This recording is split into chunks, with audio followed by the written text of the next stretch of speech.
All right, going live. Rise and shine, my sinners. When Father Evil starts his day, he gets a little deadly. Deadly Grounds coffee has the richest, smoothest flavor you'll find anywhere. It's sinfully delicious. Once you go deadly, you never go back. Order yours at getdeadly.com. Coffee's so good, it's scary.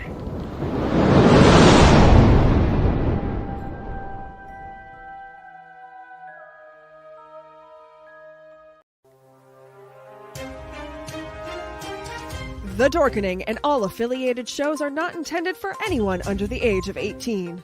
The following may contain discussions or scenes that have adult situations, graphic violence, nudity, strong sexual content, and graphic language. This show is intended for mature audiences only. Viewer discretion is advised.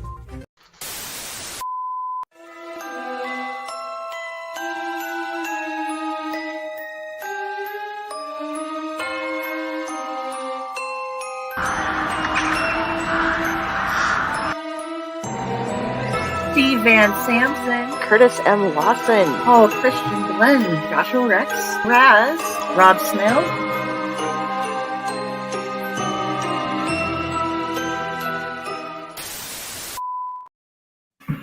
Hey everybody, welcome to part 3 of our 24-hour broadcast.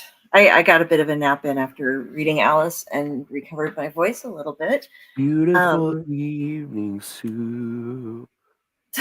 All right, that's gonna live rent free forever in my head. And every show I brought up the beautiful evening soup, by the way. Oh, in good. your honor. That makes me feel really happy. I'm really glad that I feel so weird about that. I don't know. I kind of, like I said, I hadn't read it for a while, but I have read it before. So my dings are going off. Everybody in my family is waking up. So I have this ding, ding, ding, ding, ding, ding, ding, ding, ding in the background, which I should probably turn off my phone volume before it catches up and realizes that it needs to be making noise. I forgot about that since I went to bed. So I do see that Grant has caught my message.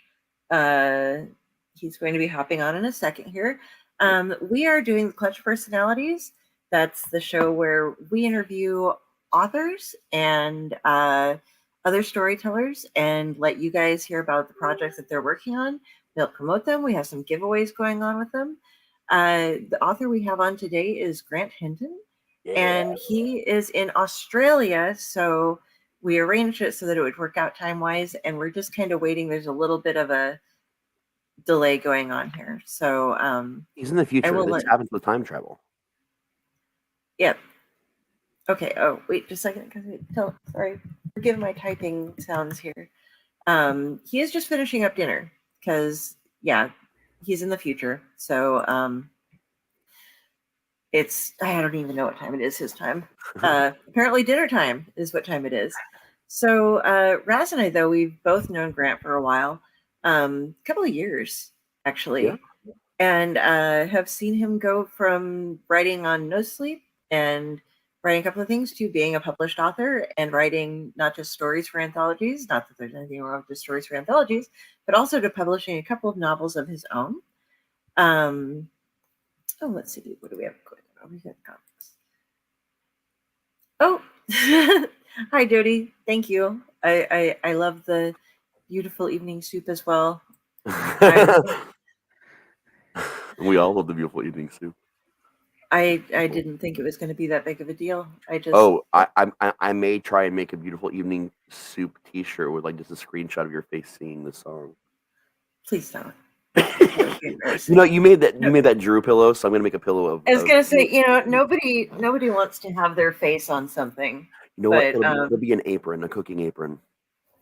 A cooking. Oh, that'll work. Okay, you can just leave my face off of it though, because I don't really do my face on it.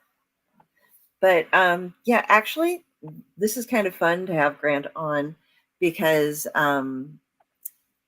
the reason that Raz and I got started doing some of these shows was because of a Discord server that we were on called Right, and that's where we met him, and we started doing the campfires, which led to the Owlite Society, and eventually led to Owlite everything. So this is like going back to our roots. Oh, Jenny's yawning. Can't help it. Yeah. And I get my pass on going out and taking a nap because I have epilepsy, and if I didn't do that, I would have issues. I forgot to put up the ticker that we need to have going on here at the bottom. There we go. I've just finished resharing everything since the stream has restarted. So. Oh, thank you very much. Oh, and here we go. Oh, I heard it. Ba-dum. The man, the myth, the legend. Mr. Grant Hinton. Hello. How are you doing tonight, sir? Good. How are you? Oh, doing well. It's going on. It's 7:30 in the morning here. How long have you been going so far? They've been at it for 12 hours. I took a nap. Another 12 to go. Yeah, I had to get a nap in because I can't do that long in a row. But yeah, fair enough. And you know me, I don't sleep, man. I just don't. More time for productivity. Hopefully. that's usually the plan anyway. Whether it works out is a whole other story. So, yeah, Grant, we were just talking about how we met you through Right, and all of the different writing stuff that you've done. So do you want to give people a brief background of how you got started writing and how you progressed into your publishings and such? I can't remember how long it's been now. I think my first online story was around 2017, I think. So I must have been probably started writing around about 2008. I remember I was in Hawaii. Me and my wife was having a massive long trip, and we was out in Hawaii, and I was sitting in the hotel in Waikiki, and I had this idea for an epic fantasy, dragons and elves and everything else. And this scene popped into me, and I started writing it down. And at that stage of time, I was a London black taxi driver. So when I'd rank up on the ranks, I'd get my notebook out and I'd just start writing. So there's probably about 120,000 words of that somewhere in the house on paper. But then from then, I had to relearn how grammar worked, and my spelling was atrocious, so I had to kind of correct all that. And then there's the whole learning curve about actual writing, like depending on what you're actually writing. You need your tense, you need to get those right, you need to get hooks, you need to get your plot and everything else. So I had to learn all that again. So it wasn't until 2017 I went on to Reddit. A friend of mine said about Reddit, never heard of it. Got on there and found writing prompts. So I threw up a few of the stories up on there that when they fire out the prompt, you can go on there, you write your own little story, and away you go. And then instant karma and instant feedback, which is lovely. And a lot of the feedback was the stories had legs, but the grammar and everything else was so terrible that it kind of put people off. So so going through that whole learning curve, and then I found no sleep.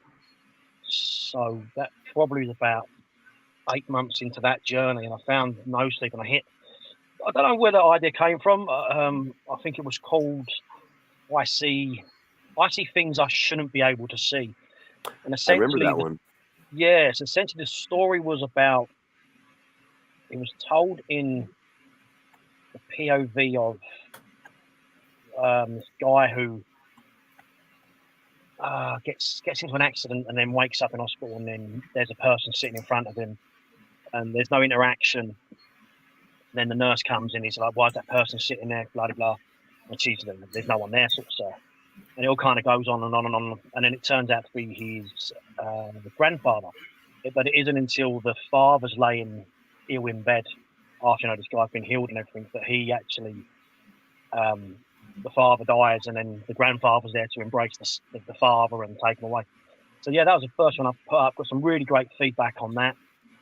And just from that, just that instant calm was, that addiction straight hit me, and like boom, every kind of 2 or 3 days I was firing up stories on there. So then as you do, you go into different channels, you meet different people, start talking to the authors and build these friendships. And I started publishing my short stories with a guy called Tobias Wade back in the day. So that was probably about 2019. Yeah. 2018, 2019. So I'd probably have been in, and I think they're still out there as well, 26 of those anthologies. And I'd have multiple stories in each, maybe 1 or 2. Wow. 3. So, I had all them under my belt. And then because of the volume I was putting out at that sort of stage, I decided to make my own collection and then step into the world of self-publishing. So once, that starts, got your writing under control, you know what you're doing, and you're formulating these great stories, and then you want to go into the world of publishing, there's another massive learning curve. So I had to learn how to format books, to editing covers, doing your own editing as well, which a lot of people frown about. Then from that, learn all that sort of side of the aspect and started publishing my books. So I think my first solo publication, which back then was called The Wraith Within, it's changed its name a few times since. So for you guys out there who enter the competitions later on, or whatever you guys want to do with them, there is that's now called Unread, and there's 3 different volumes of that. So there's 104 stories within the 3 books. So that's pretty cool. And then so from that point, I'd have written all those short stories. So I really wanted to write something longer, get some long form.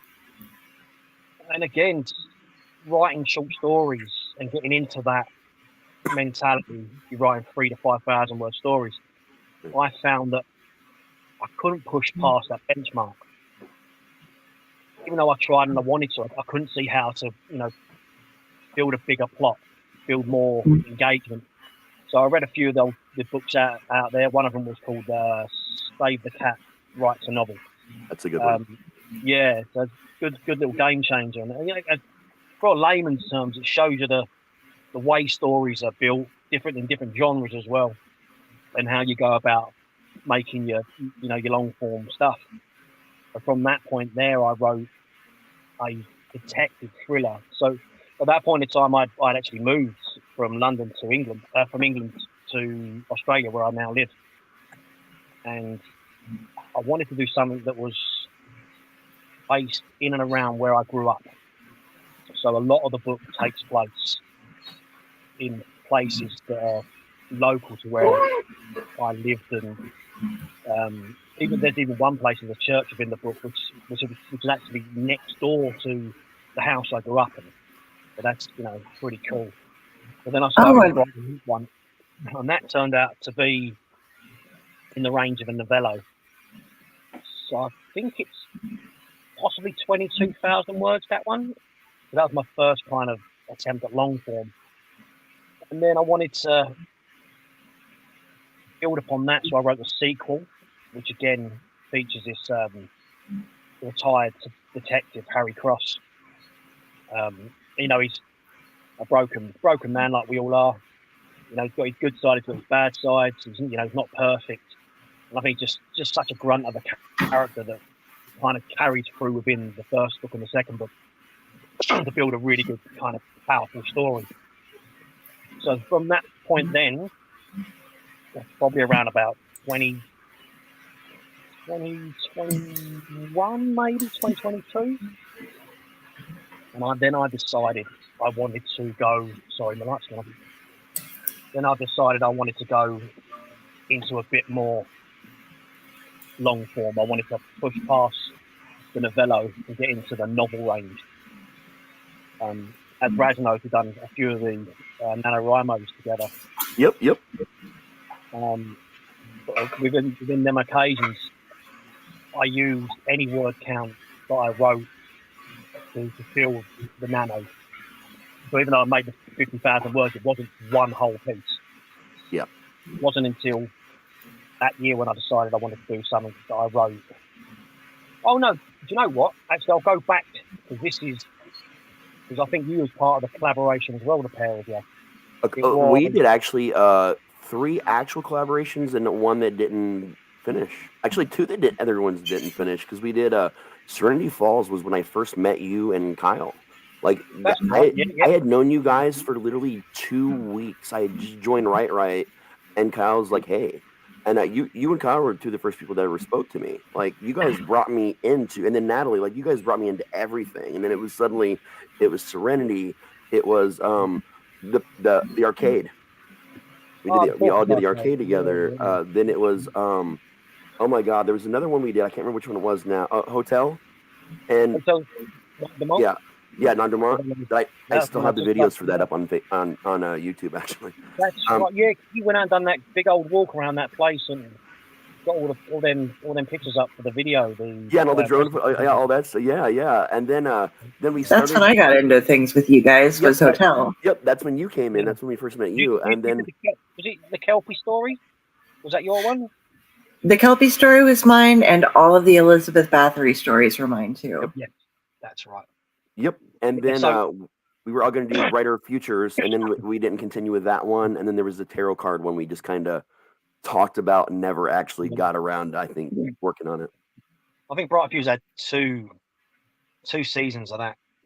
Yeah, I came in, me and Del came in on season 2. Yeah, season that 2. one. Season 1, that was me, Kyle, Natalie, and Aaron. Also, a Nocturnal Nanny. So that was a good one. Yeah, and there was a few others on that. There's like an RPG. That was really fun to do. A lot of time. There was a lot of time invested in that, but that was fun. But no, it was the hotel one, the Hotel North de Mont, which gave me the starting idea for my. I've got 2 books in the series now, but there'll be 9 in total. So the first book, Realmbound, was because of Hotel North de Mont. Although I wrote book 3 first, and then decided that there was actually more to the backstory of these characters in the hotel. It's basically set in the hotel Purgatory. So Purgatory is a hotel. And within the hotel, there's this realm room. Excuse me, the realm room where the different realms meet.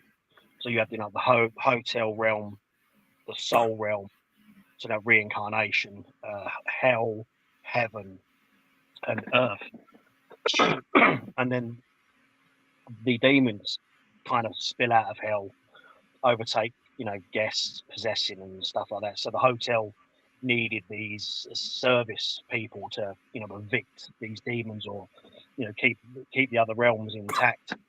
So that's where young Bert, when he actually dies in the book. He dies at the start of the book. It's brilliant. It's awesome, actually. Yeah, and then he goes into the hotel Purgatory, basically giving the old mate, look, you can help us fight these demons, or you can go and get judged. So kind of reluctantly he gets in there, sheepish young lad, and he's taken under his wing by this great big Viking guy who shows him the ropes and stuff. And I won't go any more into it because that's the kind of start of the book, and then everything goes, every bit of shit hits the fan, and it's just it's a comedic adventure story with all the feels in the right place. So that was my first novel, and then I quickly pushed out book 2, which was this really snappy idea of having a punk band from hell attending the hotel for a function of human and demon relations. And again, there's stuff going on behind the scenes. I've got primordial gods in it, and it's pretty fucking epic. And now that's awesome, man. I think I'm around about halfway through book 3, which was a total rewrite. So kind of the guts and bones were there, so I had to rewrite a lot of it because the story grew so much. So yeah, that got me to 8 books, and then I decided to push out a Halloween themed children's book. I know you've done one, Raz, as well, haven't you? Yeah. And then so that's my 9th book. I did have a 10th book out. It was another children's book, but hasn't sold at all, actually, to be honest. Yeah, mine hasn't really either. It is day one, but I haven't spent no money on ads on it. I haven't really quite promoted it, so I've just taken that. So yeah, that's pretty much my publishing career, other than obviously helping other authors with my knowledge, what I've learned throughout, my somewhat career. So I don't like dates. I believe every boat rises on the tide, and if I'm going up a mountain, I can put my hand down and bring someone else up, then I will. So I felt like we were all kind of like in the trenches, so to speak, together. Like the three of us, at times, like we were doing the whole no sleep thing. There were people that came before us, obviously, that blazed that trail. But like during the period of time we were doing it, there was so much going on. There were moments when I think all of us at one point in time were like, "We're done. I'm done writing." I mean, I think Dell's the only one of us that didn't leave the server at some point. I probably left the Right server like 3. I just came back for the first time in years, just a month ago.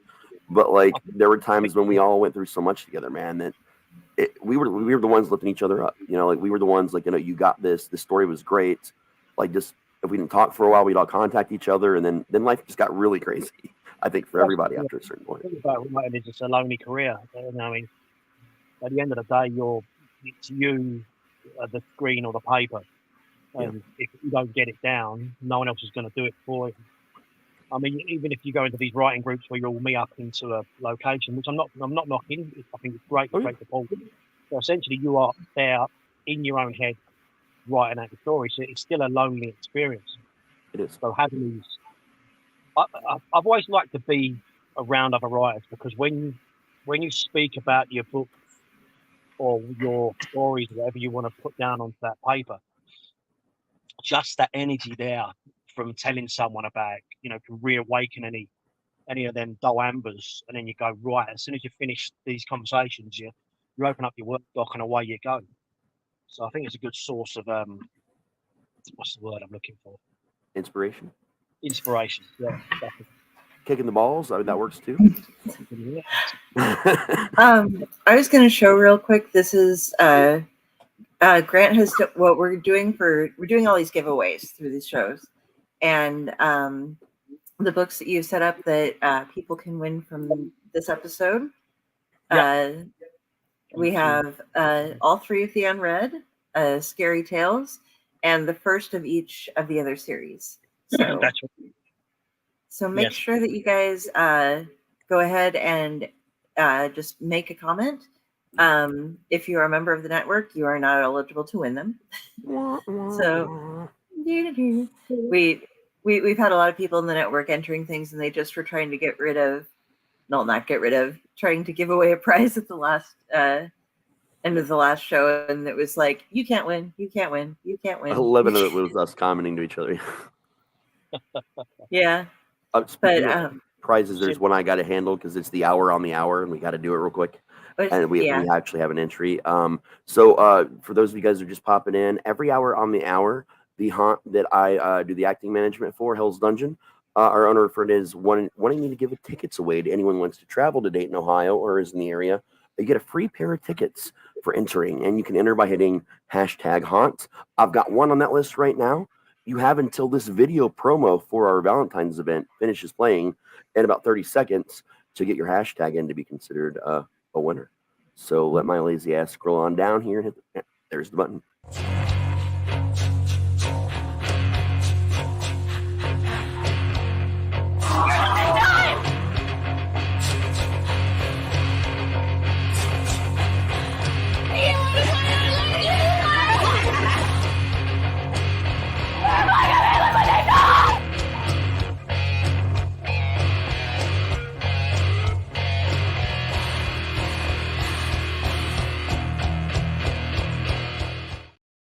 All right, guys, and easy to reveal. Bree O'Neill, you are the winner. make sure you contact us, and we'll let you know how to go about this. Basically, you're going to get a free pair of tickets to the haunted attraction only portion of the event, which starts at 8 p.m. You'll arrive at the door, let them know that you won the tickets here on the Allight Podcast. We'll get you in, and you'll get a special prize from Channer's Field of Screams, also, Pyle, who's not with us at the moment. You just have to see it to believe it. You got to see it to believe it. So you're going to have a fun-filled evening with you and a guest. And if you'd like to do the murder mystery dinner portion, which is the food is by City Barbecue, you can contact the Facebook page at Hell's Dungeon and let them know that you want a free set of tickets, but you'd like to pay, the difference or whatever they're going to do so you can do the actual murder mystery and dinner part beforehand as well. So you'll get a chance to meet me wandering around, helping out behind the scenes as usual. And Pyle will be there, and one of our other hosts, Matt, plays Propz the Clown inside the haunt. That's 3 hosts from the network you'll get to meet while you're there. So hope you enjoy your time. I think real quick before we get started, I'm going to pull Jenny out of the just the group for right now. I'll leave her in the green room, but this way we have and donations. If you click the show note links to our Google PayPal donation page, or you check out the QR code in the top right corner, we are we're not the sole reason we're doing this stream. We're doing it for fun, and because we hate each other for 24 hours. We are taking donations to help keep the lights on, pay the subscription services we've got to pay to keep the show rolling, and honestly, most of any money we get, we're just going to buy really cool shit and give it to you for free throughout the year. So that's where most of the money is going to go to, if we're being honest. But if you donate at least $20, you can get a limited edition Owlite All Night t-shirt. Ooh, there might be some stickers in that package from what I'm hearing. It might be more than just the shirt. Yeah, that's the actual logo. You have to add shipping and handling if you're going to do it. If you're in the continental U.S., $5. Just give us $5 for shipping. If it's more, I'll eat the rest.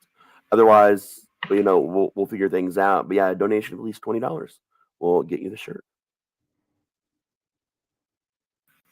So yeah, sorry about the big interrupt in the middle of all that, Grant. We're trying to get everything going the way the show goes, but not our usual stuff at all.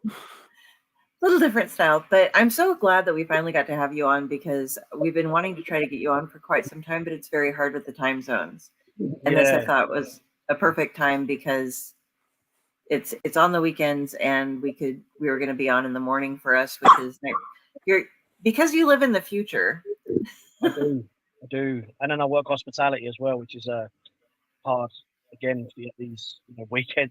Just funny enough, I've got given the weekend off, and I'm about 50 k's south of the CBD in Perth, which is completely opposite direction to where I live, for a 50th, my friend's 50th. I'm actually got kicked out of the house to come and do the podcast in the car. Oh shit! They're inside. The kids are sitting down with a movie and popcorn. And when you guys hit me up, obviously you guys are live. I was just finishing a lovely goat curry. I apologize if I'm like, look, I'll be back in 20, 30 minutes. Just got to go nip out to the car and do something. Got an interview for my authorness. Yeah. We're glad you took the time out, man. I missed the shit out of you. I was transient for a while, so it's hard for me to keep in contact with people. But I'm going to be bugging the shit out of you more, man. I still pay attention to the 20 books they got me involved in, and I'm back to pushing stuff out again, man. So you've been actually a huge source of inspiration for me, and the time that we've been apart. Oh, you're welcome. No problems. Like I say, I'm always on Discord. You can find me on there. I kind of stopped doing Discord for a bit, and then started doing it more when we started the network. And now that I just posted my first story back to No Sleep, and also 2 years out of nowhere last month. So I've been more active in other places again, and kind of coming back out into the world. I went back onto Reddit a little while back. I wanted to get a feel for short, scary stories. Yeah. So I was publishing on there fairly regularly under a new handle, which was a Clockwork Monkey. Okay. So I was banging out loads of the short, scary stories, and again met a whole bunch of new writers who was writing them at the same time as me, and over Discord. Now we've got this other Discord channel. You know, you're kind of hot between these Yeah. different new channels. You know, you bring over your friends, and you know, so we jump channels. We've got our own kind of certain channels, and we jump channels from different people, different clubs or what you want to call them. Yeah, met some fantastic guys. Decorate Gentleman, you know, Hawaiian Shirt, another one, brilliant. Jesse Pullins, putting out some amazing stuff at the minute. He's actually just he recruited a lot of us, so I think even the likes of Grand Theft Moto was on. It was a new book out on Amazon that Jesse put out. It was called Seasonal Horror, and it got all of us. There's about 6 or 7 of us on that, and it's fucking cracking. What amazing quality. Well, yeah, so I was banging out a few of the old Reddit stories a little while back, trying to, I don't know, maybe fill a hole like you do. You go back, you know, everyone doesn't like, you know, you don't like not being missed.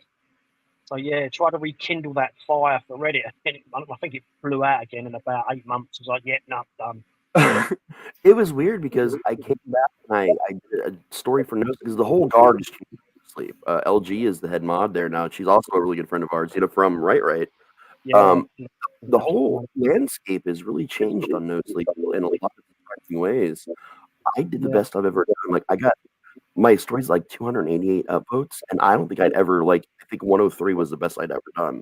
So to come back for 2 years and, like, just the reception to that and other things I hadn't even, like, people started going back and read older stories and commenting out of nowhere. Like, it was super weird. It was good, but it was. What stopped me again this time around was, again, it's the same kind of that stopped me the last time. It was just the amount of people taking these stories and narrating them on, you know, on YouTube or TikTok and, you know, all these other bloody places, and, you know, never asking you. And I mean, it is your IP. It's not, you know, it's where you post and it's free fucking game. Yeah, it's literally 3 narrations. 3 people stole mine and narrated. And I didn't even talk to him. I was like, okay, really? DMCA strike. I'll tell you, YouTube is 10 times quicker on this now. Within 2 hours of me citing an issue, they were struck. Yeah, so I was kind of like, that hit me on again. So I'm like, you know what, I can't be going wasting time checking on, you know, searching my name or the handle or the story and seeing who stole it and going through the rigmarole, the MCAs and stuff. And in TikTok's even worse. They want to know the ins and outs of the stuff to get the thing taken down. So I was like, you know what, you know, it's kind of counterproductive anyway, because I want all my stuff to be out onto the market, unless it's, you know, like a reader magnet, you know, for free to bring people into my main. And that's what I'm using Reddit for now. That's literally what I'm using it for. I'll write a free story every now and then, and I'll put it on there, but I'll link you to my actual stuff. Yeah, that's the one. I mean, if you're going to use it like that, you know, using it as a funnel is a pretty good idea. That's what I learned to do, to see it as. Otherwise, it's not, like you said, it's counterproductive. Yeah, so for me personally, it's counterproductive because I've got other stuff that I want to kind of get on with, and now I've gone in from, you know, I've come across from horror and I've gone back to my love of fantasy, you know, comedic fantasy I'm writing now. One of the things writing horror was, for me, it was always a case of going, right, how can I make this worse? How could this be worse? How can, you know, do this?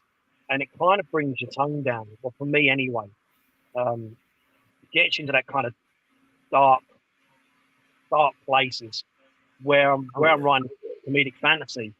It's completely different. You know, I'm out of the box. It's whimsical. And, you know, I can find myself laughing at myself, cracking shitty dad jokes within the book. You know, or beautiful puns and stuff. So for me personally, I've moved from that horror aspect now into the fantasy. And I think I'll be sticking to fantasy for a long time to come as well.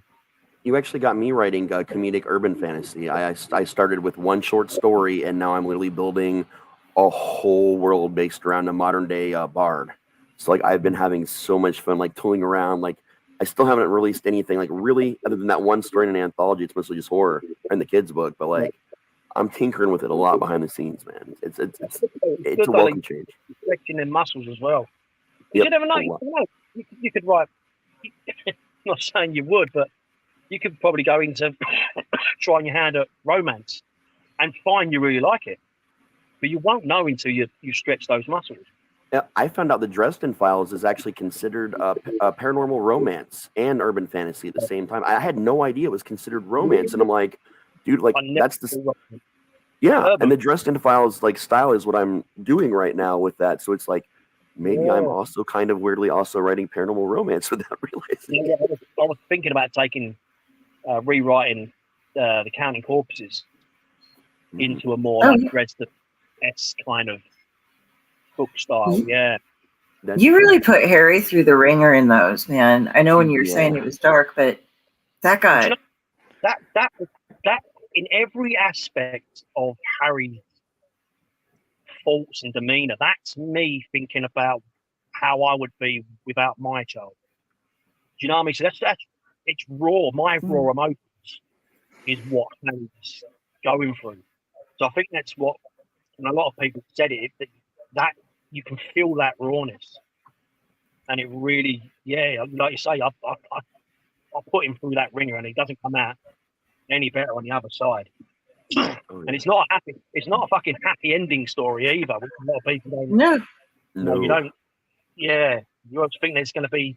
I wanted to do that though. I didn't want to write that happy ending kind of, because these murder mystery books, you take the real life ones where the shit gets fucked up.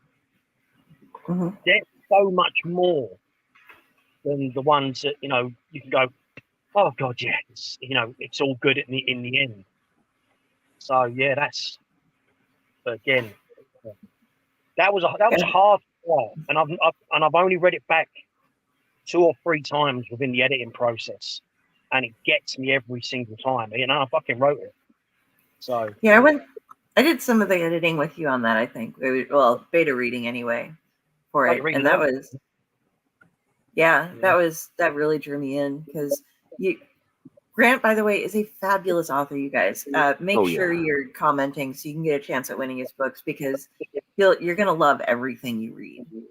Yeah. You still owe me a story. Bourbon and what was the tree? I can't remember what the tree was. Birch Something Grove. about bourbon and a tree, wasn't it? That was. Yeah, it was drinking bourbon in a birch grove. That's right. Yeah. So I haven't forgotten. I just haven't written it. Oh, you know what? I contributed a story, and it didn't go anywhere. I sent it just to Grand Theft Motto, but for Clockwork Clockwork Bunny erotica. Yeah. Yeah. I threw a few stories up on that. I don't think they're on there anymore. I took them down. Yeah, I just sent it directly to him because it wasn't really it was just a gag story, kind of. It was like it involved Cadbury eggs and stuff. But yeah, it was a cool concept. I mean, laughing and joking about it on the Discord and trying some stuff up on there. And we always still to this day, the people who know about it, and even when we mention it, and then people ask about it, you always get the sense of like we should really just like fucking throw some stories up on that and make it big because I think it just has that potential. But yeah, we could make a collaboration or anthology of them. I think that would be fun.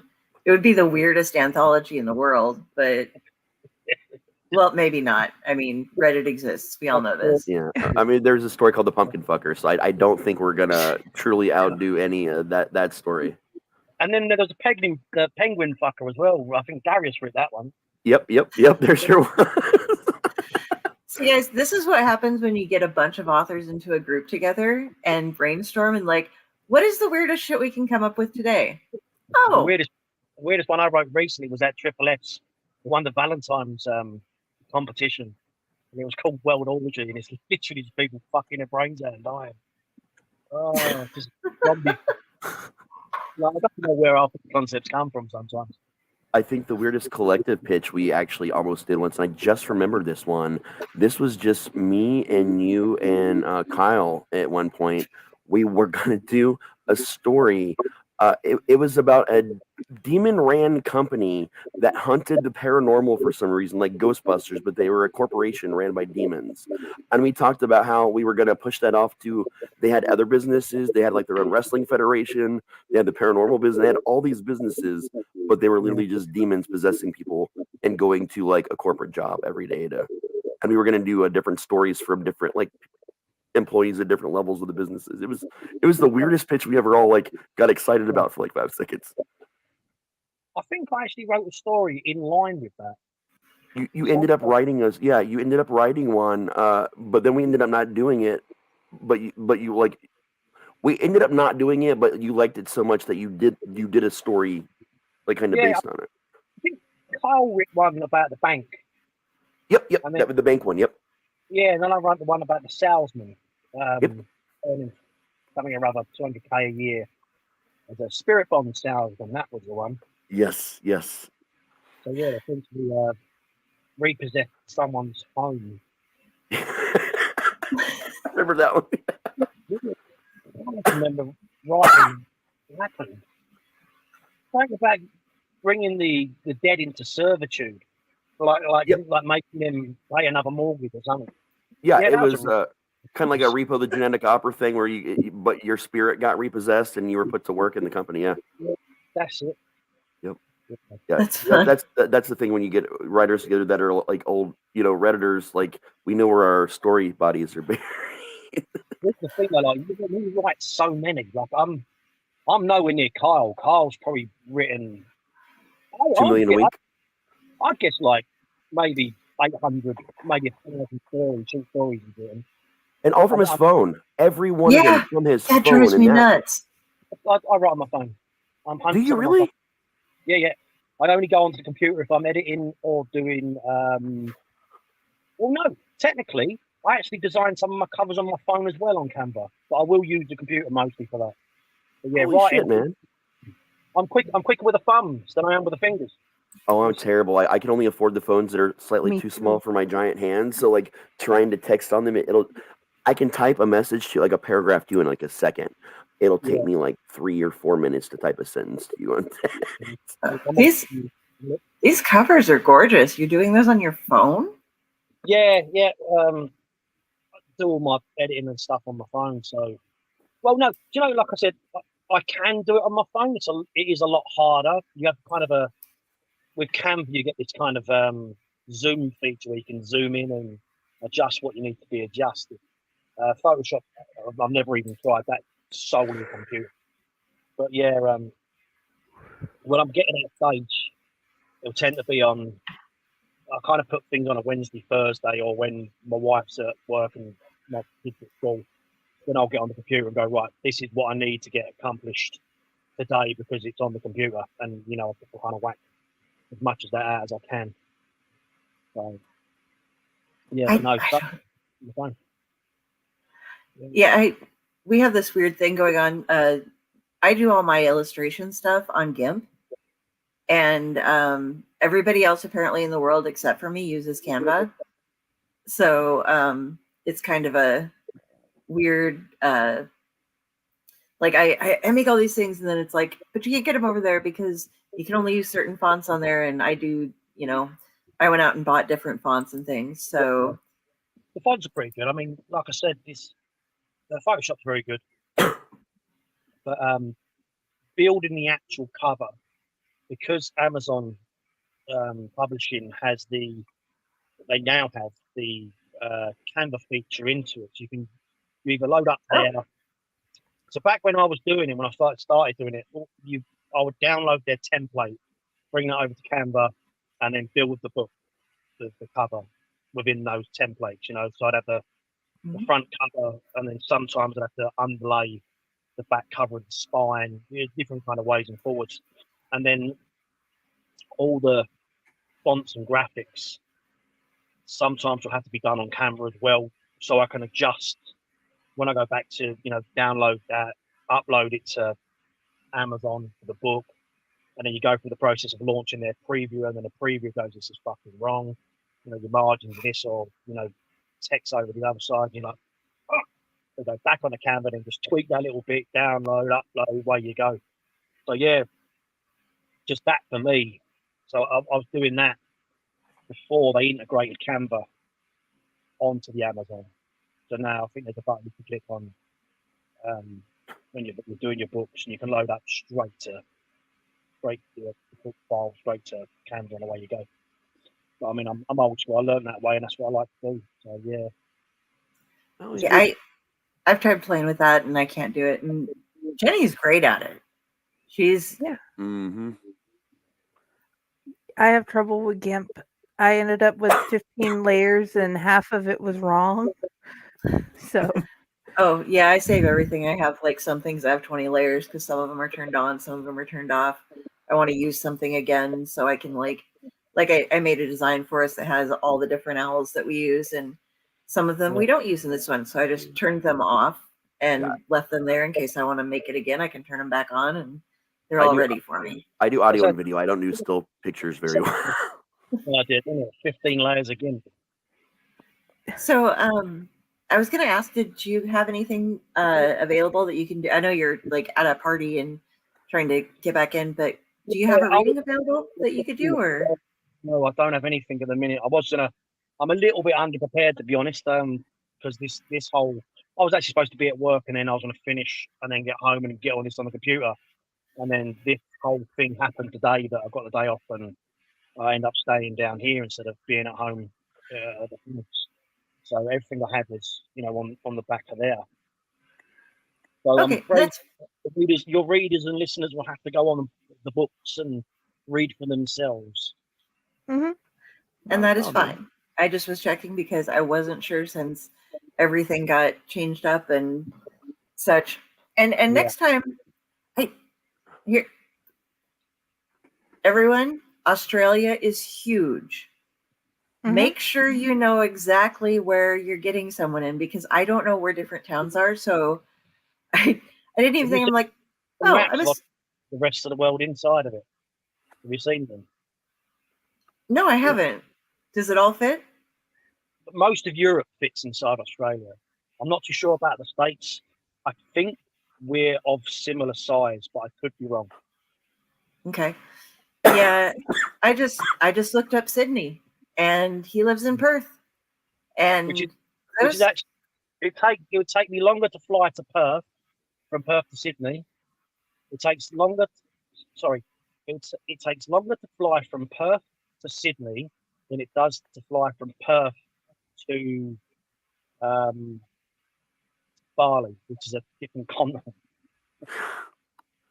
Which is, I don't know.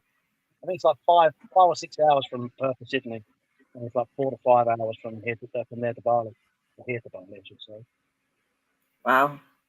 Yeah, so if you're scheduling somebody who lives in the future, make sure that you discuss exactly how far in the future they are ahead of you, so that you can keep track of which day it is. Because that's the thing too. Depending on what time you get somebody in Australia, it could be the next day for them. Yeah. Yeah. So what do you like? This is half past 10 p.m. on Wednesday right now. It's 8:30 a.m. Saturday here. 9:30 a.m. Saturday here. Yeah. Saturday for me, so yeah. Yeah, I got my nap. I'm good. Good to go. Well, You missed. We're leaving the party. Oh. Well, if you need to get back to the party, we don't want to keep you. I think I'm going to have to vamoosh, I'm afraid, but thank you for having me. I'm sorry. Thank you for coming. Open invite, man. Like anytime you want to come back. We also do the old campfire we used to do as a show as well. So so I'm gonna hop on you real quick, and we can do the drawing after you leave if you want. But let us know just real quick, where do you want people reaching out for you, and make sure you get me the links to how you can get how people can get a hold of you, and I'll put those up too. All my books have links at the back to various social media and mailing lists and stuff like that. You can find everything I need you to find is on Amazon. So if you just search my name, Grant Hinton, I'll pop up all over the place anyway. So you'll be able to go onto Amazon and follow my page there, and I have all my works from that as well. So that's and if you're aiming for somewhere, that's the place to go. Okay, rock on. Well, Thank you so much for coming, Grant. Dude, It's thank so you. good to see you. Seriously. I've missed you so much. I miss you too, guys. I'll tell you. But definitely keep in touch like we have been doing, and see what magic we can make. Sounds good All to me, right. man. Yeah. I'll catch up with you on Discord later. Enjoy your party and Be safe, man. happy birthday or whatever is going on. Yay! That did we my had a soul some great- good, man. It was so good to see Oh him. yeah, I missed him so much. that man is amazing. By the way, we had so much fun with him. I was fortunate enough that when I came into the whole group for everything there, he was a part of it. Raz was already a part of it. All these people we were talking about, I got inducted into this just wonderful group of people. And let me see here real quick. Okay, we have 3 entries. I'm going to go ahead and pull this up then. If anybody else who is watching, I'm not sure if you are or not, would like to enter before we do a drawing here, I have the drawing for these lovely books of Grant's. All you got to do is leave a comment. You will, yes, just leave a comment and you will win e-copies of all of these books. I do have like I said, I do have a couple of entries already, but just wanted to give everybody one more chance. And apparently nobody wants a chance. So I'm not going to sit and wait too long. What do you think of your chances? Okay, so here we go.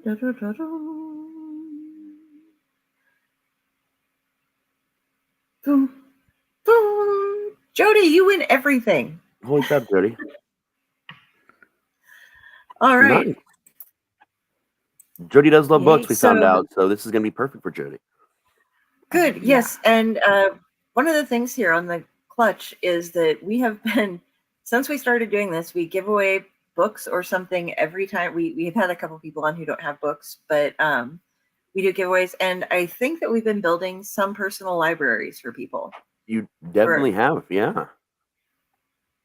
And just, yeah, it's been so much fun. We love being able to share the storytelling with everyone and letting you meet the storytellers.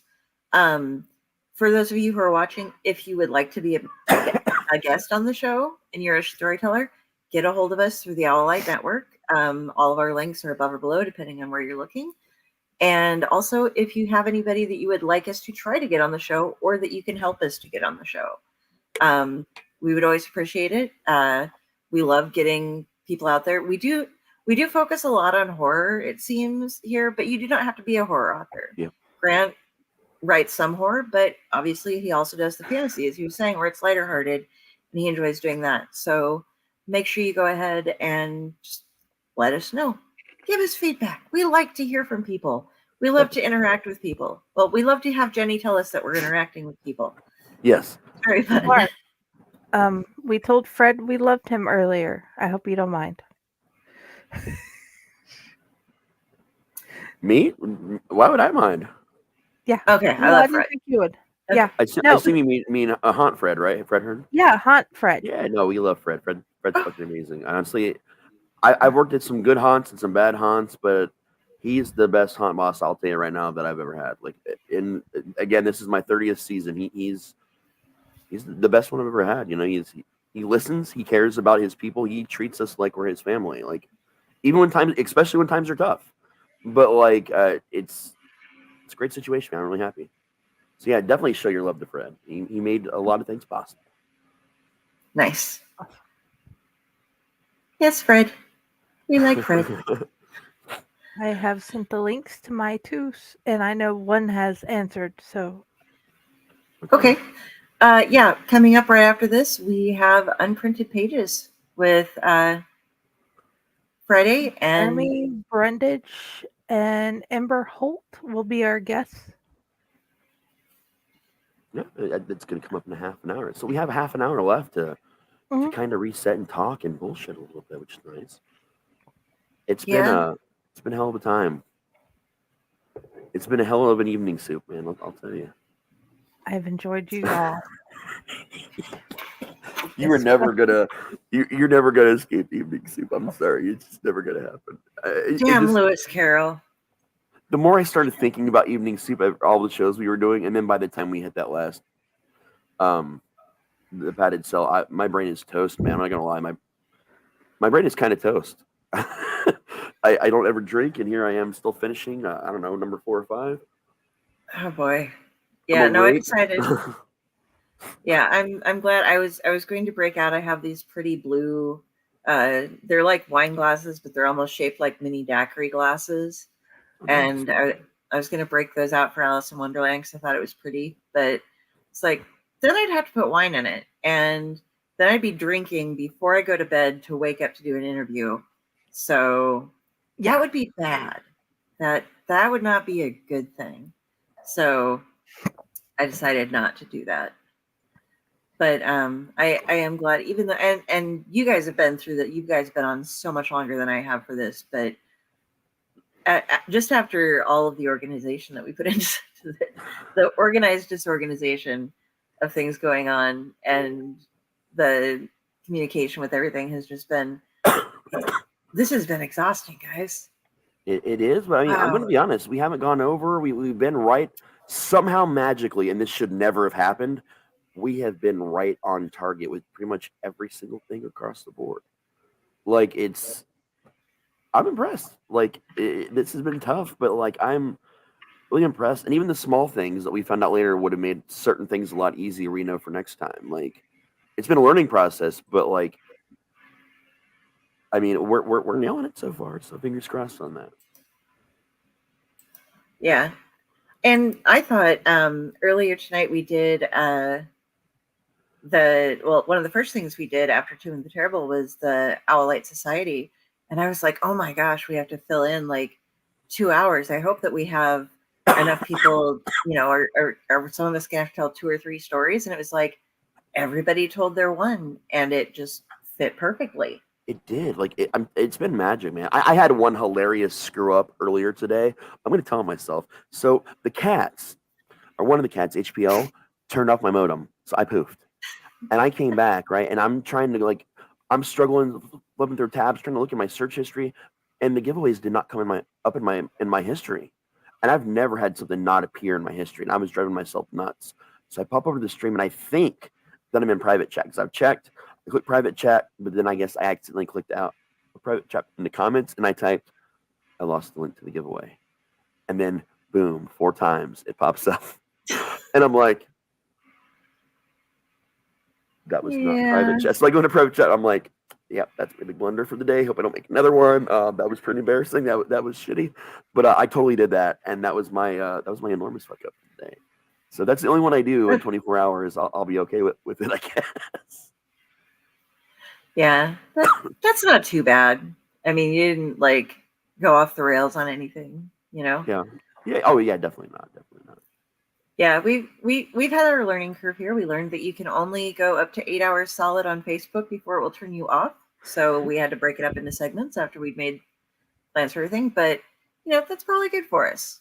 Yeah, I mean, honestly, yeah, a little bit of built-in. We haven't had to use the Inagata Vita to go take a 20-hour shit. So that's fantastic. That little extra time between, even if it's just like 5 or 10 minutes between the 6-hour blocks we're doing.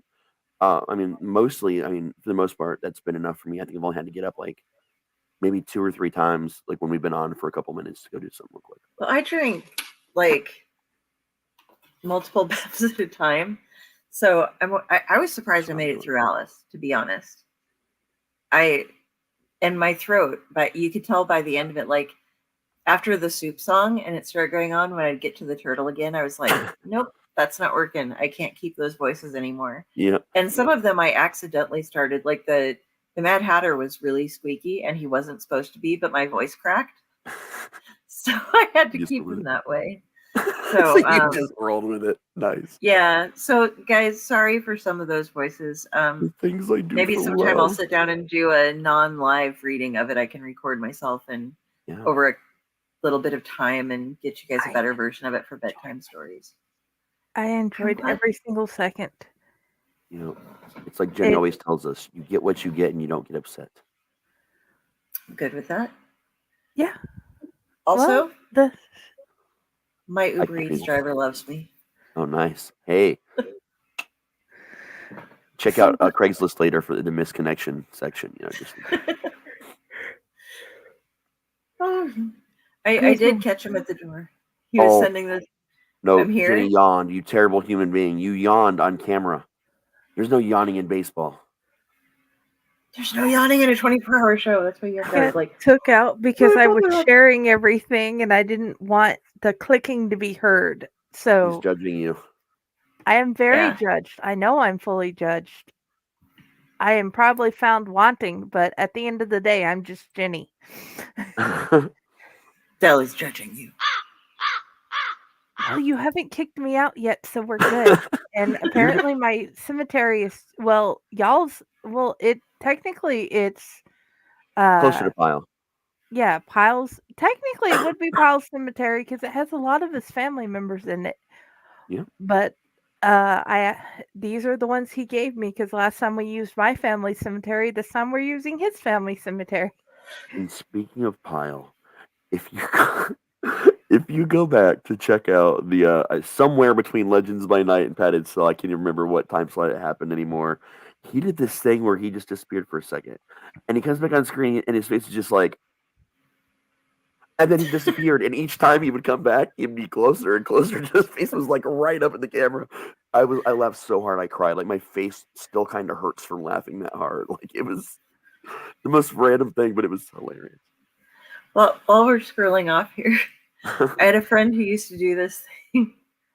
I gotta figure out where. Oh, okay. So I guess I'll use the microphone thing. No, I can't do it right. I can't. If I reach over here, I'm gonna knock a bunch of shit over. But when I was in college, I was. I'll tell you. Michelle will tell us because apparently it was during Padded Cell because I laughed so hard I woke her up earlier. Okay, so I'm in my friend's dorm room, and his neighbor was this guy that we called Spatula Man, and because he would walk around with a spatula around his neck all the time. And so Spatula Man, I can't even remember his real name, but he was Spatula Man, and he would do things like he'd just stick his head in and say, toast, and then leave. And then he'd come back and be like, toothbrush, and then he'd walk out. And he was a huge, like, ogre of a man. And then he'd, like, suddenly lean in the, like, we had the door open to the hallway. And he would, like, lean over like he was flying and stuff. And then he'd walk over and, like, do the march thing where he'd start shrinking like he was going downstairs, even though we could people see all his the time feet and stuff. And it was just like, but I mean, like, we could see that he was on the floor, and he'd just keep getting shorter as he'd walk across, and then like lean back around and be like, toast. And if you went into his room, we went over there to visit him one time, and he had all these little stick figures drawn of like a toothbrush and a little guy with toast written underneath him and stuff, and just like hanging around. And so I went to school with him at UNK. Can't spell drunk without UNK is the motto for that school. It's University of Nebraska at Kearney. Brought to you by Nebraska. And Shannon knows that one. Shannon's not here right now, but there's a couple different people who watch who are from this area. But one of my other friends ended up going to school there, and he was like, "You would not believe it. There's this guy who walks around with a spatula around his neck." And I'm like, "Oh yeah, so and so, Spatula Man." He's like, and my friend was a bit odd too, and imagine that. And he was like, "What do you think he would do?" Because I intersect with him every day at this time for morning classes. Like, he comes from this hallway, I come from this hallway. I see him every morning on these days. What do you think he would do if I walked by carrying a pan with some pancakes that needed flipped? And I was like,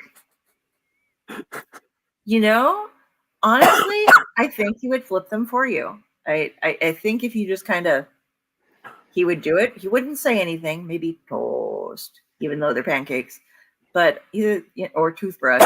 But yeah, I think you should try it. And then I don't know. I never heard back from him on whether he actually took the time to go get because he's living in a dorm, so it's kind of difficult. I'm going to nickname you Netflix. Because you started a story and you canceled it before I got a satisfying ending.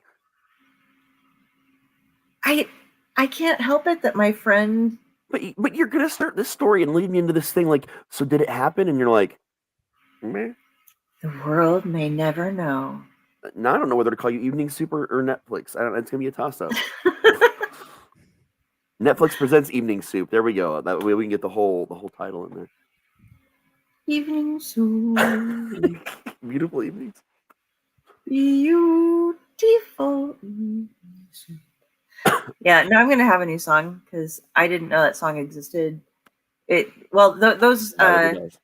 I would like you all to know that the lyrics all belong to Lewis Carroll, and the arrangement belonged to my head at the very second that I looked and went, "Shit, it's a song, not a poem." Okay. Same with the Lobster Quadrille. That was. Yeah, but Evening Soup was still the winner. When you have to have soup in the evenings, it's Evening Soup, brought to you by Lewis Carroll. Coming this Mock summer. Turtle. In a world full of bread, Evening Soup.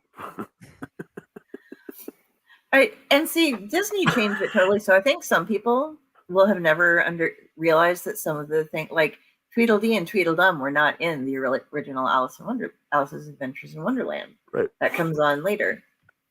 Oh, hi, Hinata. Thank you for sitting on. I feel like growing up with Disney, like they really fucked us on the Evening Soup. Like I feel like that would have been my favorite childhood song had I gotten it. You know, I'm kind of depressed now. I live in a world. I've lived in a world for like 41 years now without Evening Soup. It's like, what the fuck have I done with my life? You know. Well, see, yeah.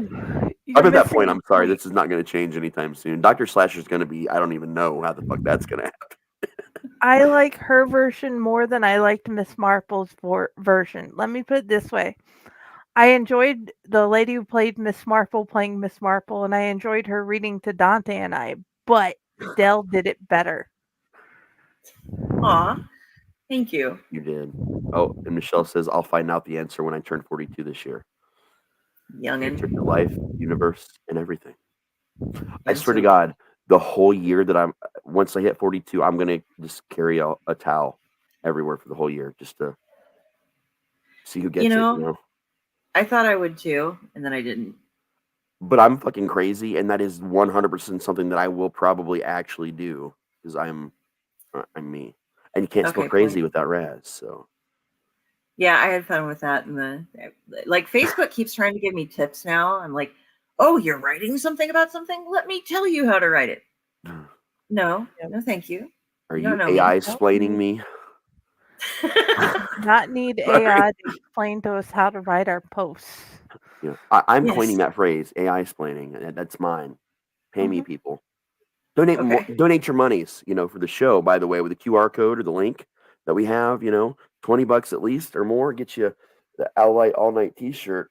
But also if you want to use the phrase AI explaining, give me the bucks. You're not allowed. Just credit Raz. TM. See, it's legal now. I said TM, so it's totally. I learned that on the internet. It's cool. Oh, did you? Yeah. Don't you have to say copyright as well?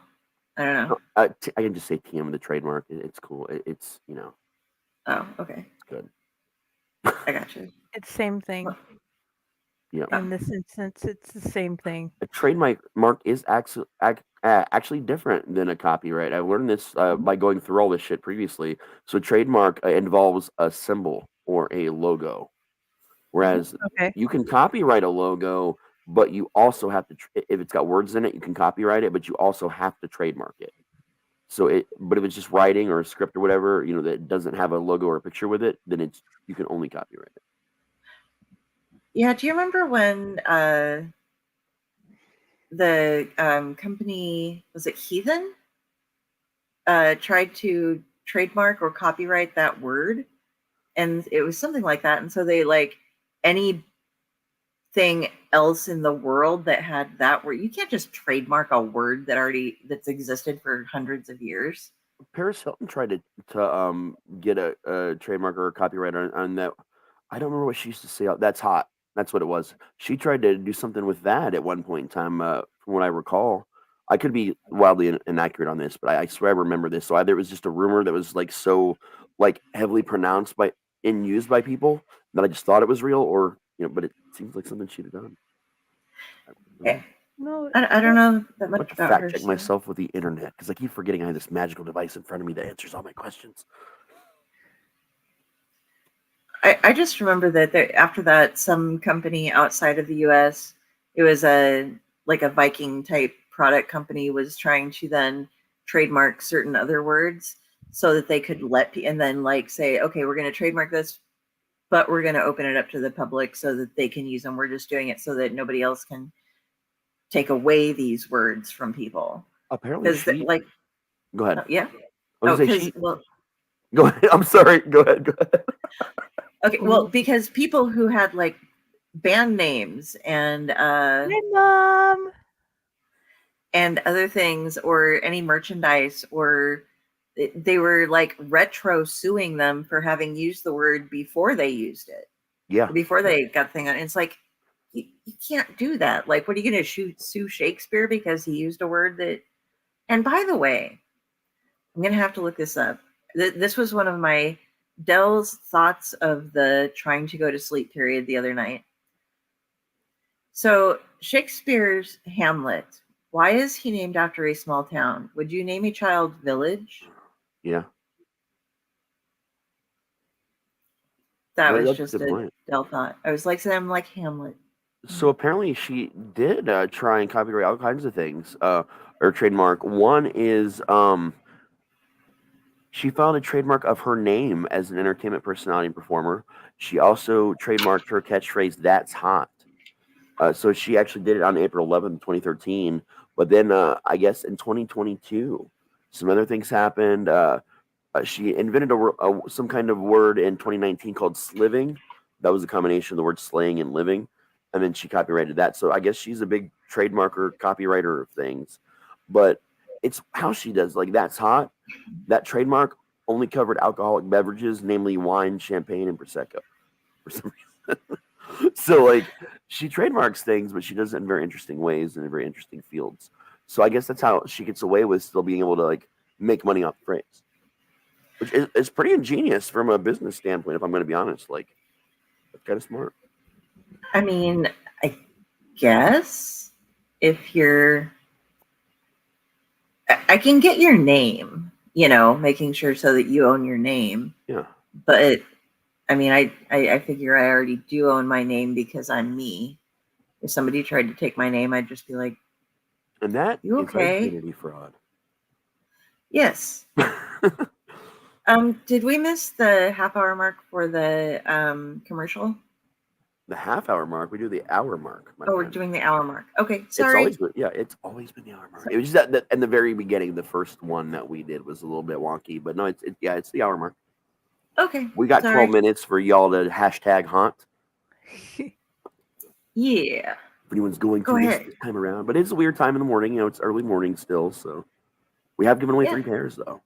And if you're in the Ohio area, go ahead, hashtag haunt, and in about 12 minutes, we'll have a drawing. And we're going to have to, now we have people who've won that are in the thing. It's the way the StreamYard tool works, guys, for the giveaway is that everybody who puts a comment in gets entered into the main drawings. Everybody who puts in a comment, like the hashtag haunt for specific things that we will let you know what to do, gets put into that specific one. If you win, you are eliminated from it if we spin. If there's only one person entered, you cannot spin because it's you're stupid. Yep. We can't even flip a coin here. You can't do anything. So if you've won, then we need to, you might get you might get drawn and we'll be like, sorry, but it eliminates you then from future drawings for that particular thing. Yeah. So I can't say it. I really had I like Michael Buffer. I did a Michael Buffer impersonation in high school. I thought he was awesome.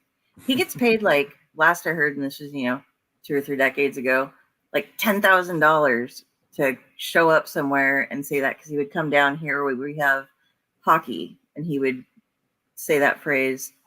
I guess let's get ready to rumble, but let's get ready to rumble. And he would get paid $10,000 and then they'd fly him in to do it. Oh, so, yeah. Even WWE used him. Yeah, that's not a bad gig to be having there. You know, Man. if I could get paid that much to say something, I would fly everywhere and do it. Yeah. And that's not even like an embarrassing thing to say. I'd say something really, I'm poor. I'd take it.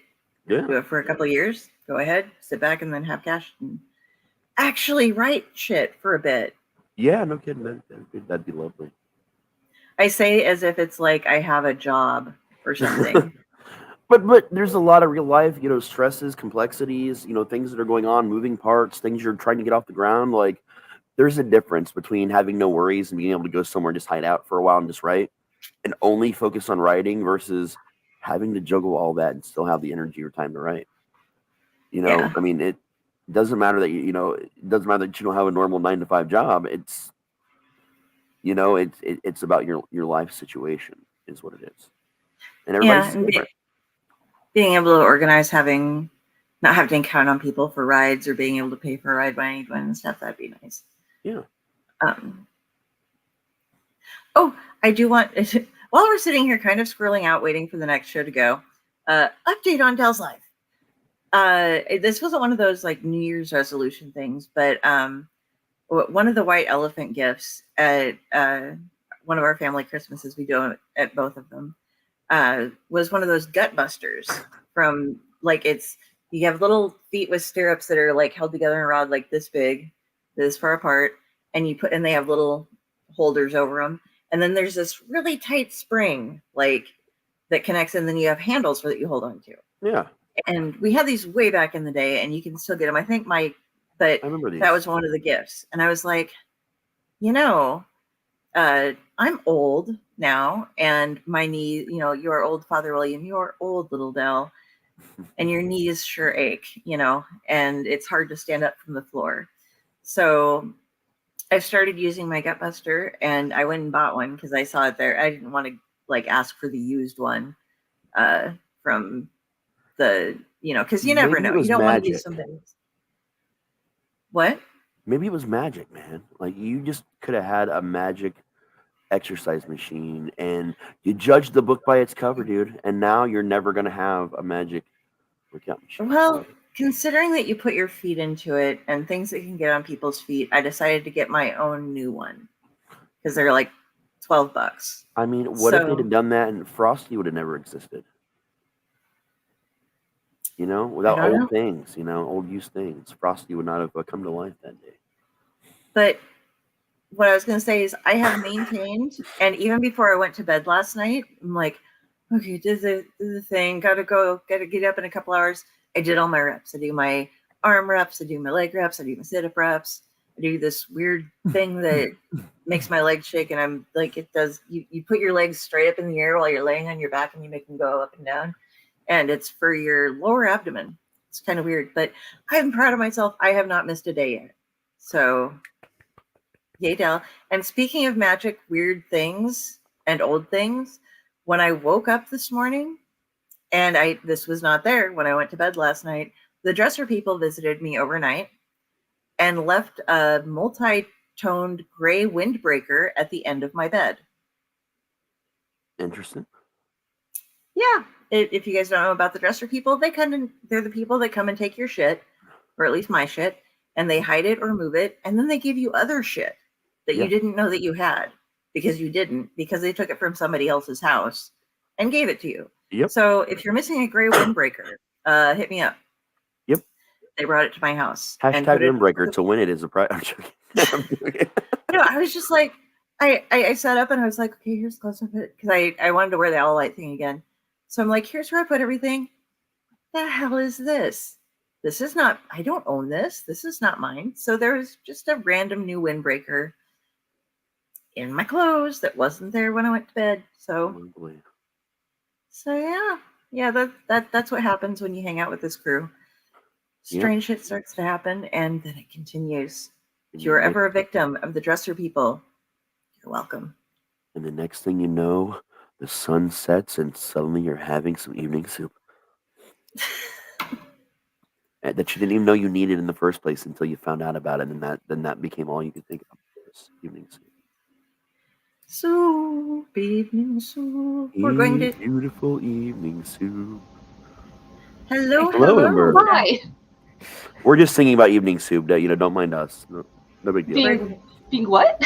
We're singing about evening soup. Apparently, it's from Alice's Adventures in Wonderland, and Del did a reading of the full thing earlier today, and we found out there were lyrics to a song about evening soup in the book that she unrehearsed sang while she was reading it. So now we've been talking about evening soup for going on 10 hours on and off. Oh. It's the mock turtle. When he gets to tell his story and sing his song, he does evening soup. And I hadn't read the book for quite some time, and I'd forgotten, so I just made up the tune to evening soup. Mm-hmm. And Fair enough.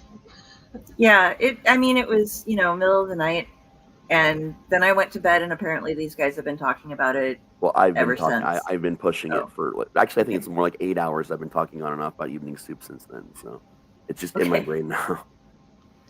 So, welcome, Ember, and I'd say Jeremy, but I think he looks like he just took off. We're getting ready to roll Unprinted Pages with you guys in just a second. Everybody get ready to get in on all of this fun stuff. I'll be right back. You'll be right back. Okay. Well, Hi. Sorry. here we go. There's the Jenny. So, hop in, Jen. Okay. Hi. Hi. Welcome to Unprinted Pages. Have we done the on the hour, every hour thing yet? Nope. And Raz Okay. just jumped out. Okay. We have welcome to the 24-hour stream. We are starting Unprinted Pages with the wonderful Jeremy Brundage and Ember Holt, two wonderful people who write very different work, and we are going to learn about their beautiful journeys. And of course, we have my co-host, Dr. Slasher, which is Raz T Slasher. I don't know if you guys heard of him, or Carrie Lee Sanders, which is Delphine in this chat. Yes. Welcome. Carrie Lee Sanders donates her body to me on the Owlite Network, and I, Delphine the Crow, hop in. If you want to see me as an author, however, this body writes under the name Carrie Lee Sanders. I will actually not be here for the whole show, but I wanted to stay until we finished up the drawing, because we're since this is a 24-hour show, we're doing drawings on the hour, and we have one coming up in 2 minutes to do. But yeah, sorry, we've been up for a while on and off, so you're gonna I have can to tell. go through Yeah. the movie. You mentioned 24-hour stream, and I'm like, I had no idea what this was going to be about. So here I am, like, let's party. Yes. Oh, Get your Fridays Chinese coffee. You know what? The cheese stands alone, guys. I'm just throwing that out there. I could see the edge of the cup over there. I knew you were having to augment somehow. So, oh yeah. Oh yeah. Big gulps I of ordered Mountain it Dew tomorrow. nonstop. All right, so I'm going to be popping out, but Raz, let's do the one last drawing. Do you have everything ready for it? Or Well, I mean, no one actually did the hashtag haunt this run. okay. So, but again, I have to mention what it is. Every hour on the hour, we are giving away a pair of tickets to Hell's Dungeon Haunted Attraction here in Dayton, Ohio. So basically every hour in between the plays of this video, you can put in hashtag haunt, as the bottom ticker says, and you'll be entered in this drawing. So far, we've given away 3 pairs of tickets. Now, this is just for the attraction part itself, which starts at 8 p.m. on February 10th. If you actually want to do the murder mystery part and dinner beforehand, you have to pay an extra fee for that. But this is just for the haunt walkthrough. Again, we didn't get anyone this hour, but technically you have about 30 seconds to get that hashtag haunt in there by the time the end of this video plays.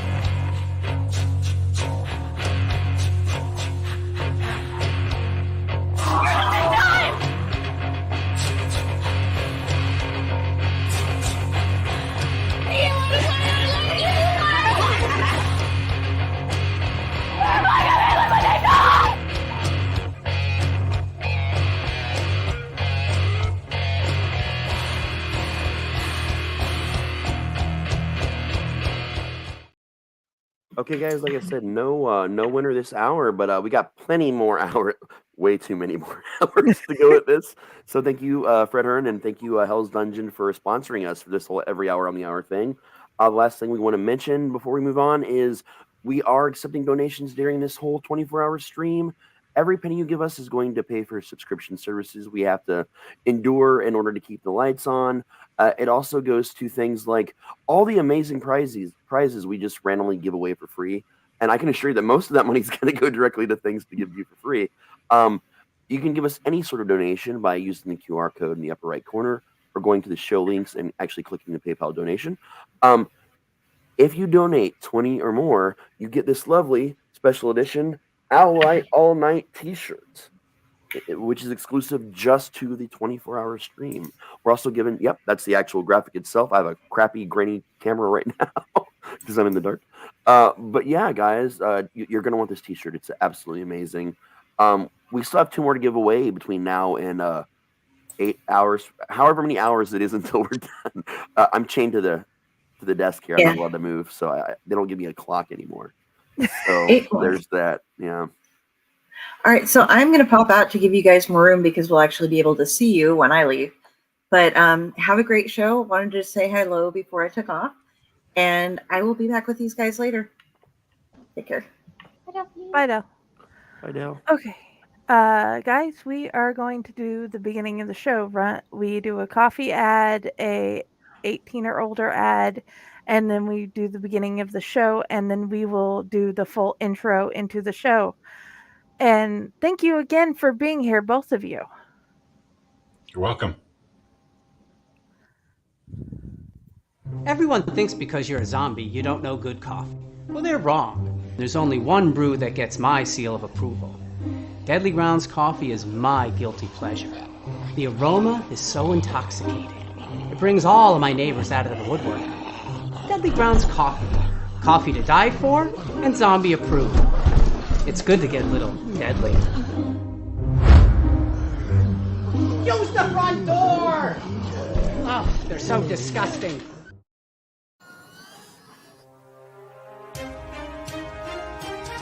The Dorkening and all affiliated shows are not intended for anyone under the age of 18.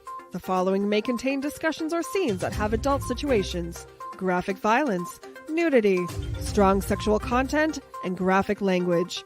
This show is intended for mature audiences only. Viewer discretion is advised.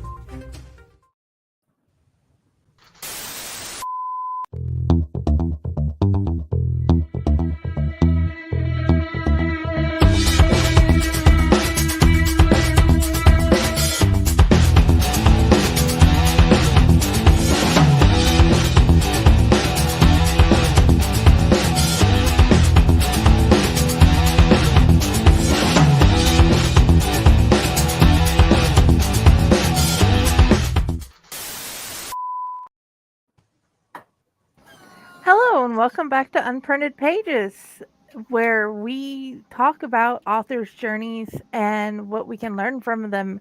I have with me today my wonderful co-host, Dr. Slasher, and our amazing guests, Jeremy Brundage and Ember Holt.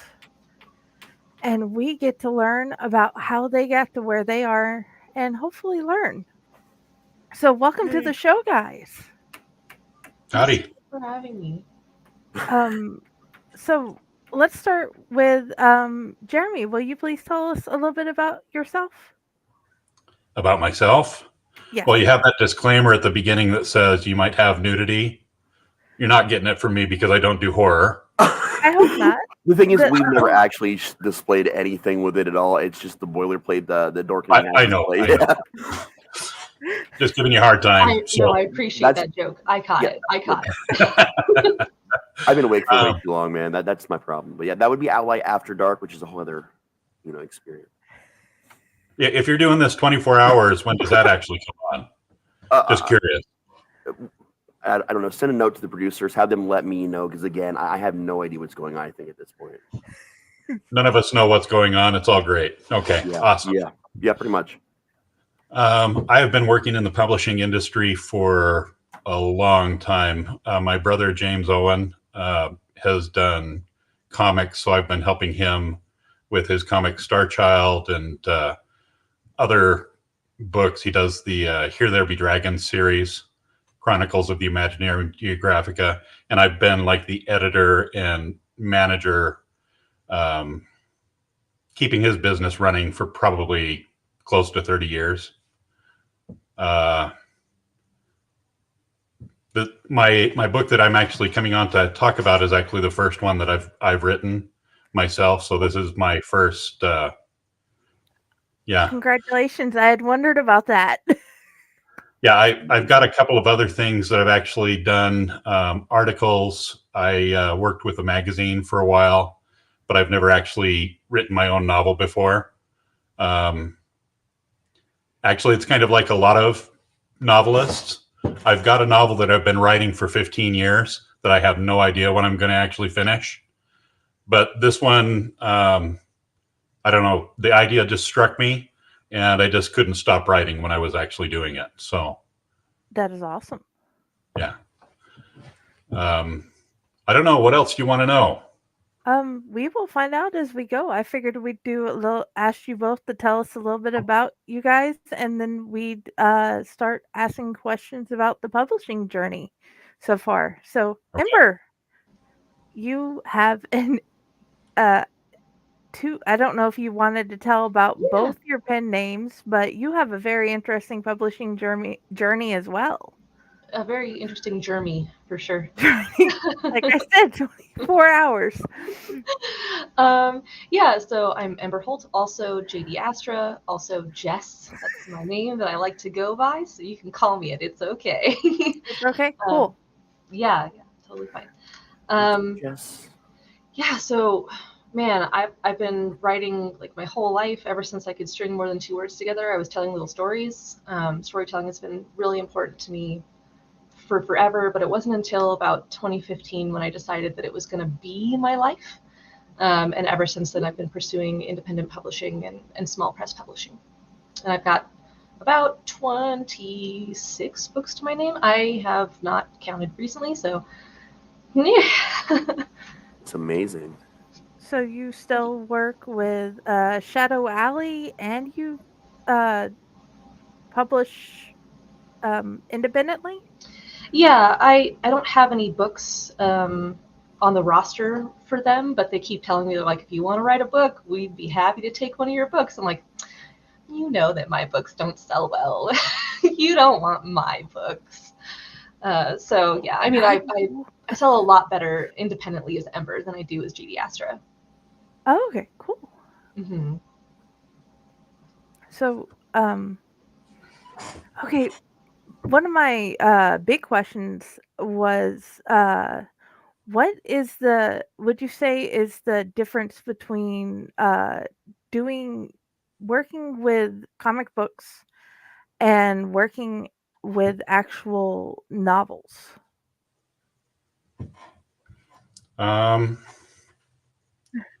With the comic books, when we were doing it, we were a small independent press. And so, I don't know, you've got 2 people working together. My brother was a writer and illustrator, and I was kind of like the layout background guy. And so he'd come up and he'd say that he needed, this page needs to be laid out for 9 panels. I'd go in and ink the panels. He'd go in and like rough them. I'd go and clean it up a little bit, put the word balloons in. So it was just a process of just going back and forth a lot with the comics.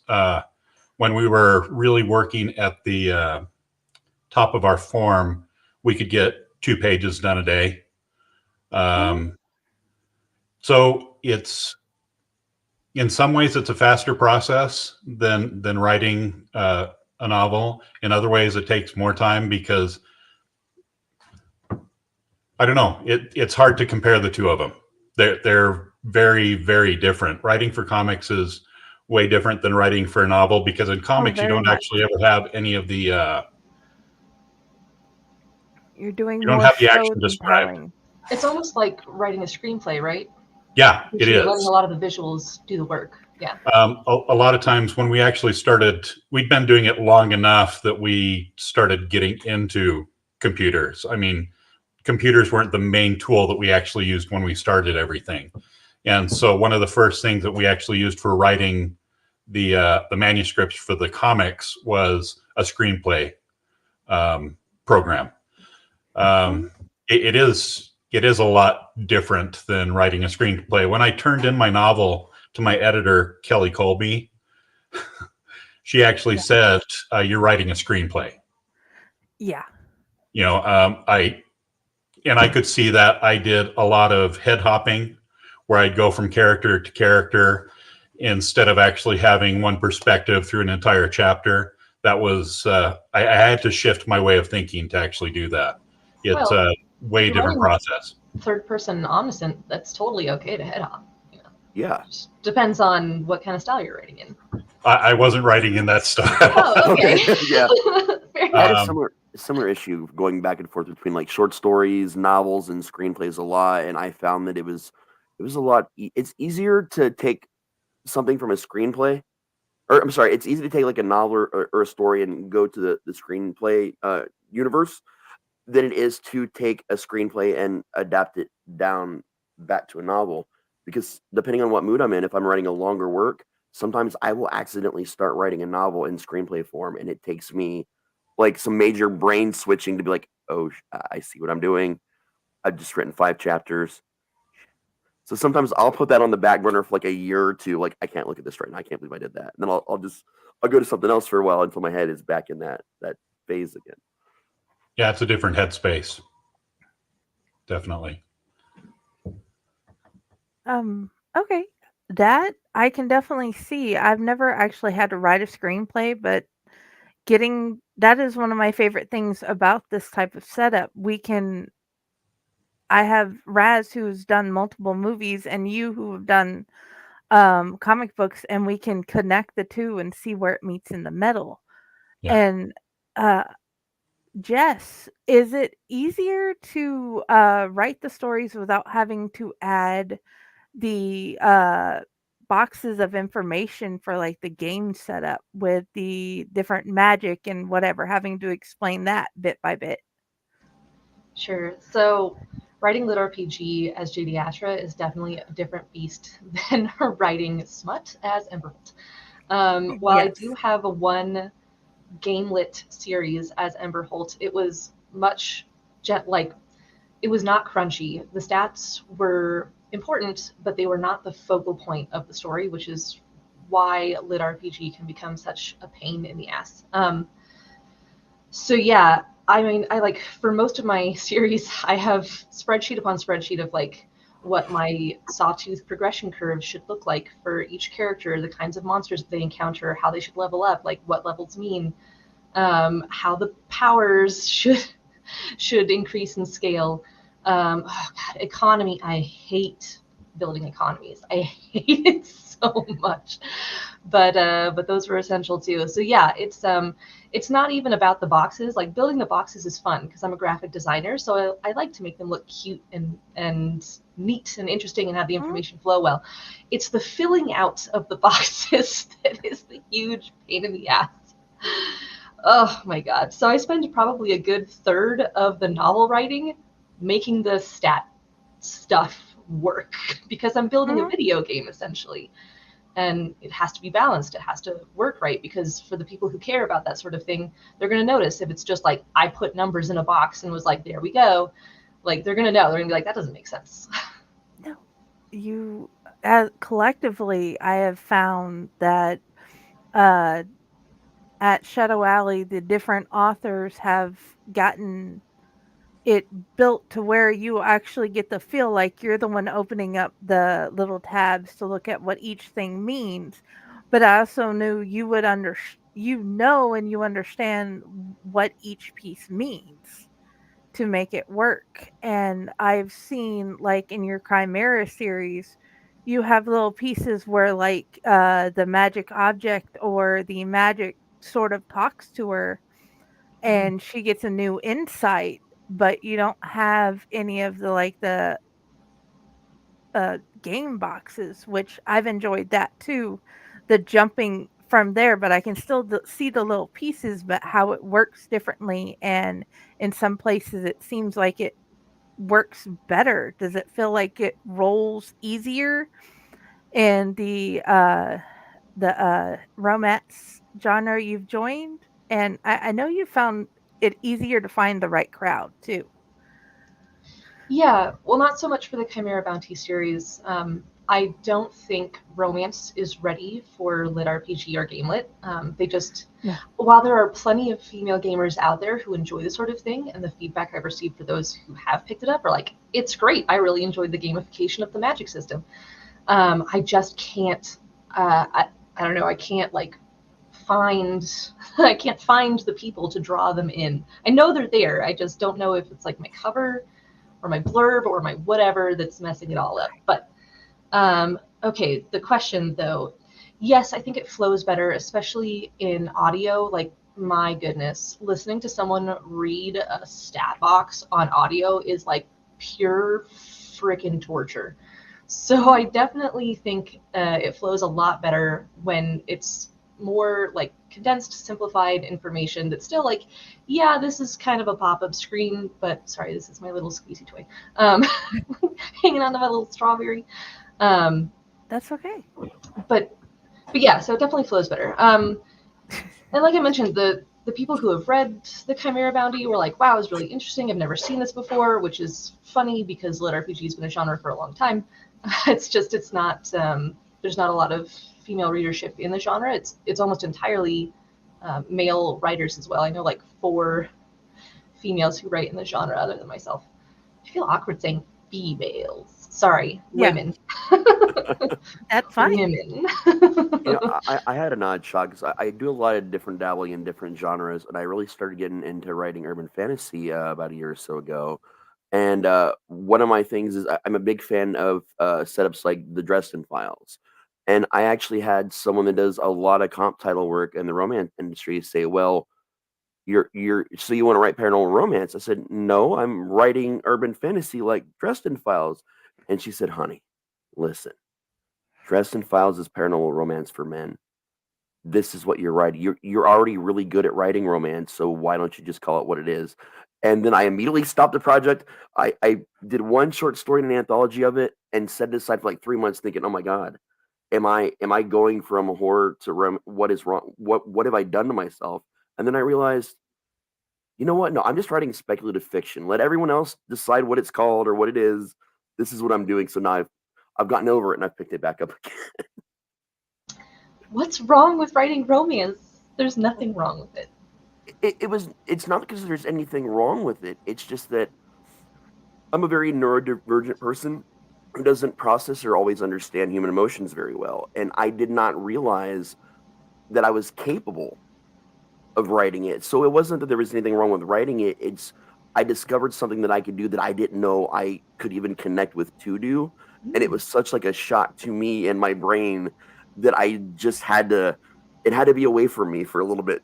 It literally took months for my brain to process and be like, I do understand these things and I can do it. So now I kind of have to do it. Interesting. So you ever actually like tear up a little bit when you're rereading your stuff? You ever feel the emotions of the characters? I'm just curious. It's weird. So to explain, I have borderline personality disorder and I'm also autistic. So there are times when I understand emotion only because I've seen it displayed so thoroughly and so well, and I'm also an actor, so I know how to physically emulate the things. I've learned so much about emotions through acting and through other people that it's like my brain gets tricked into sort of feeling things at times. So it depends on the character and how visceral, or if I make it really personal to me, I understand how that would make another person feel. So my brain kind of, okay, you need to be sad now because that's what they're feeling. So I'm like, okay, I'll feel sadness now. And this is the weirdest thing to say out loud. I know how odd this probably sounds, but that's kind of how my neurodivergent brain processes pretty much all emotions and everything. And I also have a physical disorder where I can't feel anything extraneous on 98% of my body. That's temperature, touch, anything, which disconnects me even further from reality. If I'm being honest with you, so there's a lot of weird ways that I have to go about learning and understanding things before I write them. And for me, that's interviewing the shit out of people. If it's not something I understand, or if it's emotion based, I go and find people out in my community, or through online, and I have conversations, and I get to learn from them about their lives and about all these things that I would love to write about. And then I won't even write about it until I've processed that information and done my own independent research and really studied it. But I think I've actually cried 5 times in my life. And one of those times was as a child when I saw Han Solo frozen in carbonite. So, I mean, that's kind of where my emotional range is, I guess, right now. God, I cry 5 times a week. It's not that I don't want to. I would love to be able to express that, because the times I have, it's been really helpful. It's made me feel better. And so not being the kind of person whose brain does that and makes themselves cry it actually sucks really bad, because I've gotten that taste of how good it can feel. It sucks really bad. No, I get it. Holding back emotions, I can only imagine. Yeah, especially when you don't know you're holding one back until then you realize it, and then you're like, oh, well, man. Yeah. It's a weird. But Jeremy, I wanted to ask, have you written romance in any of the comics that you've done? How did that... In the comics, not so much. Oh, okay. I want to say the comics is more dark and stormy night, Tolkien-esque type fantasy, where it's all a whole bunch of guys. Mostly my brother. So it's a sausage party. Sorry. So romance. You guys were writing bromances. Bromances. Sure, why not? No, I did get a little bit into it with my my novel, though, and the second novel is getting a little deeper into relationships as well.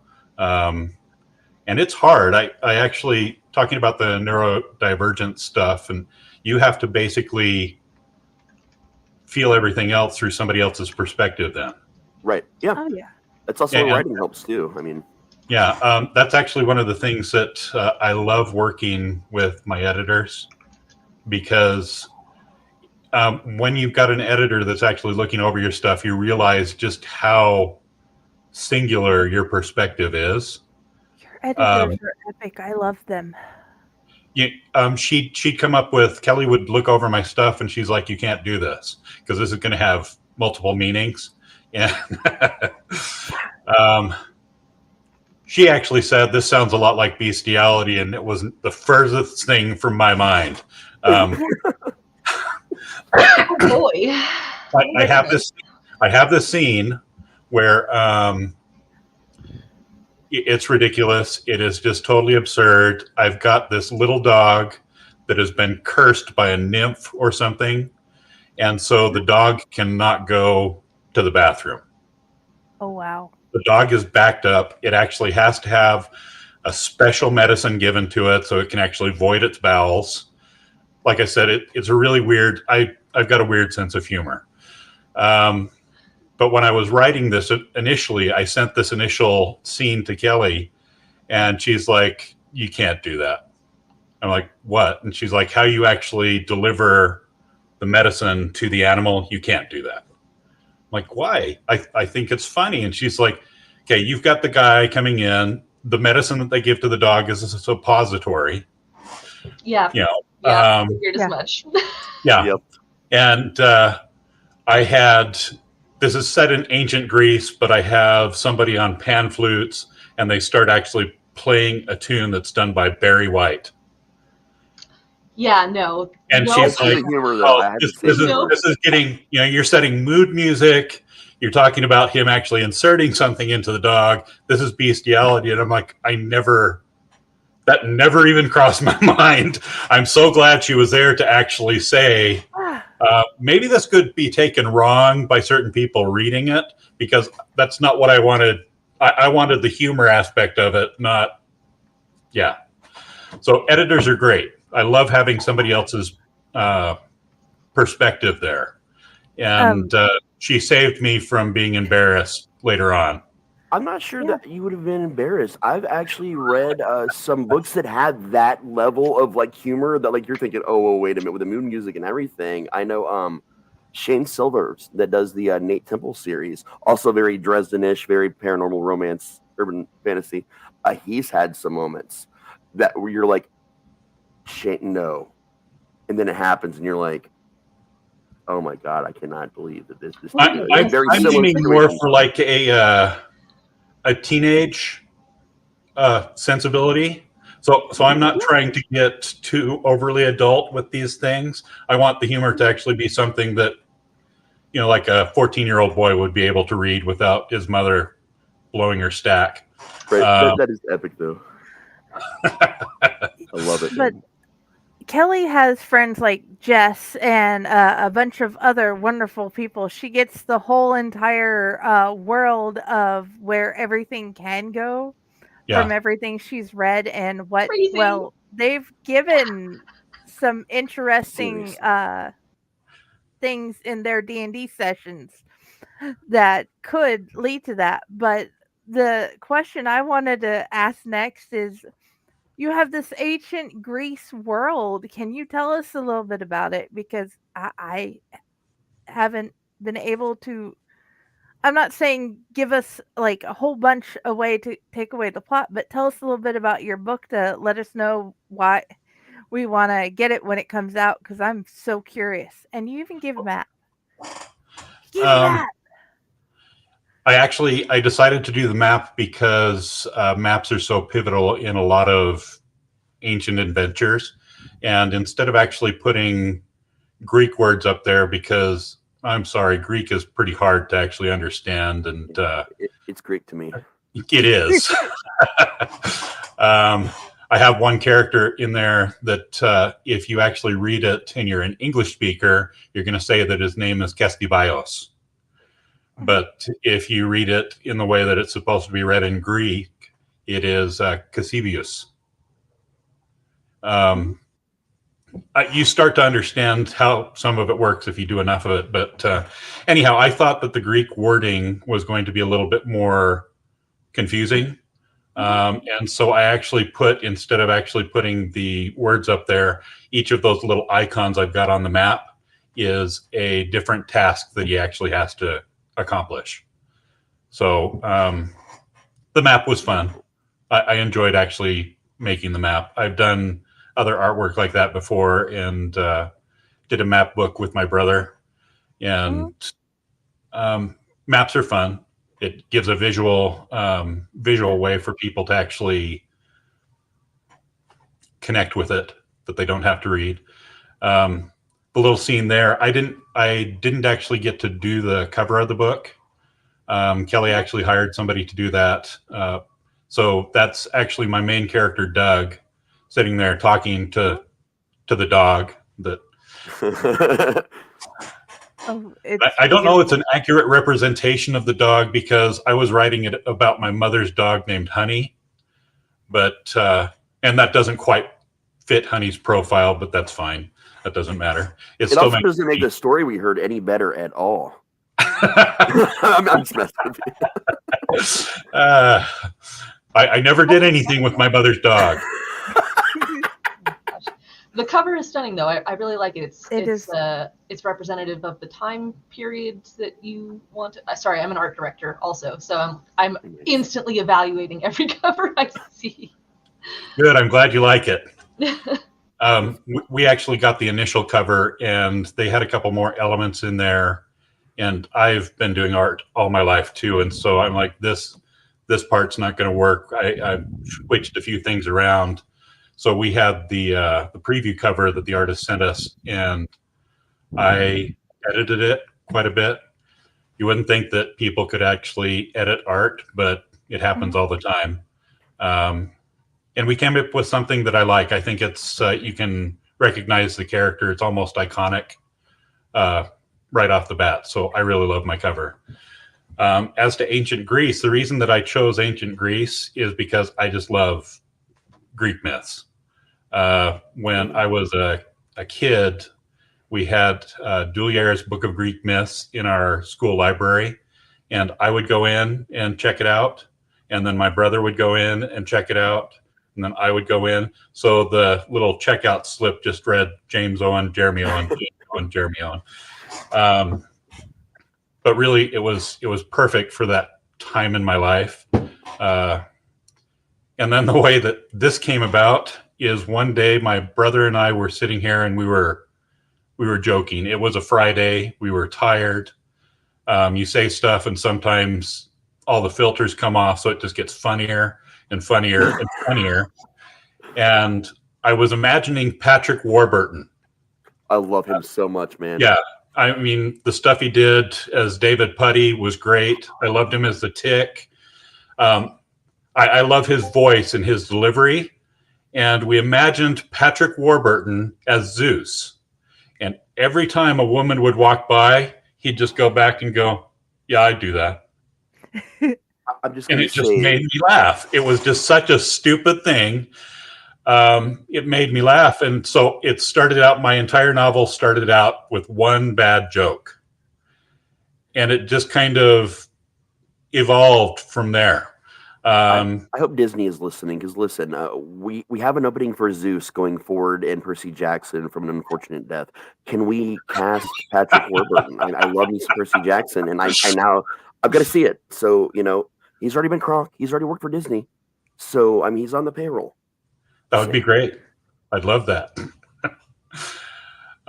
Zeus became a little bit more respectful as the novel progressed. He's actually more of he's more of a father figure in this, and it actually comes across as a little bit endearing. Okay, so it's the Disney Zeus, not the actual canonical Zeus. Even more perfect. So I actually said that the reason that Zeus is known for fathering all these children all over the place is because it's a bad practical joke because he offended Hermes and Apollo. And so they're the ones going around and they're actually fathering all these children, and they're blaming it on Zeus so they're not getting in trouble. And Eris actually got in on the joke too, and nobody knows how she fathered 3 children, but she did. Greek myths, stuff can just happen. I love the Greek, the possibilities of stuff that can happen with Greek myths, and because of that, it kind of gives you free reign to do whatever you want. Mm-hmm. So, my brain is now spinning out this whole Patrick Warburton. Zeus thing. So the Tick is my favorite hero. I'm obsessed with the Tick. I have been my whole life. So now in my head, I'm just like, Arthur, you may hate me, but we are akin. I made you in my image. The city, my city. Your toast will never go unbuttered again. And that's where my brain is for Zeus now. The whole yeah. So we'll know what he's going to be thinking about the rest of the time that we're doing. That and evening soup. All the rest of the 24 hours. I'm glad I could actually do something to mess with your brain that much. I love it, man. Thank you. That's the beautiful one. It truly is. Oh, yeah, I knew it would be beautiful from the start. But okay, my question is, what is his first trial, though? The first trial is giving the medicine to the dog. Okay, that's the first trial. Okay, so that was the first trial. Just trying to figure out where in the book that would start. So we're starting there. We start there. We start from the lowest humor you can actually start with, and the second task, I'm not really giving anything away, because with the original 12 trials of Hercules, it was cleaning out the Aegean stables. Well, the second task is cleaning up after the dog. Yeah, that fits. Yeah. It was pretty bad. I mean, starting off with bathroom humor sets the tone for the rest of the book. So I've done it before myself. I'm thinking about that pan flute, man. You can only go up from there. Yeah. Or maybe you just stay in the gutter the whole time. Who knows? Yeah. I go up from there. This is going to be fun. And Jess, on your end, with what you have behind you, you have 3 amazing princesses and 3 big 4, well, 6. 4. Okay, It's 4. 4. Okay, I'm only up to 3 so far. Okay, It's and okay. 4. She's in progress right now. okay, I haven't got much about her yet. So we have 4 beautiful princesses and 4 big, strong protectors, and the trials they go through, because they all have some interesting things happen. But how did you decide to make? Well, not exactly how, but where did you begin with your idea for your princesses? Let me get that. That's Okay. where you got the This idea. is a question I love. I love this one because it's out of this freaking world. How this idea came about. I'll give as much of the condensed version as I can. All right. So I was working in a small game studio a couple years ago, and just when I had started writing paranormal romance smut, one of my coworkers was just like, "You can't turn any idea into a romance novel." And I'm like, "Bet, bitch. Like, fucking challenge me. Let's go." And he's like, "All right, fine. How about what?" The pogo? Yes. Yeah. Yeah. It's clowns bouncing on a pogo stick. That's how this idea came about. So originally, the series was going to be Wide Shoes, which is reverse harem for women. And the FMC was going to get her magical powers. Sorry, FMC is female main character. Was going to get her powers by bouncing on the other boys' pogo sticks. And they were going to be in this like Cirque du Soleil traveling like horror-esque circus. They would go from town to town. And like as soon as they profiled enough of the people there, they would figure out who they wanted to rob from. And then she would have like a massive orgy with all the boys, combine their powers inside of her, and then like go rob the place. Wow. And then the circus would move on. But as I started developing Zane, he was just like he was such a strong, possessive, like I just couldn't see him sharing the FMC with anyone. And so I radically altered my plan. Radically. And now here we are. I'd like to read that version. The Wide Shoes version? Yeah, man.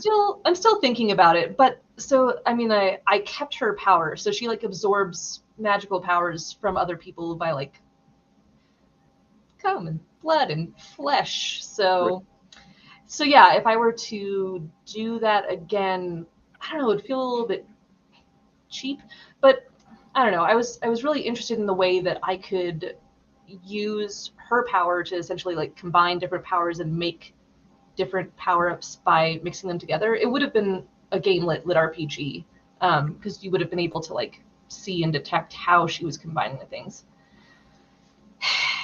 But here we are. Yeah, super interesting though, man. Like, so I don't read a lot of smut or erotica. I'm not gonna lie, I don't read a ton of it. Not because any particular reason. Honestly, I read what's in front of me. If you put it in front of me, I will read any genre.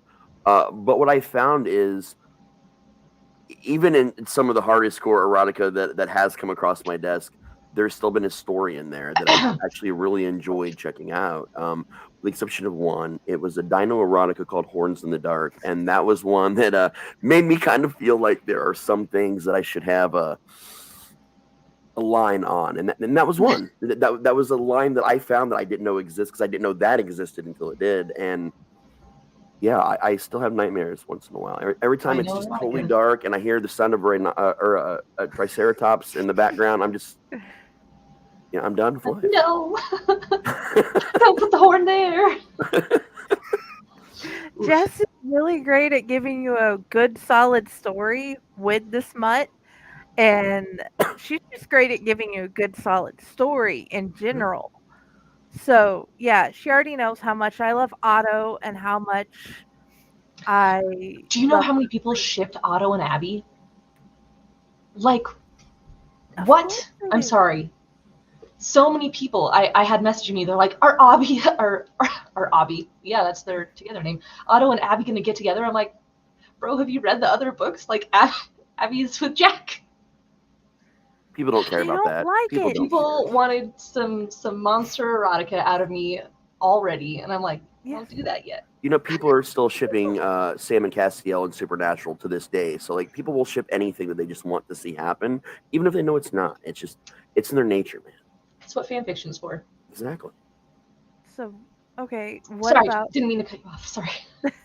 That's fine. What about the ship and everything with Feral Guardian? What?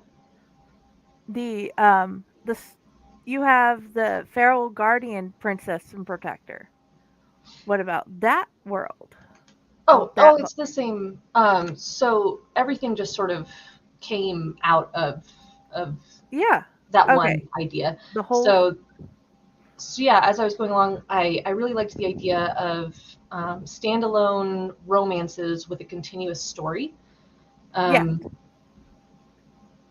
I had never executed such a thing before, so this was my first attempt, and like, man, I've been doing the best I can to make sure that every book like gives a reintroduction to the magic system and how it works, and the gods and the goddesses and the world building and everything. But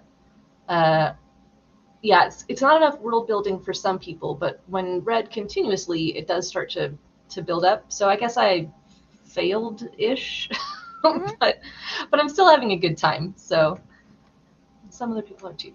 It just spiraled off of the original Pogo Stick Clown idea. I think if you've had a good time, you can't count that as a failure in any way, because a lot of what we do, as much as we say it's to sell things or to market or to write, stories for people to buy, we do it for ourselves first. So to me, like that, having that level of fun with it, that's you can't even count that on the failure board at all, man. Like, that's solid. Yeah, and I can tell, like, if I'm not having fun with a story, if I'm not enjoying it, I know no one else is going to enjoy it either, because they're going to be able to detect that I'm having a bad time.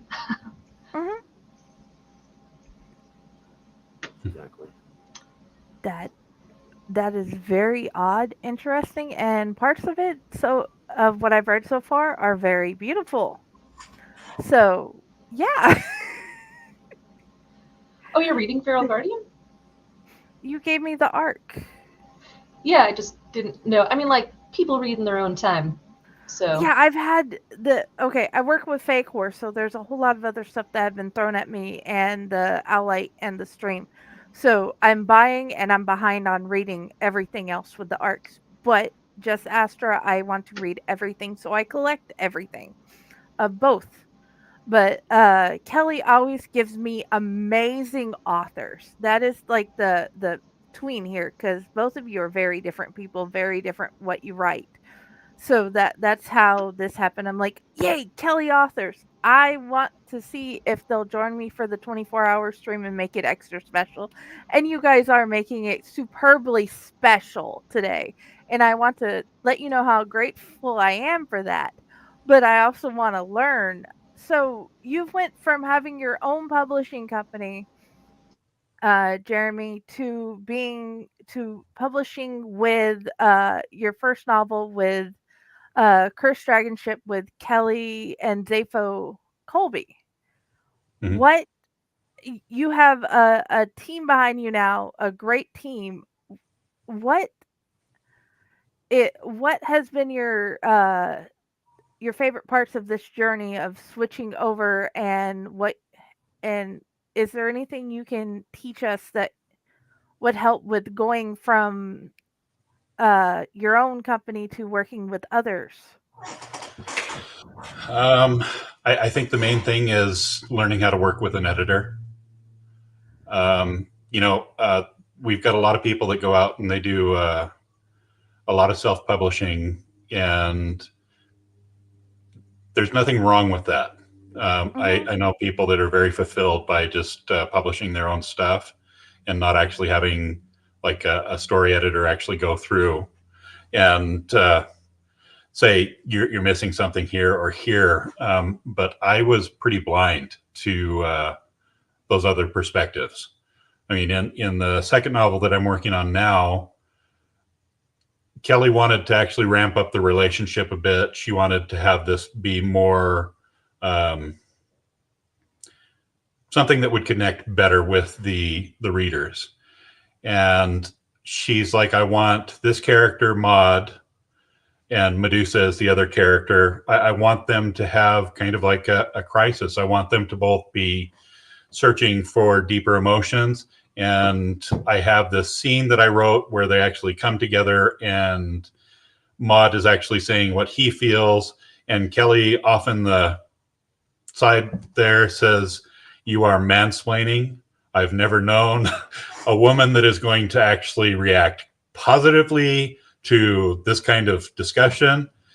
And that was really hard to actually go through and fix, so that I'm not just seeing it once again from my perspective. My poor character Maud, he sounds like a misogynistic, clueless man because he's being written by a clueless man. I'm not misogynistic, but it's hard to actually see all the implications of what you're writing without somebody actually, even if you're just using a reader to go through and give feedback. You have to have somebody that's really giving feedback. The scene is so much better now. It is so much better now. But it wouldn't have been that way if I'd have done it just myself. Yeah, incorporating feedback is essential to the process of growth, and yeah, you can't grow as a writer without accepting exterior input. You just can't. Yeah. So Kelly, I'm not sure if this is how an editor is always supposed to be working, but to me, she's just perfect for me because she really does point out all the stuff that I'm just clueless about. I'm sure I'm getting better about it. I'm understanding a lot of stuff a lot deeper than I would have before. Mm-hmm. But you have to have somebody else chiming in. Otherwise, you're just there's nothing wrong with writing for yourself. And my first novel really was. It was me. I was needing to have something that was funny, and that's why it became a comedy. I needed to be laughing for myself, and I figured if I enjoyed it enough and other people could enjoy it too, great. But the first novel I was writing for me. The second novel, I was writing on a deadline. I had like 7 weeks to actually get it out, get that first copy to Kelly, and it did not feel the same because I pushed it a little bit too hard. So I wasn't really writing for me on that one. As I'm going through and doing the edits on it now, I think I'm hitting that stuff where I am writing for me, but I've got that perspective of somebody else. So it's going to be a better book for it. Oh, yeah. Do you feel more comfortable as you're editing and you're moving into the second book? Like you're enjoying it and expanding more on the story you've started with? So the second story is actually taking off on different characters. Oh, it's a new set of characters that don't connect? Okay, they were characters that were actually introduced in the first the first novel, but the second novel is actually, instead of the main character Doug, it's his brother. And instead of the main female lead that we had, it's Medusa that was cured of her curse. And so these two, they both have baggage. Yes. One of them is totally just, he's very analytical. He doesn't really experience the world without having somebody else there to actually protect him and tell him what he's supposed to be experiencing. And then Medusa, she's got this curse that was taken away from her, but she's got survivor's guilt. Yeah. She has to figure out how to actually live her life without being the monster. And she's pulled back in to where she's actually having to deal with a situation where she's brought in because she has to be the one to tell them how to deal with monsters. And so it's a little bit more of a, I wouldn't say deeper. I don't write deep stuff. But the characters are a little bit more developed, a little bit more than just one dimensional. Very cool. That actually does sound wonderful. I am looking forward to seeing your take on her and how she turns out in your world, because I've read so many things, including why she was given the curse, but having it taken away and having to deal with the aftermath. Yeah. I have not read a story about that yet, so Me I either, am most yeah. definitely interested. Yeah, it was a pretty unique take, and I just Medusa is pretty much one of the most. She didn't deserve what she got. In all No. characters out Fair of enough. literature or mythology, she really didn't deserve what she got. She was born into a bad situation. She was taken advantage of by somebody else, and so I didn't think it was a curse that was worthy. And I wanted to make the gods in my book. They have to have some kind of culpability. You know, they can't just do what they want just because they're mad, but that's basically what the Greek gods did all the time. And so I wanted to have one of them actually say Oh, that they were wrong. Pyle. Oh yeah. So He would have never thought that she would suffer from survivor's guilt. That is a twist on her, and he can understand it in your book, though. yeah, the second book is getting below the surface a little bit more. The first one is just like a guy going on an adventure and figuring out who he is. The second book it's deeper than that. Oh yeah, So that is gorgeous. This is going to be wonderful. I am so looking forward to that too. thank you.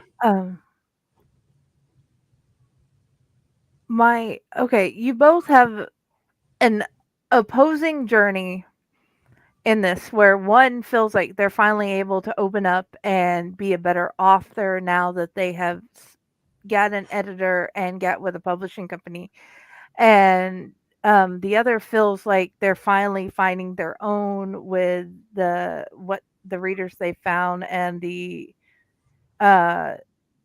writing on their own as an independent publisher. What is the one piece of advice that you both would like to give to a starting out author that can help them step forward and feel like they're searching out the right path? I would definitely say find a mentor.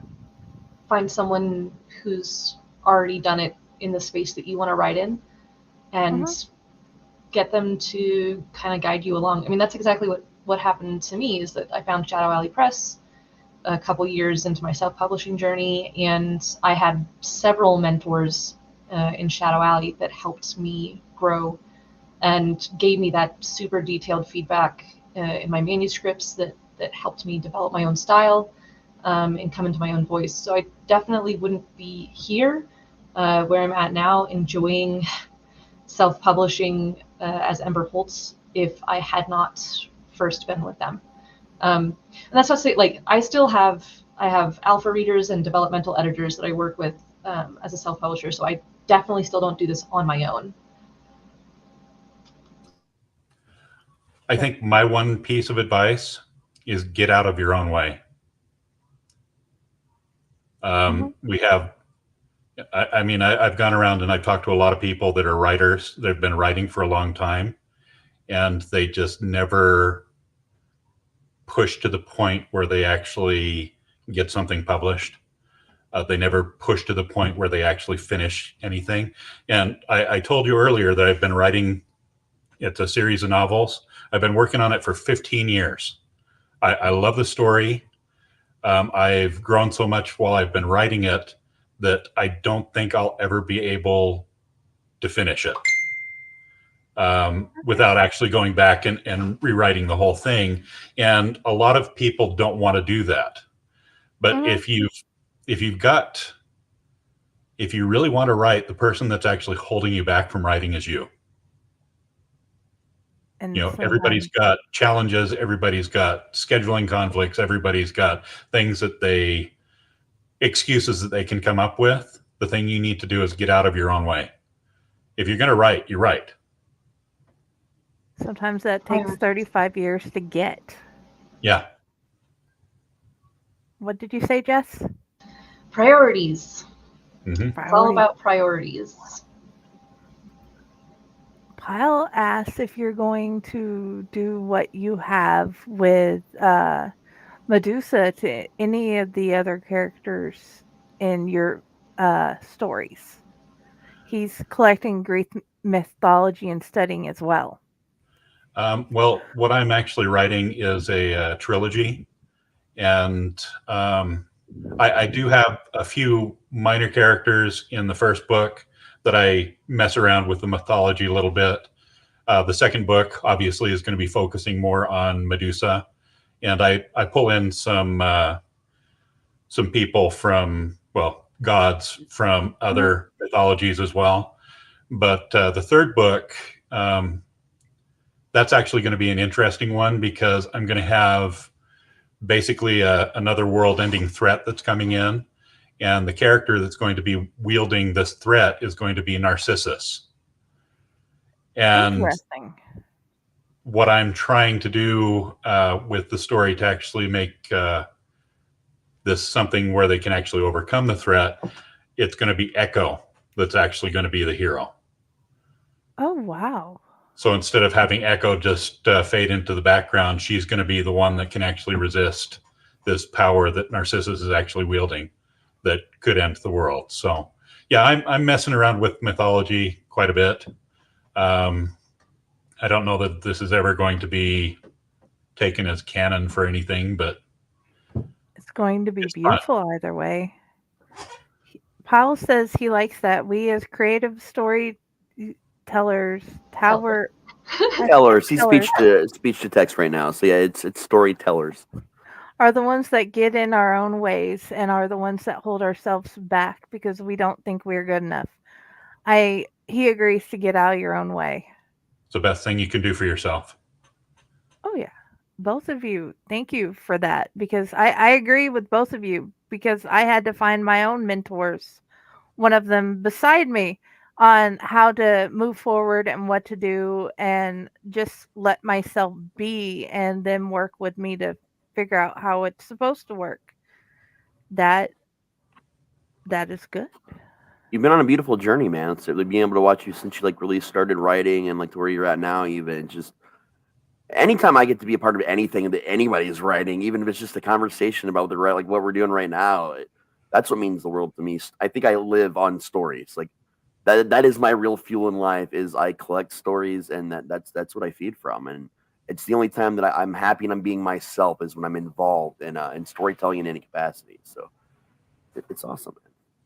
That I'm doing the same thing. I'm collecting stories and storytellers, and Patti, and of course Kelly, and Todd, Theodore Naratek Tinker. I don't know if you guys have heard of him and Balance of Seven, but all three of these publishing companies have given me a home, have given me people to learn from, and have given me basically a jumping point on where to go. And that's one of the best things about this show. You guys help us learn more as we go along, because this is not the easiest journey, as you guys have probably seen. Mm-hmm. And okay, my next thought is, you guys have both written, apparently each story is about different characters that link together. What is the one character out of all three stories that you would like to actually sit down with and talk about? Not talk about, but talk to learn from. Before we can get their answers, it's the hour on the hour. It's the hour? Okay. Yeah, we didn't have anybody put in hashtag haunt, but I still have to play the video really quick. So okay, that's fine. bear with us. Sorry, I was you got thinking 30 about seconds. that, and then you're good. We got 30 seconds for you to put hashtag haunt if you're in the Ohio area and would like to travel. So here's the video.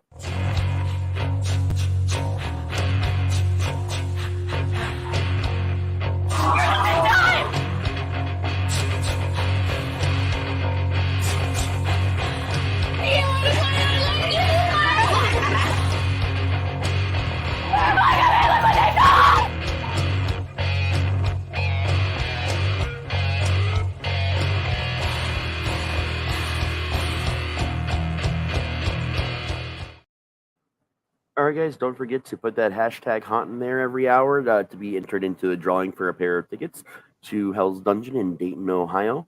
Also, don't forget our QR code in the top right corner or the show note links to our donation section for PayPal. That is going to go towards keeping the lights on, paying our subscription fees, and really, honestly, that's just buying a bunch of cool shit and giving it to you. So, yeah. And if you donate at least $20 or more, you get the limited edition Owl Light All Night t-shirt. So give us your money, don't worry about things like car payments, house payments, all the mundane crap. Just, give us your money. And there we go. We can continue. Okay, back to the question. Which one of the characters out of any of the stuff you've written, whether it be working with the comic books and the trilogy you're writing here or other books as for Jess, which one of them would you like to actually sit down with and have like a dinner or a coffee date with and talk?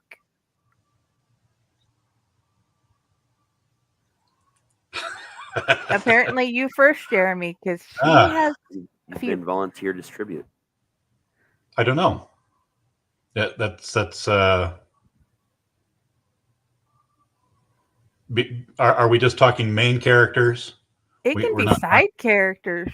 It could be the dog. I don't. The dog. Whoever. It could be the suppository. Okay. So I actually there's more than one dog. Yeah. More than one dog in my story, but there's a dog that is actually the first dog that Zeus had when he was a toddler, and I named the dog Goldie. And Goldie is just a hoot. I love Goldie. So I would take lunch with Goldie, I think. Okay. It'd be kind of low pressure. If you're around somebody that's too intelligent or too impressive, you just feel like you've got to be putting on a show the entire time that you're having the meal. And then you're not tasting the food or anything else.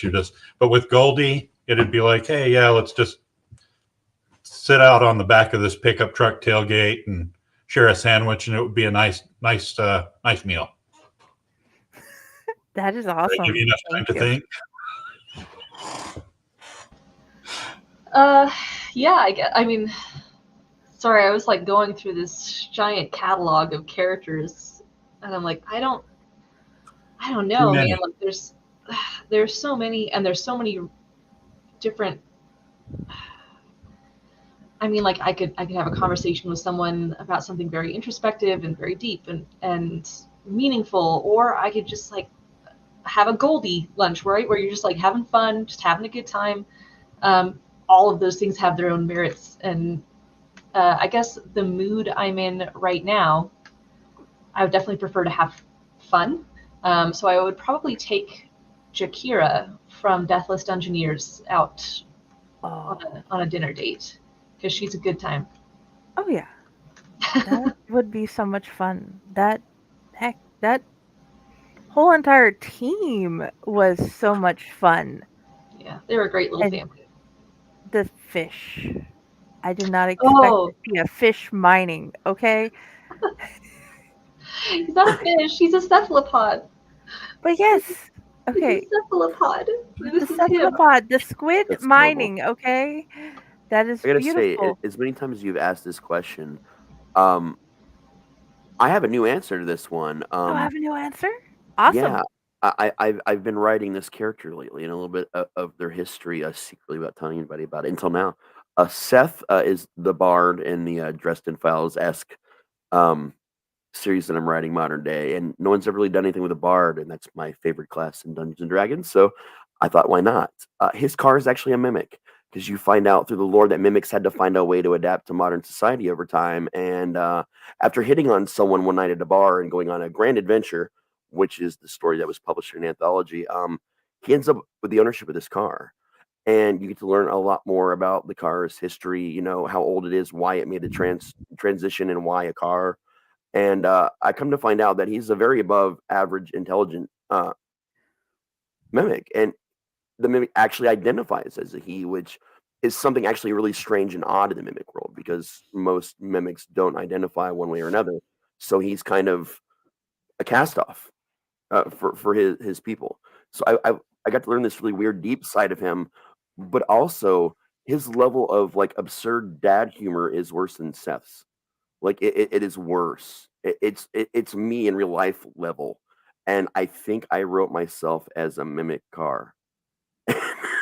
I kind of want to ride around, I don't really drive much, but I feel like if this car existed, it would be my new best friend. It'd be like, Roger in the Taxi and Roger Rabbit. I'd just be riding around this car. We'd insult people, have our dad jokes, and then smoke a little bit and go about our business. I like that. You don't want your car smoking. No, it's a bad sign. It just depends on what it depends on what it's smoking, and that's Is it going to have a muffler up front by the front bumper? Yeah. Come on, man. Yeah, and then you've got to make a save roll, right? Because when the exhaust comes out, it's really just a lot of marijuana smoke. So you can get this whole area effect. It's part of the secret power, He pulls out a pan flute, and the next thing you know, the car is just, it works. Spreading joy wherever it goes. Exactly. Yeah. I laughed. She And laughed. hunger. The car laughed. What? Yeah, that was like the stupidest thing I've ever written, but the funniest. The whole I laughed, the car laughed. I laughed, she laughed, the car laughed. Wait, what? Yeah. That was like the funniest thing I think I've ever written. So if it's smoking, it needs to be spreading that joy, and its exhaust needs to smell somewhat like French fries. Oh, dude, yeah. But Yeah. like, it's got to be McDonald's French fries, and I don't know why. Like, I don't think McDonald's French fries taste the best or anything, but the smell of McDonald's French fries is like 50,000 stoners like will just group to it if they all smell it at the same time, and next thing you know, Limp Bizkit's playing at a Sunoco somewhere, and it's a whole thing. Where do you get the ideas for your stories? Well, No, I mean, don't get me wrong. I'm an avid marijuana smoker. I smoke quite a bit and have for many years. I'm also a political activist for marijuana, so that's a whole other thing. It depends on the story, man.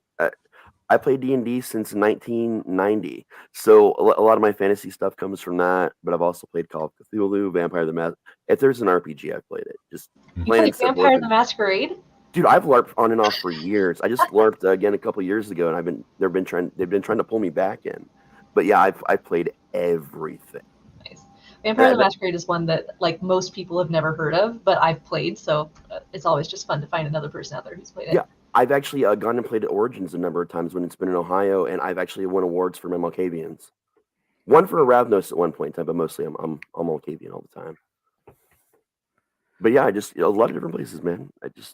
I've been in horror all my life. I kind of grew up in it. My mom did a lot of special effects for indie horror, so I was raised on indie horror sets. So the horror it's not even so much it's just art, it's just life. And I've been in the haunted attraction industry for 30 years now this year, so like everything is just sort of a fleeting moment and me watching and studying, again, people.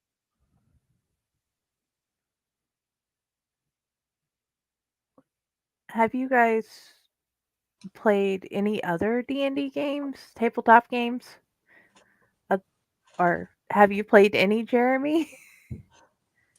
No. I'm not really one of those kind of nerds. Okay. I am a nerd, don't get me wrong, but I don't really get into gameplay very much. Okay, let me bring her up. I love it. Okay, one more I was time. gonna say this is my nerdiness. Yeah, dragon holding these. That's lovely. Absolutely I love gorgeous. that. That is amazing.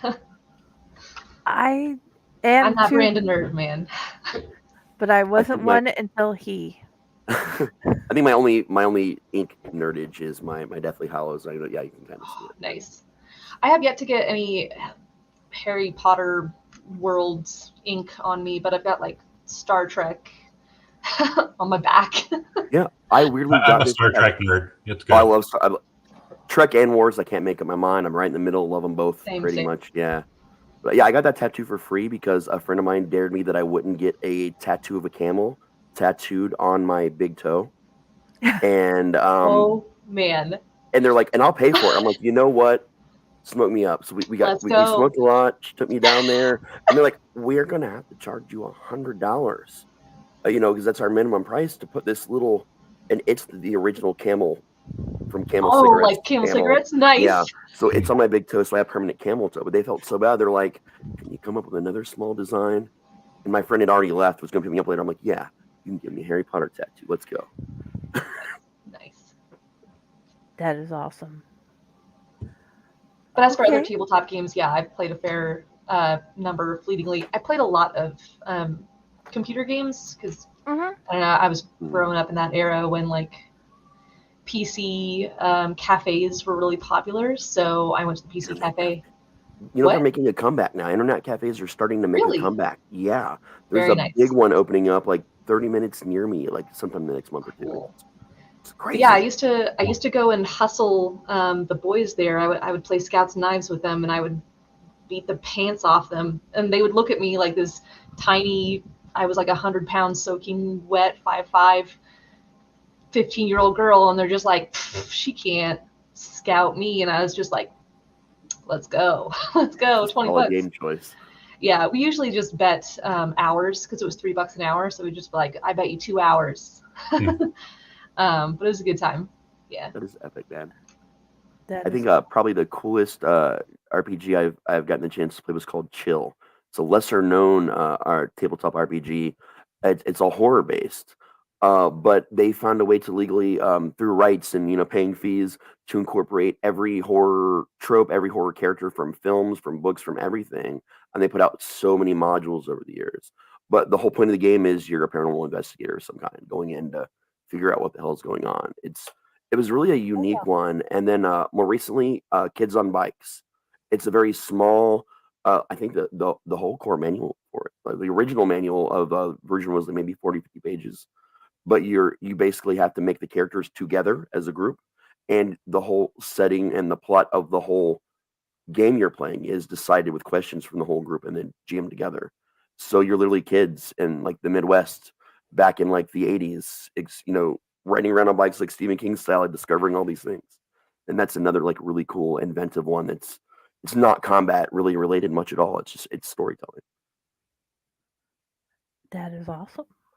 Okay, my next question now. Who is your captain and why? I like Cisco because they actually stay and deal with their stuff. I'm gonna have to go Janeway. I love her to death. She's such a big inspiration.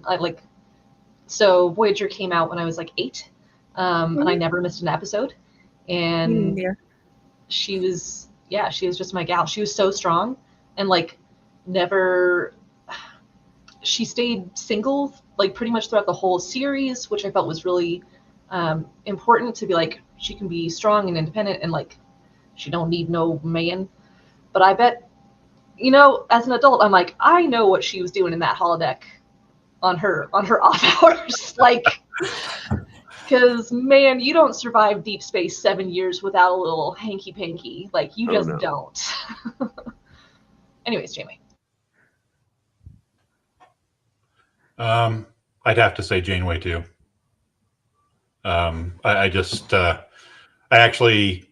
So I went through all of the new Star Treks that they've got out and was feeling the void there. And so I had to go and start rewatching. And you start rewatching the Next Generation. Mm-hmm. It's a little rough there at the beginning. Season 1 is rough. Yeah. But I always liked Voyager. I liked that they didn't have the same support that everybody else did, but they still made it work. Oh yeah. So they found a way. Yeah, it was definitely a lot about found family with Voyager too, like making deals as much as they could, making friends as much as they could. And I think I don't know. Nope, I don't want to say something sexist. Never mind. I just think I think Janeway was a good pick for it because being a woman in a man's world, she had to. I mean, like, is very reminiscent of of kind of the world that we live in now, where like women have to be kind of rough, tough, assertive, sometimes even more assertive than men just to be heard and seen. I'm not saying this is everywhere. I'm just saying oftentimes it's how it is. And I know when I was in the video game industry, I had to be assertive all the time in my meetings or I was not being heard, which sucks, but here we are. Anyways, so Janeway having to like grow and be more like caring, motherly in this situation where once she had to be more assertive and like commandy, I thought was an interesting character arc for her. And where am I going with this? I don't know. I forgot. I don't think really it's being sexist at all. I mean, this is a thing that we know happen. We have evidence that this happens and has been happening for a long time. One of the things I found interesting about this is Kate Mulgrew just did another interview, I guess not that long ago. I just happened to read it, I think 2 or 3 days ago, where she was talking about she had an issue with the actress that played Seven of Nine, and I know her name too, and my brain is just... Jerry Ryan. Thank you. And she was talking about how they'd had a big issue between each other in filming, and she came out and mentioned that, hey, this was not her doing. This was entirely me. I was trying to run a character that could be the character on the show, that could be this strong, female character that gave other women hope in real life, that could show them what you could do if you stuck to your guns and you went for it. And she was talking about how she felt like them introducing the 709 character and how she came in, she looked sexy. She was dressed provocatively. She felt that was taking away from her and all the work that she had done on the show, and that now we're sex sells again, and we're right back to objectifying women when the show before then had been all about women empowerment. And it took her a while of realizing that the way the character was written, sure, the way she dressed, she was sexy, et cetera, but she was the other side of female empowerment in a lot of ways. And it took her until well after the show was done, even being, filmed, that she really understood that and made, I guess, a public apology about it. And now she talks about it openly. And it was a really interesting article, I thought, to read. I would like to read that too. It'd be very interesting. I mean, even still with their personal words are escaping me.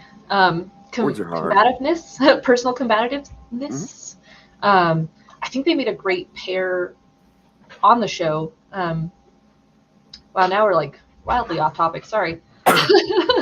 We squirrel a lot around here. That's what we do. But like 7 of 9, became part of the Borg when she was very, very young and didn't get to grow up as a human, as a human. So when she joins the ship, she has to I think it was really interesting that she has to learn all of these mannerisms and how to behave. And she still did have that kind of stubborn, strong-headed will that Janeway also had. Yeah. So learning to accept her emotions and become more human, she and Janeway went through a very similar arc, I think, at the same time, and Janeway became a mentor for her, and I really liked that. Yeah. I'd say she's actually 7 of 9 is my favorite character in the whole Star Trek universe for obvious, reasons about me. There's a lot of weird little similarities there for me. But I got to say, Captain Kirk's my man. Partially because it's what my dad got excited about, and there wasn't a lot of things we ever bonded over. Doctor Who and Star Trek. He liked Star Wars too, but Doctor Who and Star Trek were his things. So I remember bonding, during Next Gen, but a lot of it was him being excited and showing me all these recorded episodes of, the original Star Trek, and really going back and looking at it this was the first ship out there. This was the, until, Enterprise and other things we find out later, obviously. But this was the first thing, this guy's out here, he's on his own, trying to figure things out. Was he the greatest role model for a kid? No, he's the worst role model of all the captains. Hands down, I will never not admit this. But, man, he was the only one to truly best the Kobayashi Maru. That's a big deal, and people I don't think give him enough credit for the fact that how he beat it was really not beating it at all. But I mean, if you really, he just rewrote it. He outsmarted the machine, and that was one of those things that showed his character and his willingness to go, okay, there are these rules in Starfleet that I'm meant to follow, but a smarter leader knows when to work outside of those rules with the same intended purposes, that I would need to uphold my position in Starfleet. So he took a lot of chances, and I think a lot of other captains that came after him had qualities of him, but they found ways to I guess round off those rough edges and make those qualities a lot more useful by being better people than he was. So they learned from him that way too. So there's just something about, just an honest guy that went out there and made a shit ton of mistakes, did a lot of stupid things at times, but he came out pretty much okay in the end. He became a legend in Starfleet, so that was great. But yeah, it was just, nostalgia, and just there are just qualities about him that I think are very interesting from the human perspective. And the T in Raz T Slasher stands for Tiberius. It doesn't really. I change what the T stands for every other day because it's fun for me. I think it was Tyrone last week. I don't remember. I still say it's the, and it will be the in my mind until I stop breathing. But but anyway, what? Right, Fallout 76 is going on the screen over here, and it just sorry. Okay. If you were a cryptid, what cryptid would you be? Is the next question. You brought up 76. That's the only thing I like about 76. Yeah, I like. I guess I would be a moth man, a moth woman, a moth. Seeing slightly further down the road than other people. As a storyteller, I have to envision the future as I'm writing the present. Okay, so you're going with Mothman the Wise. There's weirdly, oddly different classifications of Mothman depending on how Mothman appears to you and in what situation. He can be a harbinger of death, bestow wisdom, he can kill you. There's a lot of different versions of Mothman. Mothman the Wise. What about you, Jeremy? My initial response is I'd be one of the soot sprites from the Studio Ghibli films. Alrighty. I'll take it. I don't know why that's my initial response, but I want to be something like that. I don't know. I like it. Then it would probably be either a Yeti or I will just go with Yeti. I live in a small town that I've watched actually grow over the years. But when I was growing up, we have coyote packs that come into the town every night. And so you'd hear them going off. And so there was always this sense that there's something that we don't understand just right over there. And a neighbor of ours had peacocks. And peacocks they're beautiful birds, but they have one of the weirdest cries that you've ever heard. And so when you hear coyotes howling, and then all of a sudden you hear a peacock go off, it feels like you're in the middle of some kind of cryptid story. Something's going to be coming out of the woods pretty soon, and it's going to snatch you away. So, I don't know. And then the foxes start sounding like women screaming. Yeah. Oh my God, yeah. The vixen cry, which is so ridiculous because it's the males that make the vixen cry, not the females. I'm like, why'd you call it a vixen cry? It's insane, man. But yeah, they sound super. Oh, and then bobcats. Oh yeah, man, their cries are horrifying. I can understand how people came up with the idea of skinwalkers when they see a bobcat walking and then hear a human screaming. They're like, that's a monster for sure. That is a crazy demon from the underworld. It's just a bobcat. It is, man. We actually had a coyote that was coming through the wash not far from our house, and it had learned to mimic other things. And so we have some ranchers and other stuff around, and this coyote had learned to actually sound like a hurt lamb. So a coyote was out there and it was bleeding. and you could hear it crying, and you're just like, it's really weird. You're living in a place that doesn't have street lights. You've got a pack of 20 coyotes or something coming in, but it was doing that to try to lure the animals that were safely in their enclosures out. Oh yeah. Oh, wow. Yeah. They're freaky animals. My oldest cat, Crowley. So his father was a wildcat. So we're not sure if it was a bobcat or what kind of cat. It was a wildcat of some kind, like a mountain cat. And its mother was just a feral normal cat. And Crowley and his litter they were abandoned 2 weeks. The mother just took off.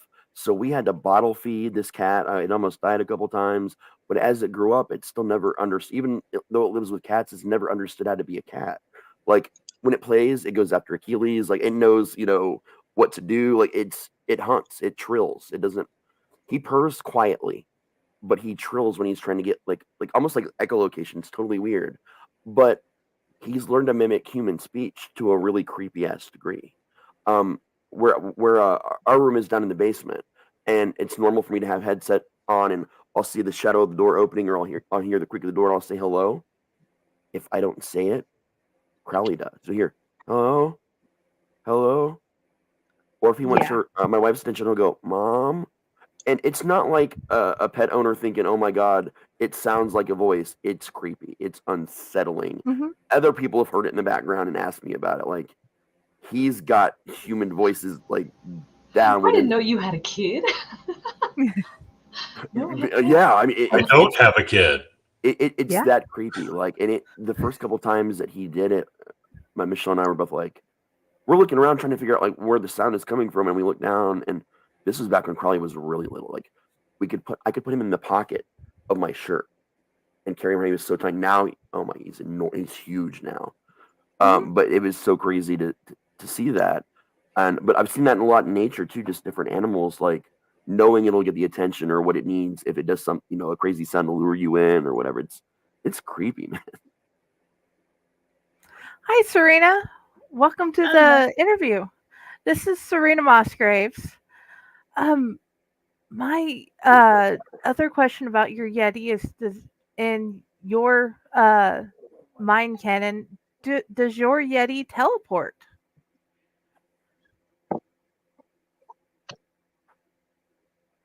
Huh, Jeremy? My Yeti? Yeah, you said you would be a Yeti, but everybody has a different way of seeing Yetis. And the person who brought this thought in my mind was D.H. Dunn and his Yetis. My Yetis don't teleport. Your Yetis don't teleport? Okay, No. awesome. Not as far as I've ever imagined them, but now I'll start imagining them teleporting. And it's going to mix with the Star Trek theme that we were talking about earlier. So they're going to have a little communicator they flip over. Yeah. There's no intelligent life down here, Jim. And then they're gone. That's epic. I love it. That is like awesome.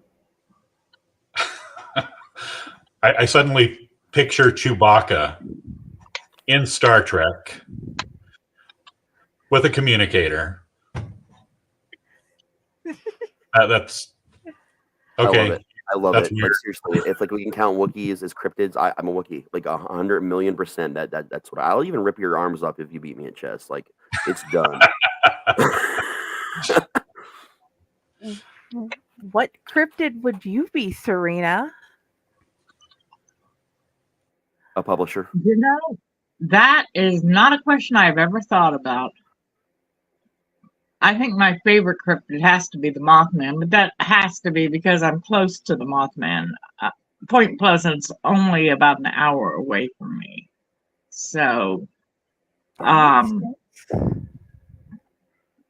So we get two moth ladies.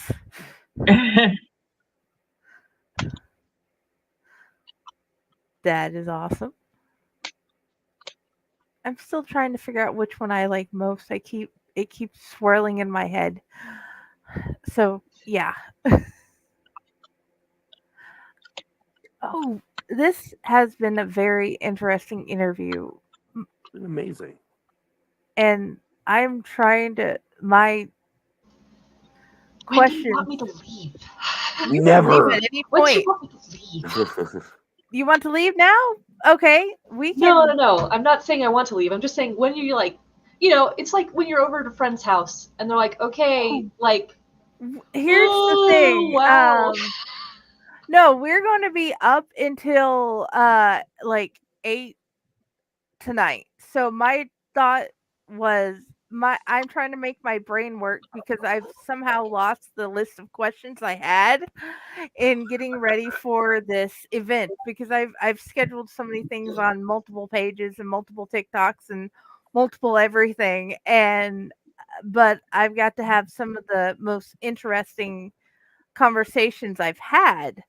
And yes, I'm not saying that to ask you to leave. I'm trying to figure out because you guys are so different. Your worlds are so different. Your genres are so different. How did you choose your genre? I have an easy answer if Jeremy needs to think. Go ahead. So in all of the books that I've ever written, there's always been a romantic subplot. And in my lit RPG works, men and women sort of receive romance differently in their works. Like their idea of what romance is and the romance that they'll accept is different. So as a woman writing a romantic subplot into my books, like a lot of the times the men in the lit RPG genre were just like, well, this is weirdly emotional and I don't know if I feel good about that and I don't know if I like it. So I just realized I was writing the right stuff that I loved that I could express to the wrong audience. And then after one day I was just like, man, I'm in a huge reading slump. Like I tried to read this tower climber book and it felt so like, I don't know, it felt very anime. I don't know how better to describe it. Like the main character was just, I wanted to punch him in the face over and over again, and the tropes were ridiculous and stupid, and like I couldn't stand it. And I just put so many of these lit RPG books down that I couldn't get through. And one of my friends was just like, here, read this. It's a Bridgerton novel. It's just light and fluffy, and it'll be fun. You'll have a good time. It'll get you out of the slump. And I read it, and then I read the next one, and then I read the next one, and that was like 2 days. And I was like, wow, romance. I forgot this was a genre. I forgot that there's a genre out there that will accept the things that I am like trying to suppress as best I can. Because, Shadow Alley Press was like, we don't write romance unless it's harem. And it's like, cool. I'm not going to write a harem because I'm not equipped to. I can't. But yeah, so I guess my friend throwing a book at me helped me to realize that I was suppressing a large part of what I wanted to write into my work, and I needed to stop doing that. Yeah. You should never suppress who you are. Ever. I mean, so I want to make money as an author, right? Like I want to be able to feed myself and pay my house bills, et cetera, et cetera. And the small press I was working with catered to a male-dominated audience. So I had to, do like 1 part marketing, 2 parts like love of the story. And the marketing part was kind of attacking the love of the story part that was in me. So I still wrote a lot of stories that I enjoyed thoroughly, but I think that I would have enjoyed them more thoroughly if I had been able to express the romance aspects of all of them more.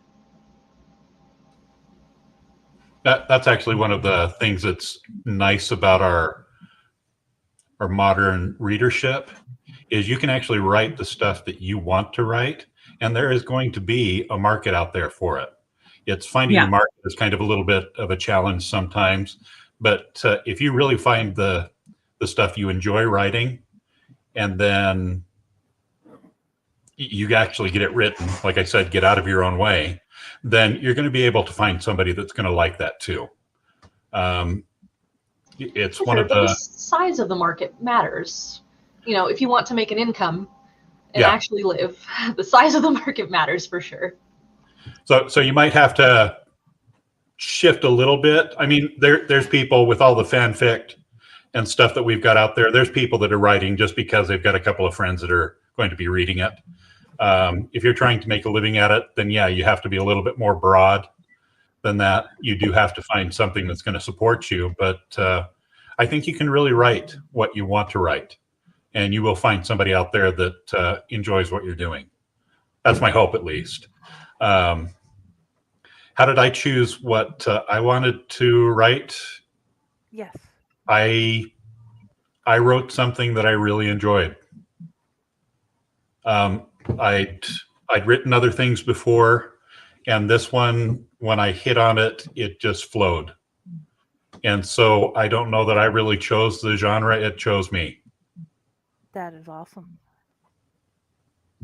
I think that's also how I am. It's always been I write what makes sense to me, and I don't pick a genre. It's just the genre fits. So, yeah. Yes, you have Well, guys. written so many beautiful things in different aspects of horror and poetry, and have even opened up other thought processes I didn't expect. That I definitely appreciate, Serena. But we have reached the end of our time slot for Unprinted Pages in this 24-hour insanity that Raz has brought us on this amazing journey on. Let's end the show with if you guys will please tell us where we can find you.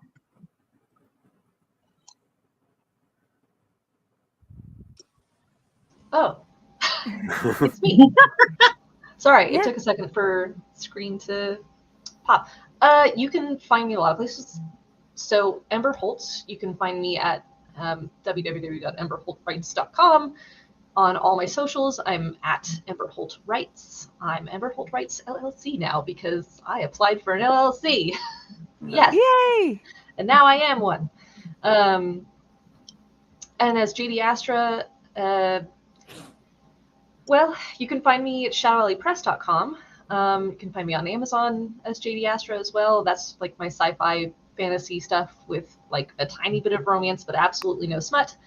Ember Holt is a lot of romance and a lot of smut, but still good plots. Bring the plots. Yeah. Yep. I'm very active on TikTok. So if you want to see me do really stupid memes and stuff and make an ass of myself, just go check me on TikTok. And she does answer her messages on TikTok more than anywhere else. So that Yeah. is... Sorry. That's okay. After I figured it out, it worked so much better. If you want to get to me, message me on TikTok. You can find me on Discord and on Facebook. My websites are jeremybrundage.com and paperhillwriting.com. Or you can always find me over at Cursed Dragon Ship Publishing, because I'm going to be there for a while. That's pretty much it. Okay, awesome. Thank you guys for coming. Thank you for making Unprinted Pages special today. And I hope you guys have the best weekend ever. And No, we do a lot of other shows. We also do a lot of other shows for authors. We do The Clutch, where it's like one-on-one, like just interviews about your books and giveaways. We do the Owlite Society, which is just a group of authors and pretty much anyone getting together, just telling each other like stories over a campfire. So if you guys ever want to come back for anything at all, just let Jenny know. We'd love to have you. Okay, Oh, yeah. I'll do that. Awesome. Thank you. You guys can also find me on Discord in the Smut Slums, which I totally forgot. Hell yeah. Yeah, I keep forgetting about Discord too. If it wasn't for Kelly, I wouldn't have found Jeremy there. So yeah, that's how that happened. Nice. I mean, I'm trying to grow it. So I offer my Discord Smutties advanced copies of like everything. So Nice. And we appreciate that. Thank you guys. mhm. Thank you all so much. Well, thank you so much. Had a bunch of fun. Have a Remember great day. phrasing. Phrasing. Phrasing. 'Cause that's how you get ants. That's how. Yes. Yeah. Yeah. Stir Friday. Yep. Exactly. Yeah. Stir Friday. Yep. Exactly. Bye, everyone. Thanks, guys. Okay, let's get everything changed over. There we go. Welcome to Corpse Garden Chronicles. Did we need to run a give? I forgot about the giveaway of that. Giveaway's not for another 20 minutes. Oh, we didn't really have one for that one per se. No, we had one for this because we have this amazing, beautiful lady. Thank you for coming, Yeah. Serena. I wasn't sure when would be the best time to send you the link, so I just sent you the link while I will be was right back. thinking about it. Okay. Welcome to Corpse Garden Chronicles. I am going to figure out where I hid the thing. There we go. Well, I made a special ad just for the 24-hour thing. I am going to run the ads in the beginning of the show, and then I am going to do all the introductions, the coffee, the 18 plus, and the show ad. Okay, guys? Okay. Rise and shine, my sinners. When Father Evil starts his day, he gets a little deadly. Deadly Grounds coffee has the richest, smoothest flavor you'll find anywhere. It's sinfully delicious. Once you go deadly, you never go back. Order yours at getdeadly.com. Coffee's so good, it's scary.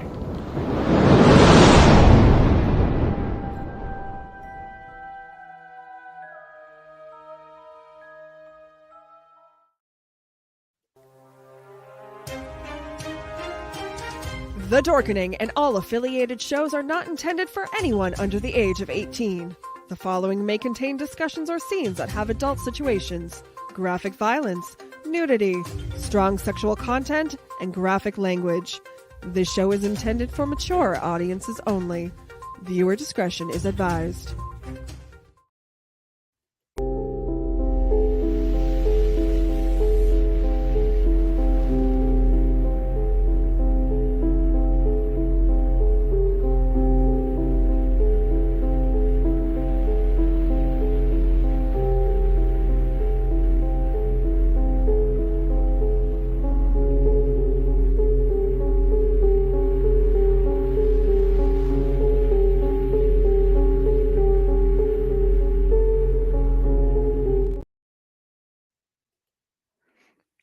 Welcome back to Corpse Garden Chronicles. Today we get Serena Mossgraves back to do the wonderful Serena Mossgraves story special with we get to have Dr. Slasher with us here today.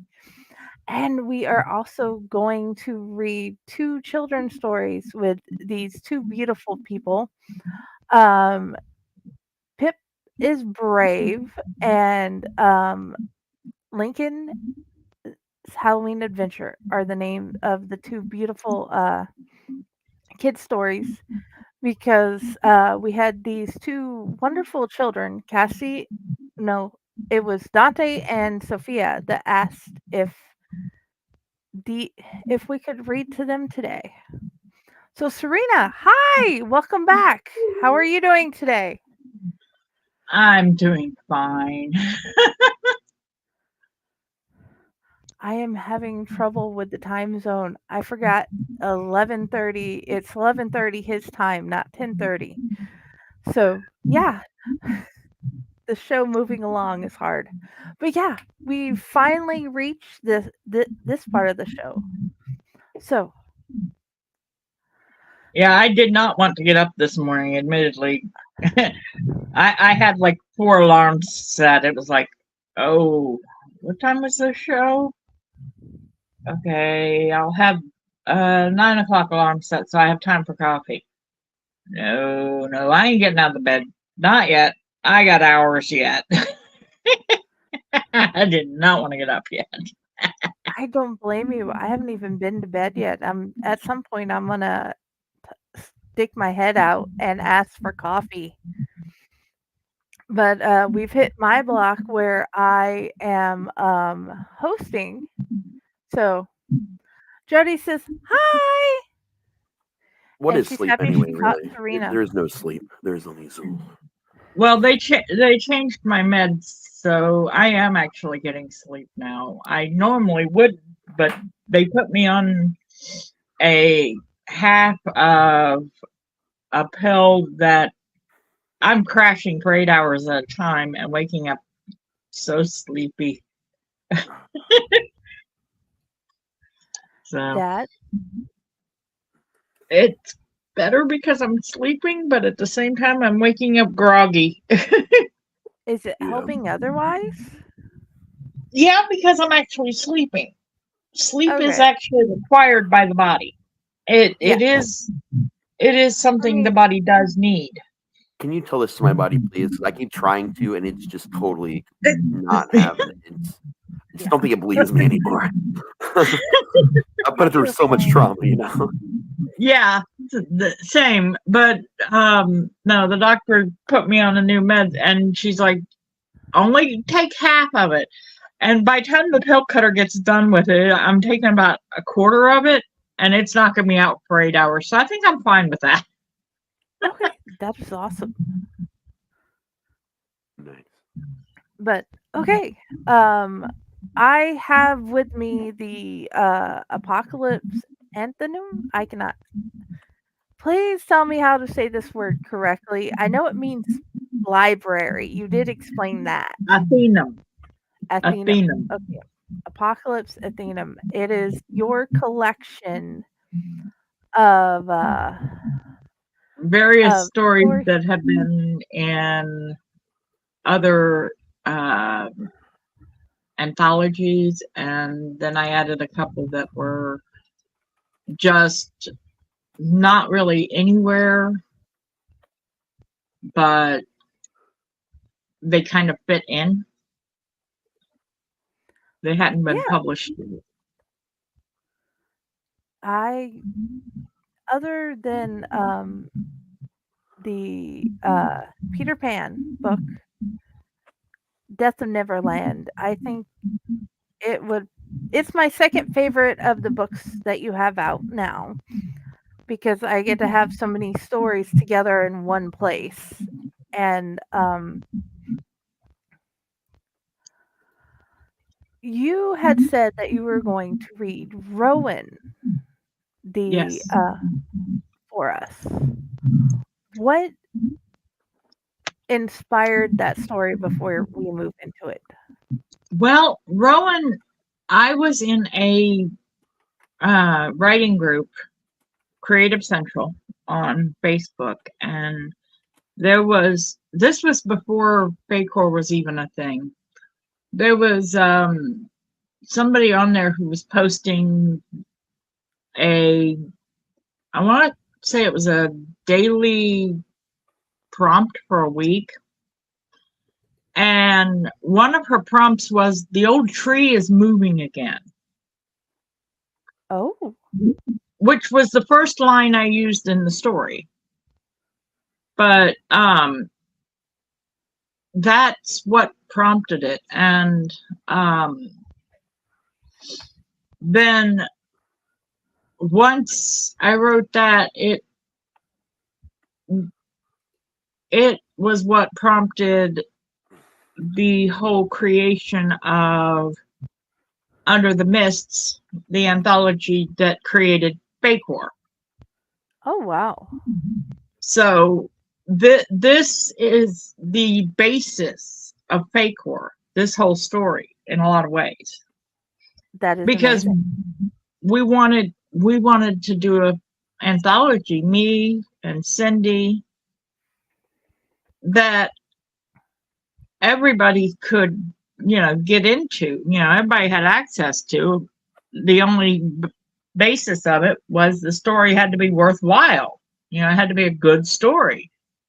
It didn't have to be something where your way of getting in was because of who you knew.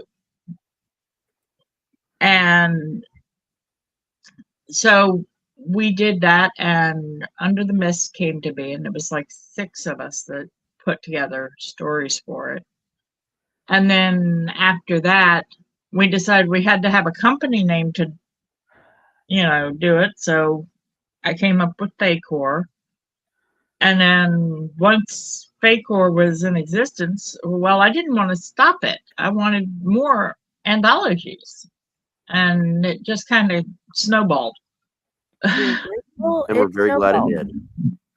Oh, yeah. We're glad to be here with you. So, but Okay. it seems like Rowan is one I have not read before in a public setting. So Rowan seemed like a fun one to read. Oh, yeah. Oh, yeah. Sounds beautiful. I am looking forward to your reading of it today. And I guess let's jump into that now, Yeah. if you don't mind. The old tree is moving again. We were told by the elders it holds all the evil of men deep inside, and it only moves when the deepest fog sets in. There's even a prophecy that claims that when the tree of Rowan passes through the gates into Eden, the end of time begins. The elders claim that Eden is the old graveyard at the end of the lane. Eden, the ancient garden of paradise, and a freaking ancient graveyard. We're the grove of fairies who watch the tree, but we don't get too close. After all, it's creepy and dangerous. It always moves as though the wind were whispering to it, and it alone. The tree is as tall as any redwood, but it never grows any leaves. It looks dead, spots barren of branch or bark. The ground around the tree in a 30-foot circle will grow nothing. What fairy in its right mind would go anywhere near it? Not I, that's for sure. Still, the elders insist that we have to keep an eye on it at all times. The prophecy is so out there. I mean, it speaks of the dead walking. Come on, zombies? Really? How does that affect us? Fairies, once dead, don't come back. Humans can't reach this place. We are hidden in a demi-dimension, a pocket, if you will. Though my people can easily pass into the prime, most of the fairy groves are hidden. Though it seems like most of the older fairies believe it, the prophecy really sounds like something straight out of human nightmares. We fairies don't believe in nightmares. Though it seems like most of the older fairies believe in prophecy. There are even some of the eldest Fae who say that they have had to fight the tree back away from the gates. Their stories are just too fantastic to be true. Sure, they're fun to listen to at the nightly fire, but that doesn't make them true. Rowan doesn't like the light. Who has ever heard of a tree that doesn't like light? My sister and I inherited positions as light keepers. That is not unheard of, as it is passed down our family line for over 100 generations. We are supposed to make sure that there is always light shining on Rowan. Our mother and our aunt were light keepers before us. One day in the 3rd year, they went to check on the tree and never returned. The elders claimed that the fog and their fears took them. Only Lady Fae can keep the light, though I have never understood why. I am not sure that the term lady fits me. I have never been comfortable with the labels that people have tried to place on me. My twin sister was so easily frightened at the world, that she would often cling to me as she went to check on the old tree. The elders would ask us to check on it at least once a week, although they really wanted us to do it more often, unless the fog came in. Then we needed to check on it several times that night. Some of the foggy nights we camped out by the tree. Most of the time, I really didn't mind the job. Yeah, the tree was creepy, but to believe it was made of the evil of men, psh, I got so much better things to think about. I thought that I was fearless. To hear the elders talk, I shirked my duties all the time. Mistress Koalani, the shaman, often said, Shaira, you and Kyla need to take Rowan seriously. There are things at stake beyond your understanding. Please start paying more attention. It isn't that we didn't pay attention, more that it all seemed too made up. How much we missed her. She was one of the first to disappear on the first night of the fog. The next night changed my mind and my life. We went to check as we had nightly for the last week. The fog hung thickly in the village. Rowan stood at the gate, 3 whole feet from where it was before. We hurried back to the village to sound the alarm. Kylia looked so pale, eyes wide as we flew. I was not sure if the old graveyard was Eden. To be honest, I didn't care. I was not taking the chance. Trees were not supposed to move their roots. This one moved 3 feet further down the lane. The truth was setting in.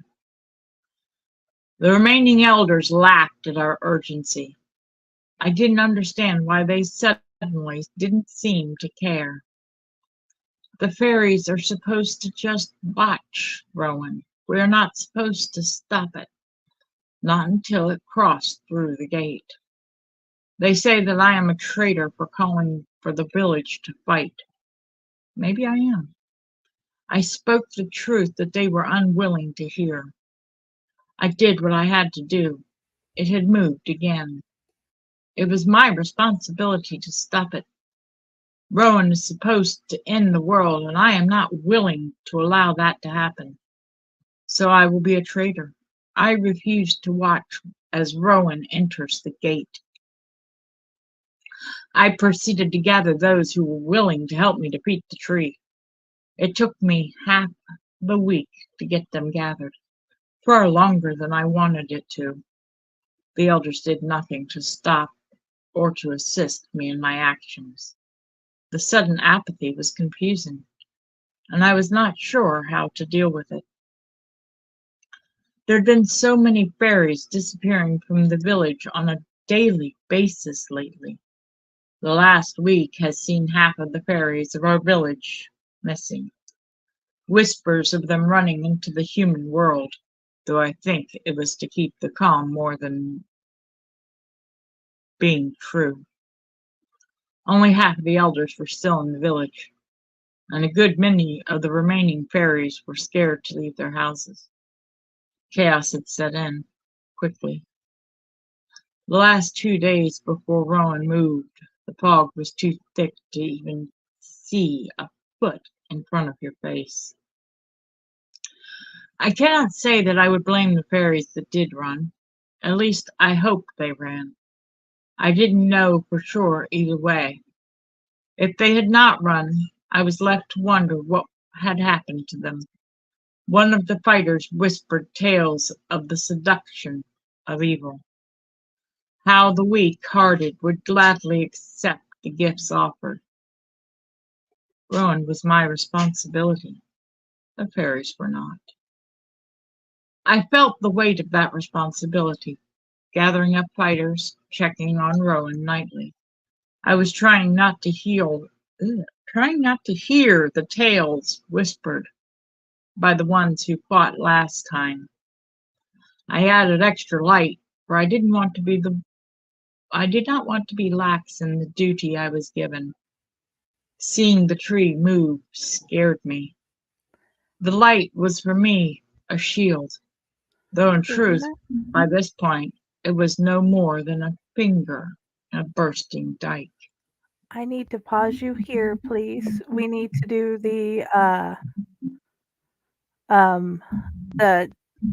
hunt giveaway thing. Yeah, we didn't actually get another hashtag haunt in this hour, but again, it's still early-ish for people. But I do still need to play the video for the event. If you're being here listening and you haven't done the hashtag haunt, you entered the haunt giveaway for Hell's Dungeon in Dayton, Ohio. You have until the end of this video to do so, and that's going to be 30 seconds from now. So good luck.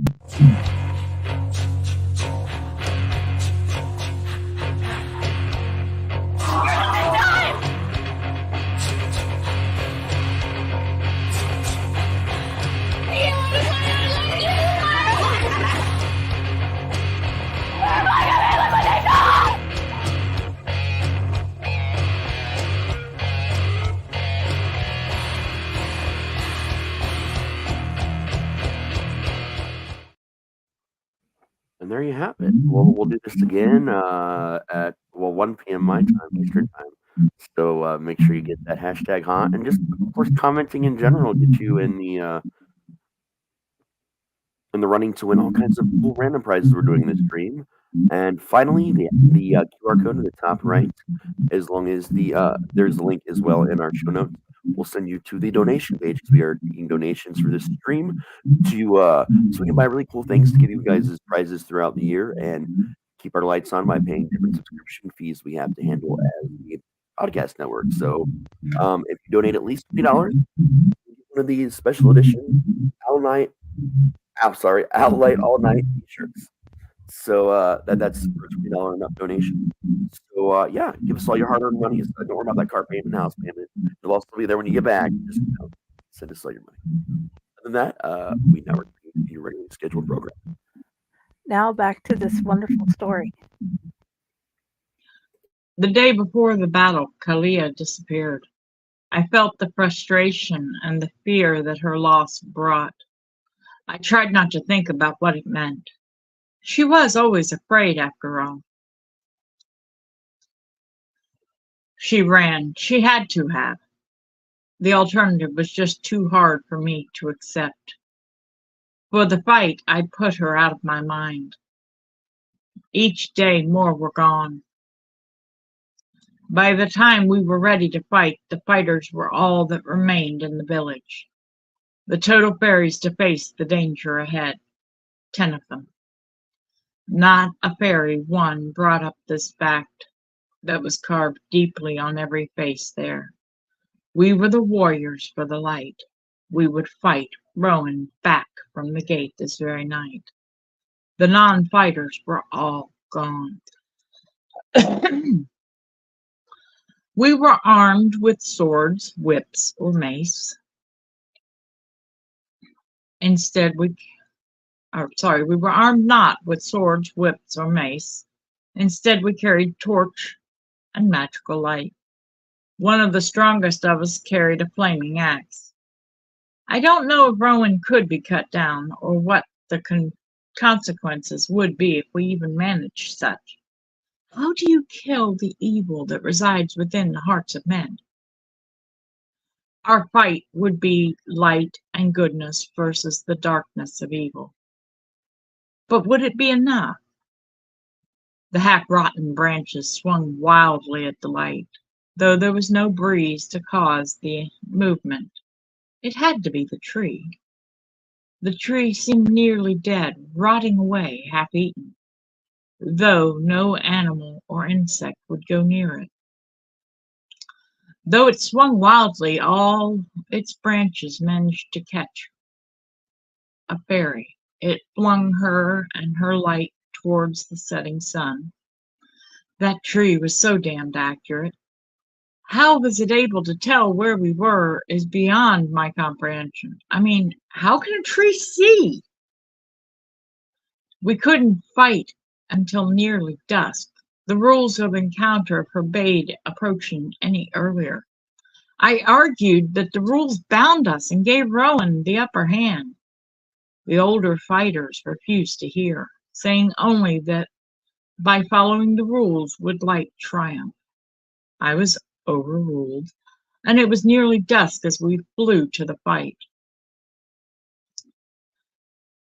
The prophecy said that when the light bringers with the purest of hearts fought against the tree of dark, the souls stolen would be returned, and the darkness would be temporarily knocked back to the start. How could we know if our hearts were pure? Was I going to be the reason why we lost? I am not anywhere near pure. I'm the village screw-up. Duty in the end is what matters, right?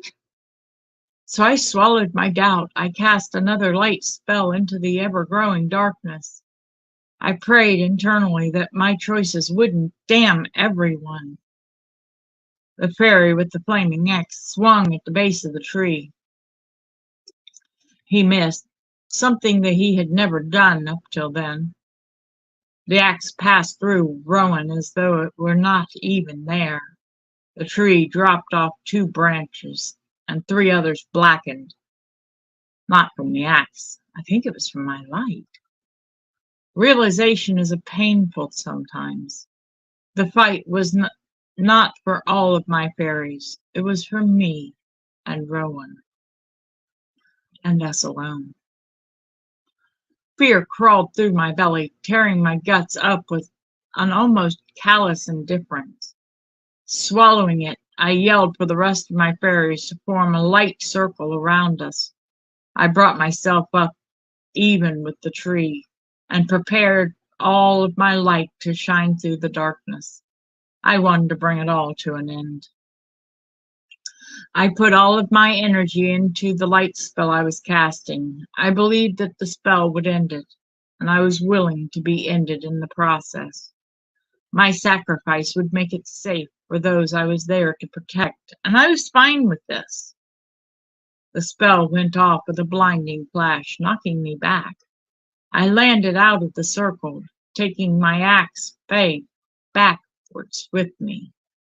By the time I awoke, I was alone. Rowan was restored to its original place. I reinforced the light around the tree and made my way back home.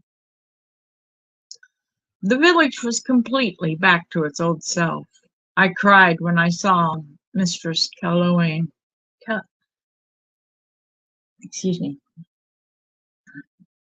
Caroline. I flew over and hugged her like I had been away from her for years. She smiled faintly and said, "What is wrong, child, and where's your twin?" I think that is when I broke. She listened quietly as I told her my tale. Her eyes calm even as the tears started to flow. That was when I realized that there was more than I was seeing in my own story. As the tale drew close, she sighed. Her response left me nearly undone. "I just saw you yesterday. You and your sister left last night to check Rowan. Apparently your twin sister was ill-suited to watch the evil tree. You have proven yourself.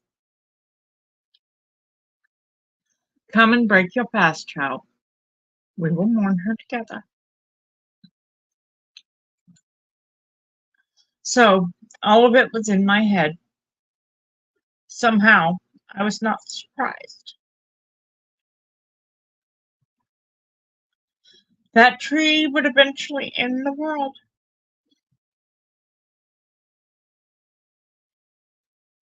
Right there, I swore it would not be on my watch.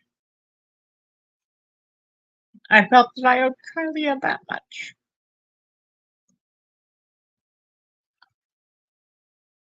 And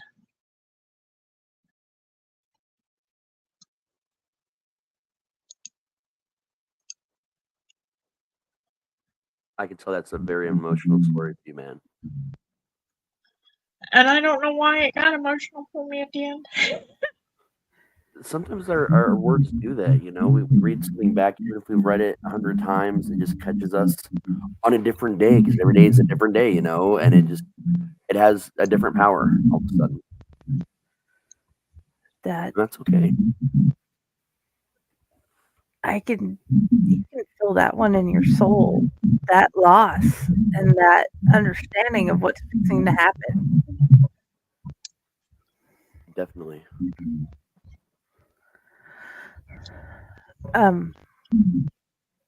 What did you think of the story, Brad? Give me a minute. Let me fix my mic real quick, guys. I'm trying to figure out what's going wrong with it. That I had seen different videos and stories about trees moving and everything. And then this is the first one outside of like Lord of the Rings where it had you could feel where it was taking you. You could feel how it was going to impact an entire generation of people, an entire town of people.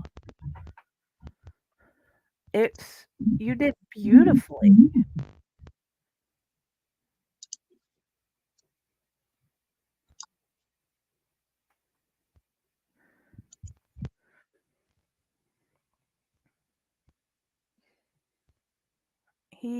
It might take a couple minutes.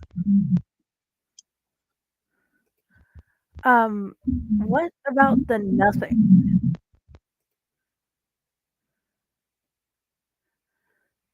Whenever you can.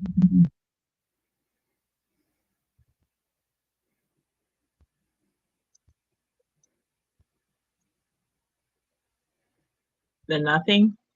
Yeah, the nothing.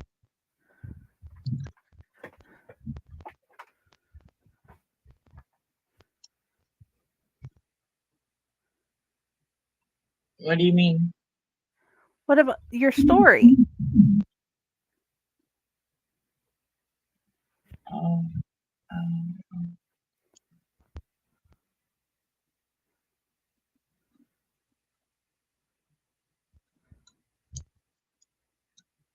I have to actually go back and look at that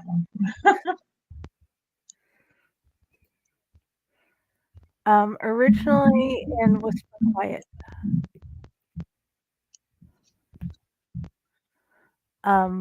The one about Tammy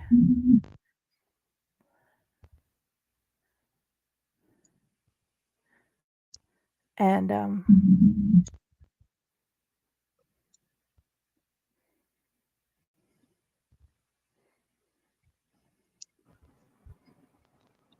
I, for the life of me, cannot figure out where this sound is coming from.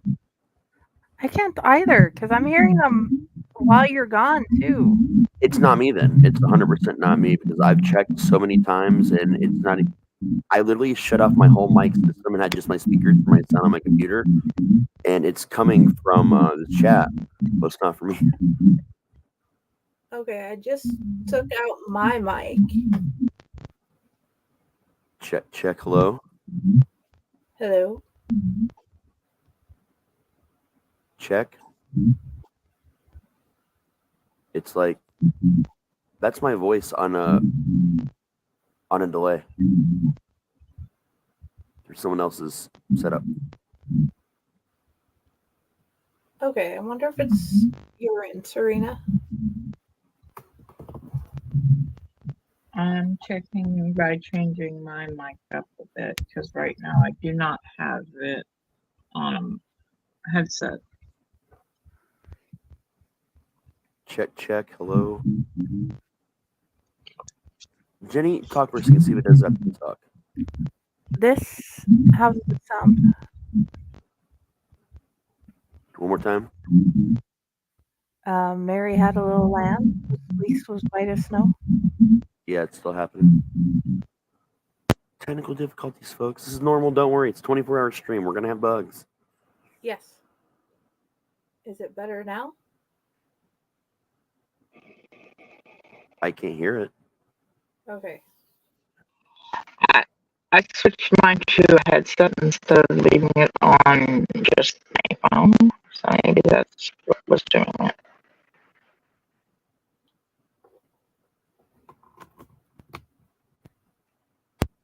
what about now?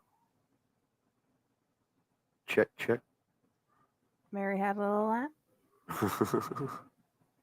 I like it better than check 1, 2, 3. Yeah.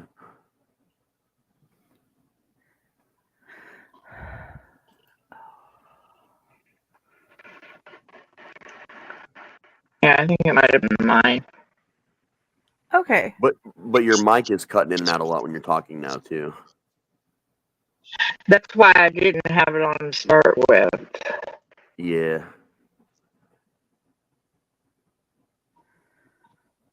We got what we got. Like I said, it's a 24-hour stream. There's going to be some technical issues, guys. We're doing the best we can. Yeah.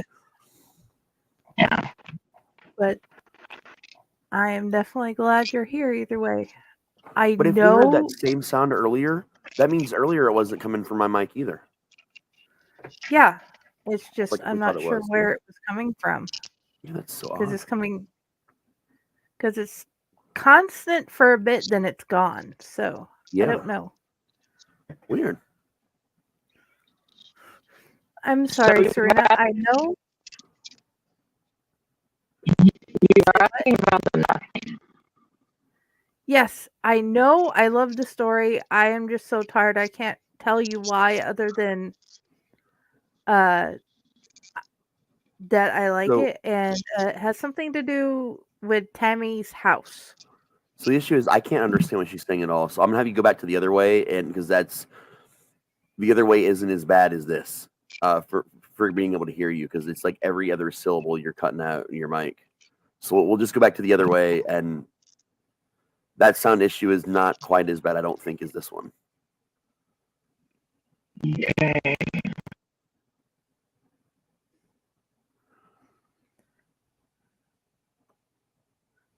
There we go. Check, check. Okay. You better? Give it a shot. Yeah.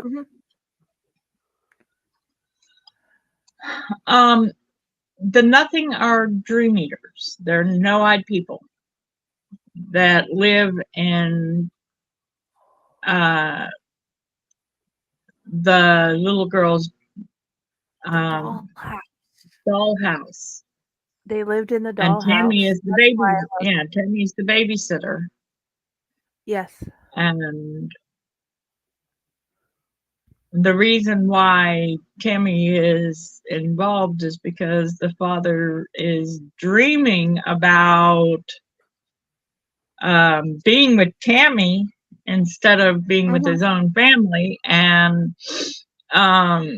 it draws the attention of the no-eyed people. And because their attention is drawn, he loses the only dream he had that was worth having, which was his family.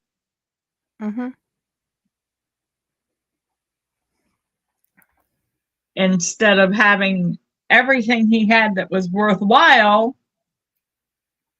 he loses it to the dream eaters. I have no idea where I came up with that, honestly. I think it was a really well done story. It's wonderful.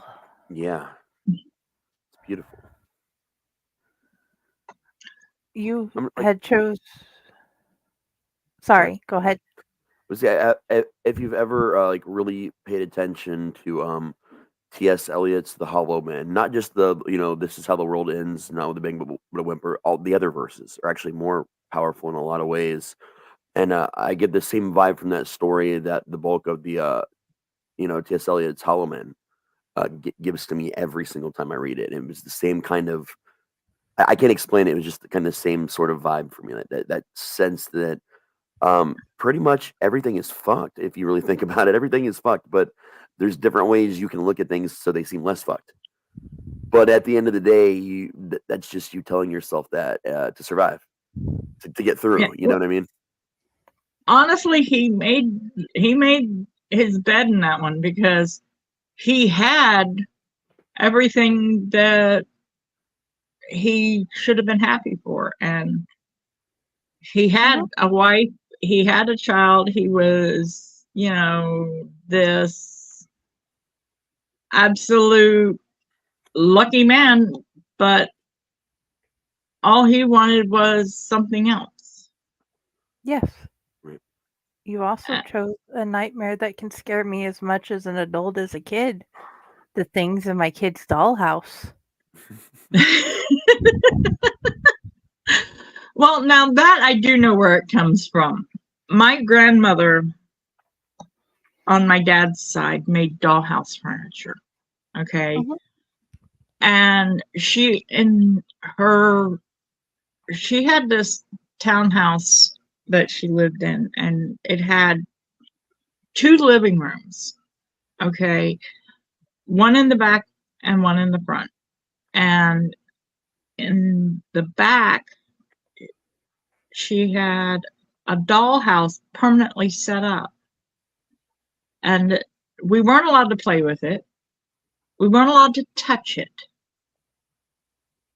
And it was creepy as hell. It always felt like there was something there, something watching me. Mhm. And she had it on a switch to where she could turn the lights on and off. And, it was so she could make it look the way she wanted for the dollhouse furniture. Right. And I've always wanted to put that in a horror story somewhere. And that's what I did with that. Thank you. I appreciate it. Oh yeah. I also had some Amityville Dollhouse vibes from like the early 90s. Yeah, and this was late 80s, early 90s that I saw that. So yeah. Yeah, that's awesome, man. I mean, the dollhouse itself was gorgeous because her furniture was gorgeous. My grandmother really was a good craftsman, but the creep factor alone. I totally empathize with this. My dad was a woodworker. That was his side thing that he does, his passion, that and fishing. But my sister, when we were young, got really into dollhouses and wanted a custom dollhouse. So dad went to a crazy level. I mean, he did he drafted plans for actual houses. Like he could build one from the ground up, anything it needed. And so he started thinking about how can let's do a dollhouse. So like literally for a couple years straight, he would carve the furniture. I mean, he would wire the houses up with electricity, with little plugs that some of them would plug in and work. Like just the craziest shit. And sometimes you'd go into the garage. If you had a dreaded garage, you didn't go in without dad's permission. But if you had to go into it and it was late at night, there was like this little spotlight thing that would trigger if you got near this table because it was easier for him to not have to plug it in and out. So it was like on a motion sensor for some reason. And it was on this giant Lazy Susan too. So if you got anywhere near it, this light would come on. And you just stare. And if you bump that table, the house would just kind of spin and like look at you. Like the house would look at you. And it was in the middle of the night, dude. That was some nightmare fuel, let me tell you. And of course, the house looked like it was sentient somehow. It wasn't, but it sure as hell looked like it because you're sitting there in this house. I mean, you went down into the room because it would come on and it was lit up and it looked like it was freaking alive. Yeah, dude. It's really creepy. It is. And we have wanted for years to put that into something because that dollhouse scared the hell out of me. It shouldn't have. It was a toy. Yes. But it scared the hell out of me. Yes. It scares the heck out of me.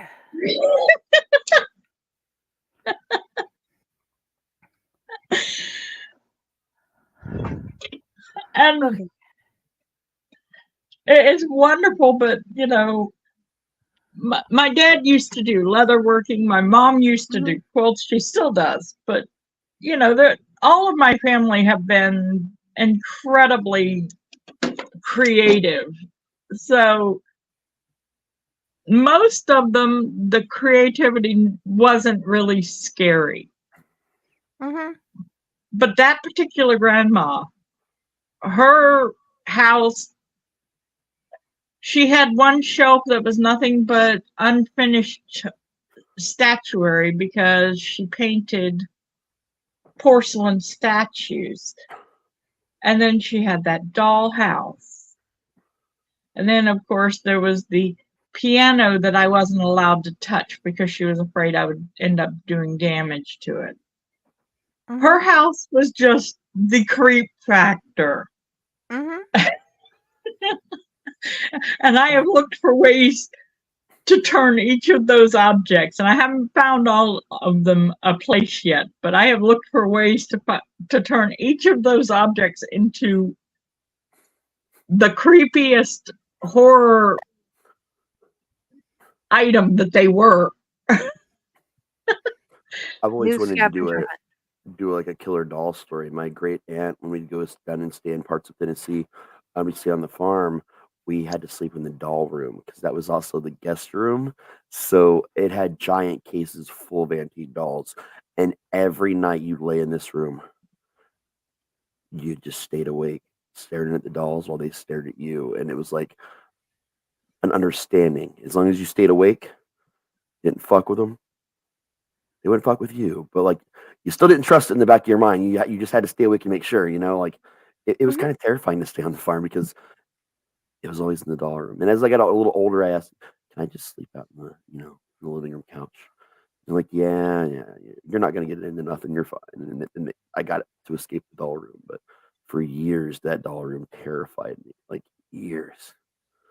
Yeah, had everything in. She had in her front room a collection of porcelain dolls. Oh, those are the worst. So Grandma's house was creepy. Big time. Pyle says he loves our background, which is actually his grandparents. Thank you again, Pyle, for letting us use your grandparents like we have used my dad as a focal point and a background as to why we should love our corpse gardens and cherish them because of who is there. Yeah.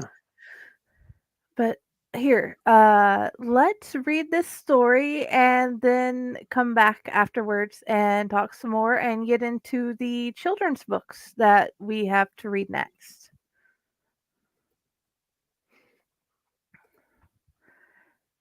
It has been a long day, and I was ready for a good night's sleep. Suburbia was never quiet. The sounds of the night were oddly loud for June.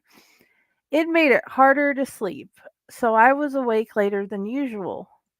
I remember the details of that night clearly. The last 2 weeks had been adding nothing but stress. Tammy, our nanny, has been seeing things. My wife is starting to question if Tammy is coming to work on something.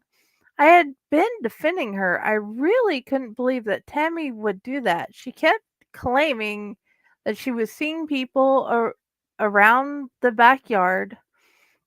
One time she claimed that she thought they had no eyes. I set up cameras and we saw no sign of the people she was speaking about. There were weird electrical glitches at various times, but nothing implied any danger. Just as I was fighting sleep, my 5-year-old woke me up. She had another nightmare. She had been having them for the last 2 weeks. My wife felt that Tammy's stories were causing the nightmares. After getting her tucked into her bed, I turned off her light and returned to my room. But from the corner of my eye, I saw the lights in her dollhouse flicker on. I wanted to write it off as my imagination, but my daughter cried out, "Daddy, the nightmare is back. The no-eyed people are in my house." I hurried her to my room, suddenly hesitant to talk about it in the same room. I felt like I was overacting to the child's nightmare. Though I was scared, nothing I could think of could turn on the lights in the hand-built dollhouse. I had run electricity in it myself. To turn the lights on and off, you had to put the batteries in. Without any batteries, it would be dark. I normally might have agreed with my wife that Tammy's stories had caused it, but I saw the lights myself. It spooked me. I locked my bedroom door behind her. Tell me about the no-eyed people, I asked her gently. I needed to get information before I decided to handle how to handle this problem. Did I call the cops or an exorcist? This was beyond my imagination, and I didn't know what to do. My wife was at work, and all I wanted to do was to call her, and that was not a good idea. She was an emergency nurse, and phone calls were frowned upon. She stayed busy dealing with problems that came into the busiest ER in our state. Plus, if I was being honest with myself, I figured that she would accuse me of drinking. I really didn't want to start that argument. I was not sure if this was an emergency or just a scared child scaring me. My wife and I had been working opposing schedules for the past couple of years, and our marriage had been slightly strained because of it. We never got to see each other more than 10 minutes daily. Tammy saw us more than we saw each other. I was not even sure if I cared about the failure of my marriage was becoming. Though I love my wife, it felt lately like we were becoming two different people. I was at a loss as to how to fix something that I had not broken. It occurred to me that I had not seen Tammy in a couple of days. I tried to think if it was time for her yearly vacation, and as I was distracted, I had to ask my daughter to repeat the last thing she had said. The no-eyed people ate Tammy. I fixated on that, but for whatever reason, my mind would not let it go. I was letting the stress affect me. I was sure of it. After all, no-eyed people, really? It sounded scarier from my daughter and rid- ridiculous coming from Tammy. I had been finding myself thinking about Tammy a lot more lately. I would never break my vows I had made, but I was a healthy male a healthy male with a good imagination. Tammy was in appearance everything my wife was not: curvy, tall, and young. With lots of long, luscious hair, my wife was far more intelligent and easier to talk to. I only enjoyed Tammy's appearance, but I loved my wife. I had to calm myself and my daughter down, so I asked her to describe the no-eyed people. They have long faces with no eyes. Her no hair, their mouths have lots of teeth, red teeth.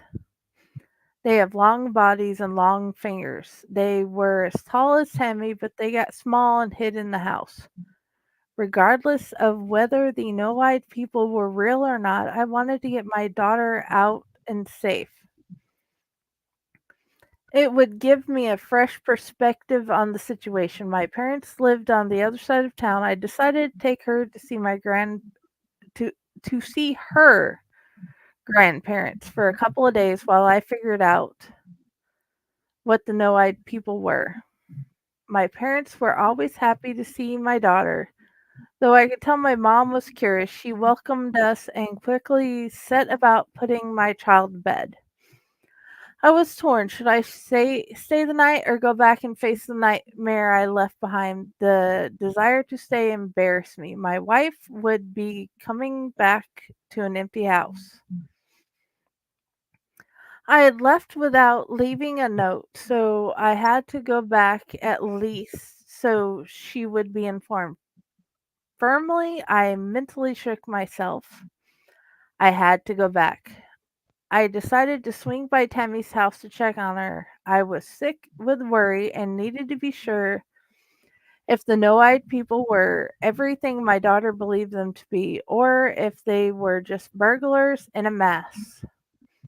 Well, I needed to eliminate that possibility. Logically, I was already making excuses for why I would not find her home.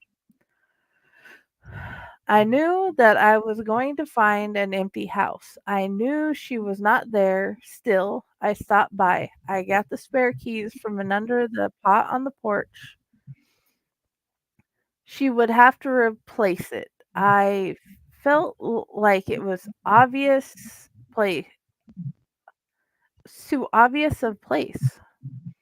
I couldn't get it back in the pot. It felt wrong. I thought I was already spooked and was just jumpy. I slowly opened the door and slipped into a quiet, dark house. Shadows moved and I was sick. I wanted to be wrong. I wanted her to be sitting on the fluffy chair playing video games. I searched the whole house, praying that I would find her. I was telling myself she was just away for a cruise, or maybe she was visiting family. Anything else than the idea that no-eyed people ate her. I looked at the door behind me. I couldn't begin to explain why. I was sick and dragged myself to the car. The clock in the dash read 2:15. How was it so early? I swear time was standing still, and I had taken my daughter from our house around midnight, and I could swear I had stayed there for hours. Was I just procrastinating? Shaking myself, I turned the car home. It was time. I was an adult, and it was time I acted like it. I was creating more paranoia by letting the stories from the drug addict and a 5-year-old creep into my mind. Yeah, that was the answer. Tammy was on drugs, or was she? My heart was racing with the random thoughts that I was struggling to fight. The house was colder, and the house was colder when I got home. The air felt heavier. I don't know what was happening, but I moved mechanically to her bedroom. The lights were still on in the dollhouse. I turned on the room's light. I noticed the sound that I ignored before. I realized I had been ignoring it because I was afraid. There was a faint sobbing coming from the dollhouse. Swallowing my fear, I called out. My voice broke. Hello? The sobbing started to be covered over by mechanical laughter, slowly at first building in volume. Hee hee hee hee. Hee hee hee hee. It was harder to hear. I felt a wetness on my face. I reached up. Did you know that even in the dark, blood is recognizable? I was bleeding from my eyes. The blood was everywhere. I felt a scream stuck in my throat. I remember reaching for the dollhouse, but I don't remember opening it. I was suddenly looking at a group of things, tiny things, sitting in the middle of the living room. 6 humanoid creature with long fingers and teeth and no eyes. I saw Tammy. She was where the sobbing was coming from. Her eyes were gone. Only bloody sockets remained where where her eyes should be. One of the things the no-eyed people, a name that still feels childish to my mind, smiled in a toothy way. Ready to join us? You belong with us. I backed away, terrified. I felt a hand on my shoulder. The scream was suddenly released. I had no control over anything. Such a response to just feeling someone touch me was embarrassing. I slowly turned to see who was grabbing me. My knees nearly gave way when I saw my wife. I don't know if I have ever been so relieved. I forgot about the last few hours and the fear. I was such a fool. My wife smiled and said quietly in a voice not her own, "Do you like my pets?" I summoned them to take care of my cheating husband and nanny. You could escape them if you knew their names. However, I am sure that you have no clue what they even are. I was stunned. I had not cheated. I had enjoyed a little fantasy, but I had kept it completely to my mind. I had never crossed the boundaries that would cause problems for all. My vision went black. Was this the end? I heard my wife asking our daughter where our daughter was, and I smiled. I had saved my child at the very least. The no-eyed people could eat me, and I would be happy. Stiffly, I waited. It occurred to me that my daughter had been having nightmares for 2 weeks. Why had the summoned creatures taken so long to take their vengeance? How did my wife even summon them? Tammy had seen them. Was this why they had taken her? What were they? So many questions raced through the chaos of my mind. I was struggling with things that made no sense. I felt my wife touch my shoulder. Gently, she shook me. "Honey, wake up!" The panic in her voice pulled me awake when nothing else could. I jerked painfully, awakening in the rocking chair in my daughter's room. My wife was standing beside the chair looking worried. "Are you all right? You never fell asleep outside the bed." It took me a minute to look around the room, each thing etching itself in my memory. From the daisy curtains that my daughter loved flapping around the open window to the toys scattered across the floor. It was as though I was trying to feel attached to a world no longer solid. Gingerly, I reached up to feel my face. I could see again. My mind was quiet,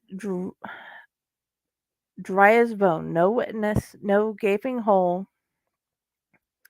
I looked around to find my daughter sleeping so sweetly. I shook my head. I think I was just extra tired and had a weird dream. I should be fine now. My wife sighed.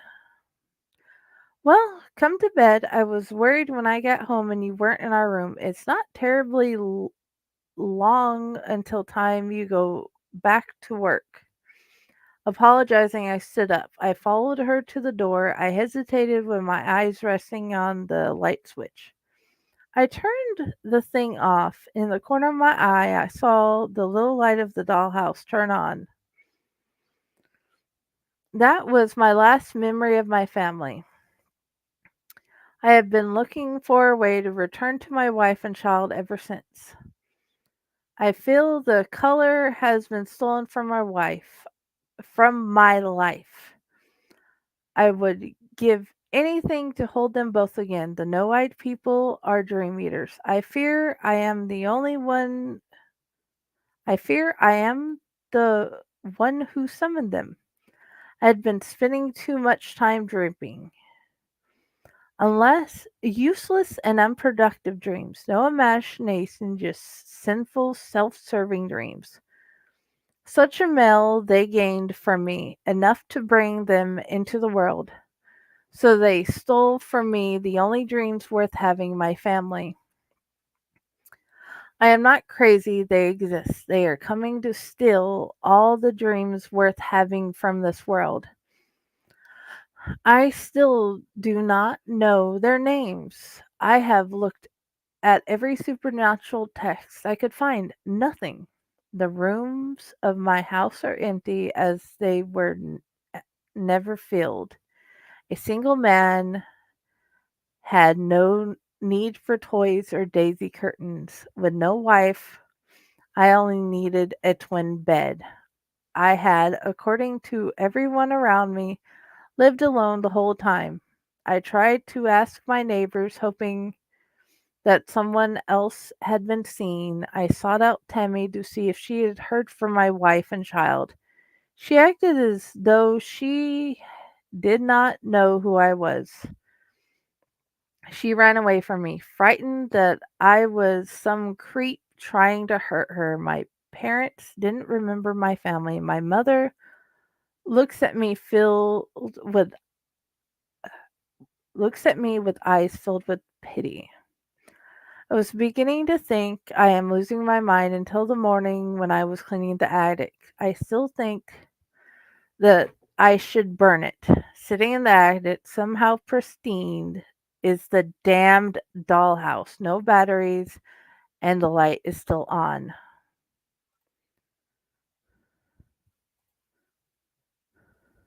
Nice. So that comes from that whole conversation we had as well. Oh, yeah. That's an awesome one. I like that a lot. Oh, Okay. there we go. How'd you meet them?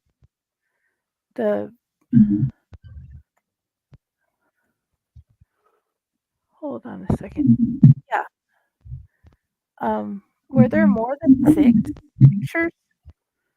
Oh yeah, there's a lot more than that. She That's why I shared the disappeared. drive with that's why I shared the drive with you. There's including the front cover and the back cover, there's 17 pictures. Okay. We have a limit on how many we can put up at a time. Yeah.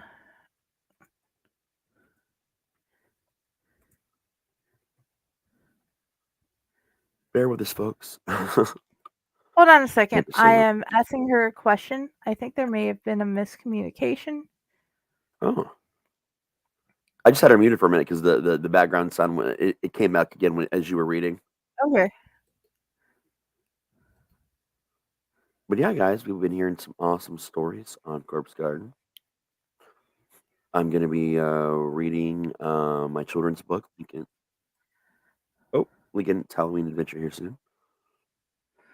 Hello. Oh, she's not in yet. Are you there? Sorry about that, guys. I accidentally lumped something on my phone and it took me out of the StreamYard. Wrong lever. It's all good. It was not intentional. You're fine.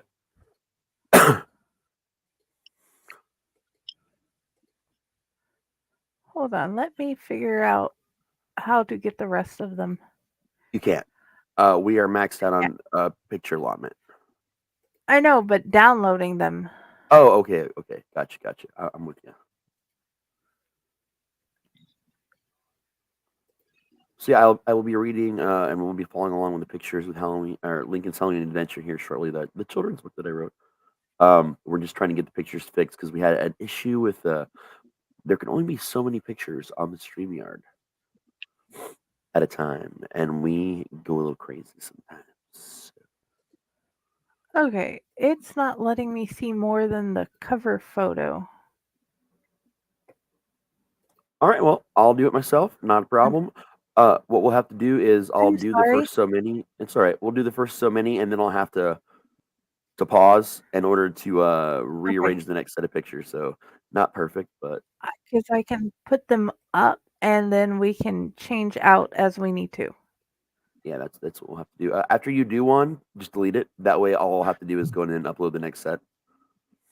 So we can start with the front cover. Okay. Lincoln's Halloween Adventure, illustrated by Stu Brown and written by Raz T Slasher. And then we go to the foreword.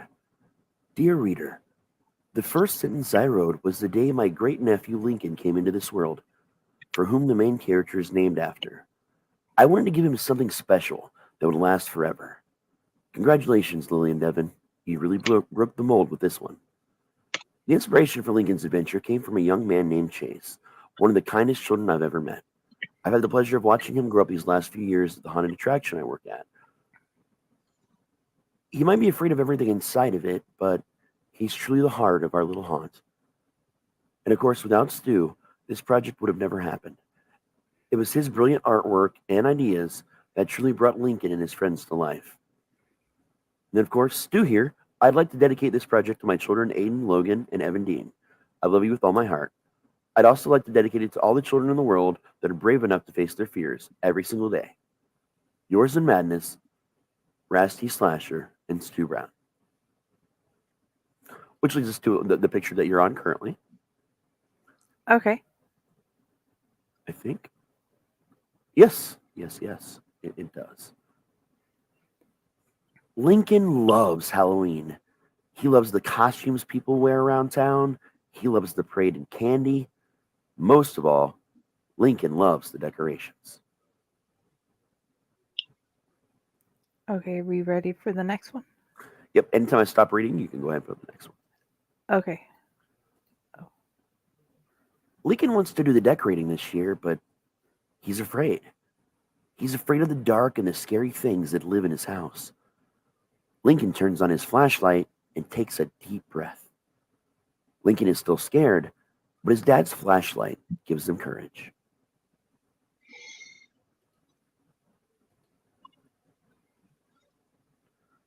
I know you're there, Lincoln says bravely. He sees his closet door open, and a tall monster steps out. He sees a short monster roll out from beneath the bed and stand up. Lincoln sees that they are just as scared as he is.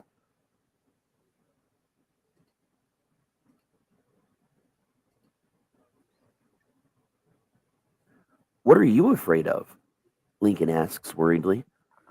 I'm afraid of the boy with the toys in my closet, the tall monster says. I'm afraid of the boy who sleeps in the bed, the short monster says. Lincoln smiles and knows just what to do.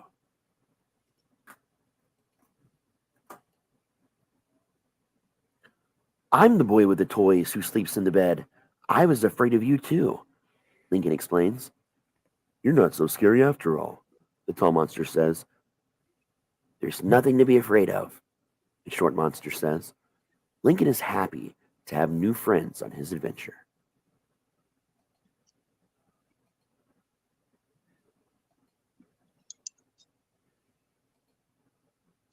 There we go. All right. Lincoln and his friends hear scary noises from the basement. I'm not going down there, the tall monster says. It's way too scary, the short monster says. Lincoln is scared too, but remembers the toy sword his brother gave him. Okay. And give us just a moment so I can upload more pictures. I deleted more of the overlays that were not needed for my stuff, so there should be more room. All right, let's see if these will go.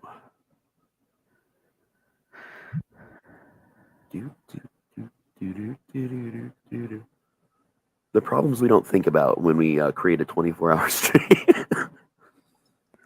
I'll rearrange it real quick. It's easy to do. I'll see if it'll let me do any more.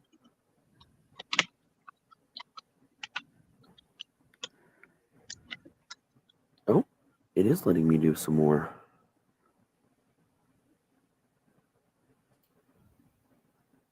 Oh, it might actually let me do the last one as well. Yeah, it should. I just deleted one more thing. All right, sweet. We're good the rest of the way. Okay. Okay, sorry, I had to remember where we were. All right. Lincoln holds the sword in front of him and runs down the stairs. We know you're there and we're not afraid of you, Lincoln and his friends say together. The scary noises stop and they see a slimy snake slither out. Lincoln and his friends are surprised to see that it's just as scared as they are.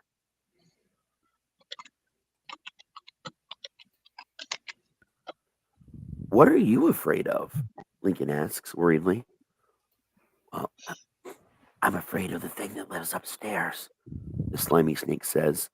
I'm afraid of the scary noises they make, the slimy snake says. Lincoln and his friends know just what to do.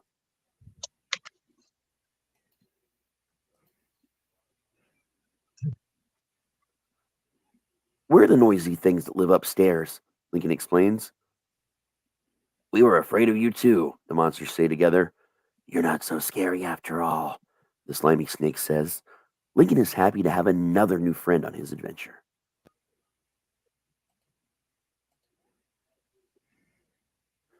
Lincoln and his friends hear scary noises from the attic. We're not going up there, the monsters say together. It's way too scary, the slimy snake says. Lincoln is scared too. But he remembers the mask his mother made him, and it gives him courage.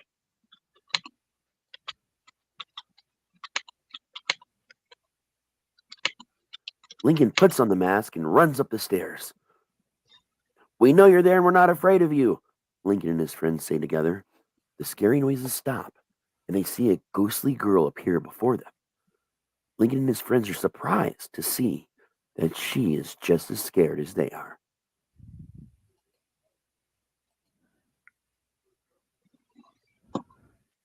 What are you afraid of? Lincoln asks worriedly. I'm afraid of the things that live in the house, the ghostly girl says. I'm afraid of the scary noises they make, the ghostly girl says. Lincoln and his friends know just what to do.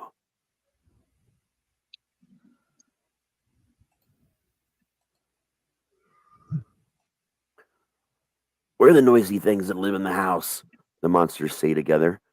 We were afraid of you too, the slimy snake says. You're not so scary after all, the ghostly girl says. Lincoln watches his friends proudly. Their adventure is almost over.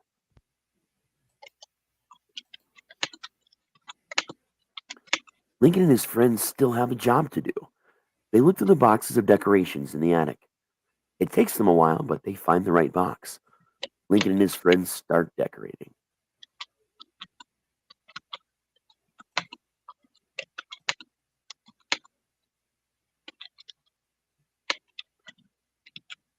Oh, you know what? Yeah, hold on. I missed one because I am a moron. You are tired. Yeah, I am. That's actually the last one. It's the picture. Yeah, it's that. There we go. Lincoln and his friends love Halloween. They love the costumes people wear around town. They love the parades and the candy. But most of all, they love the decorations. And then we go, oh, sorry. Then we go there. In the mind of Raz T Slasher, illustrated by Stu Brown, Lincoln's Halloween adventure follows the inspiring journey of a young boy determined to face his fears in time to decorate his house for Halloween. Lincoln learns a lot about himself and makes some new friends along the way.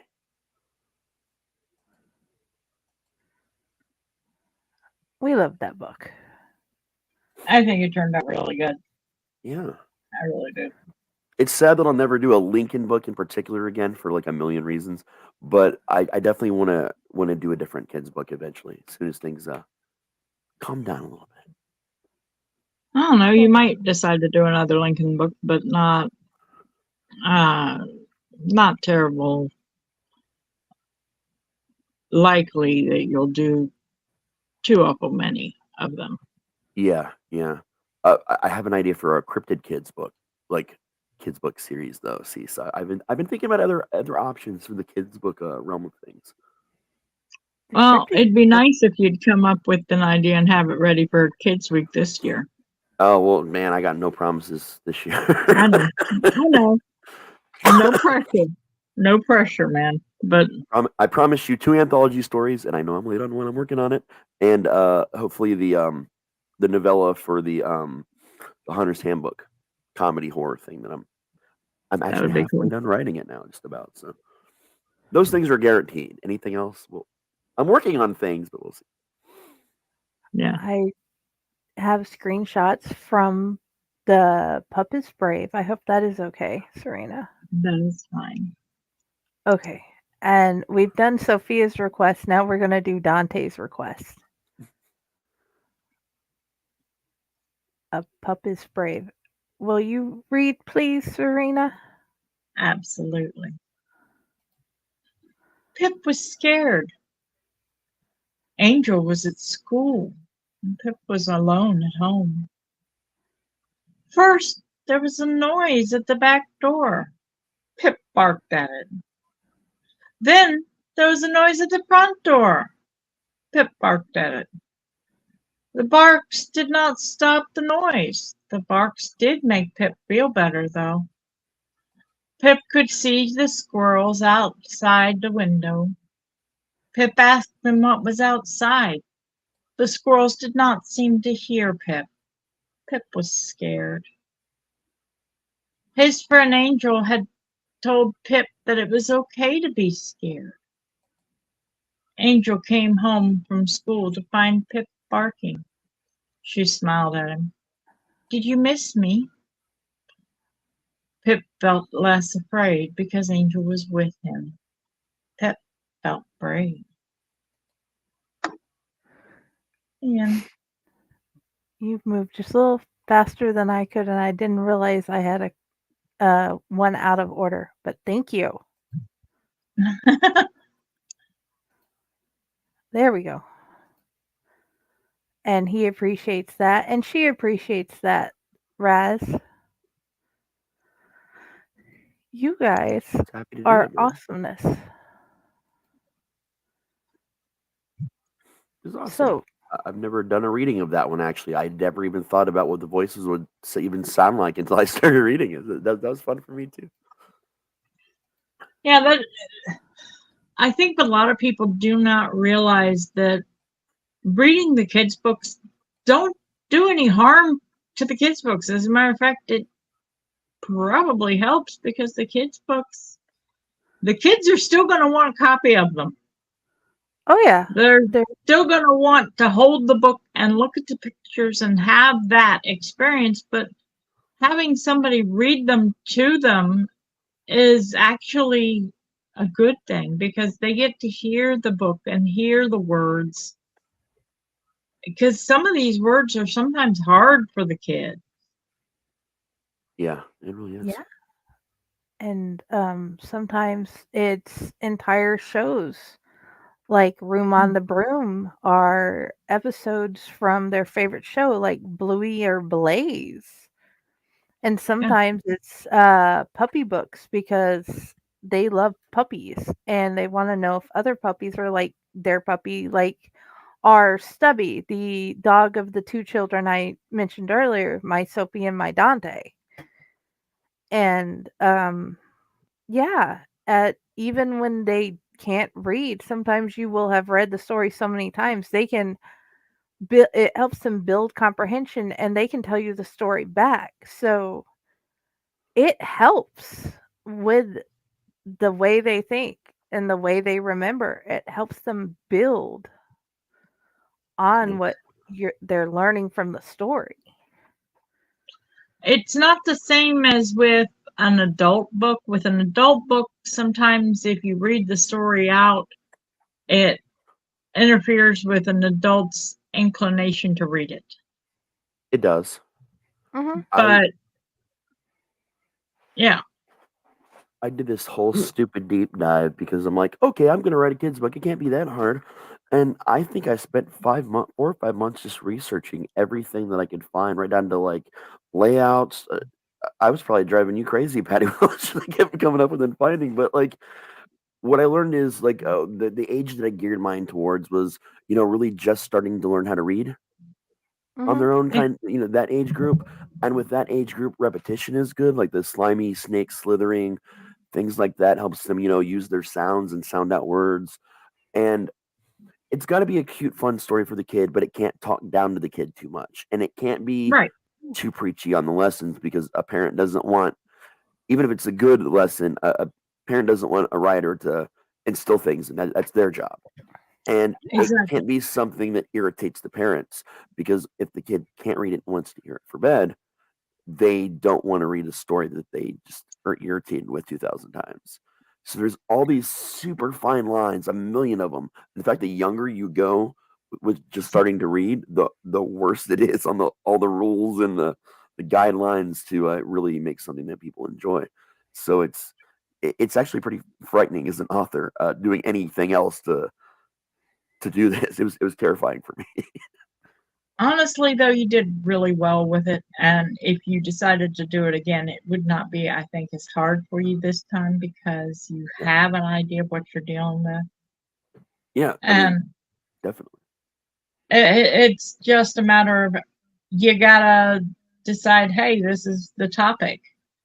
The first one terrified me when I did my first kids book, but I, in a way, had an easier time of it because it was stories I was telling my daughter. Mhm. And I just wanted to put them in book form. That's what my kids' books were to start with. They were book forms of stories I was already telling my daughter at bedtime.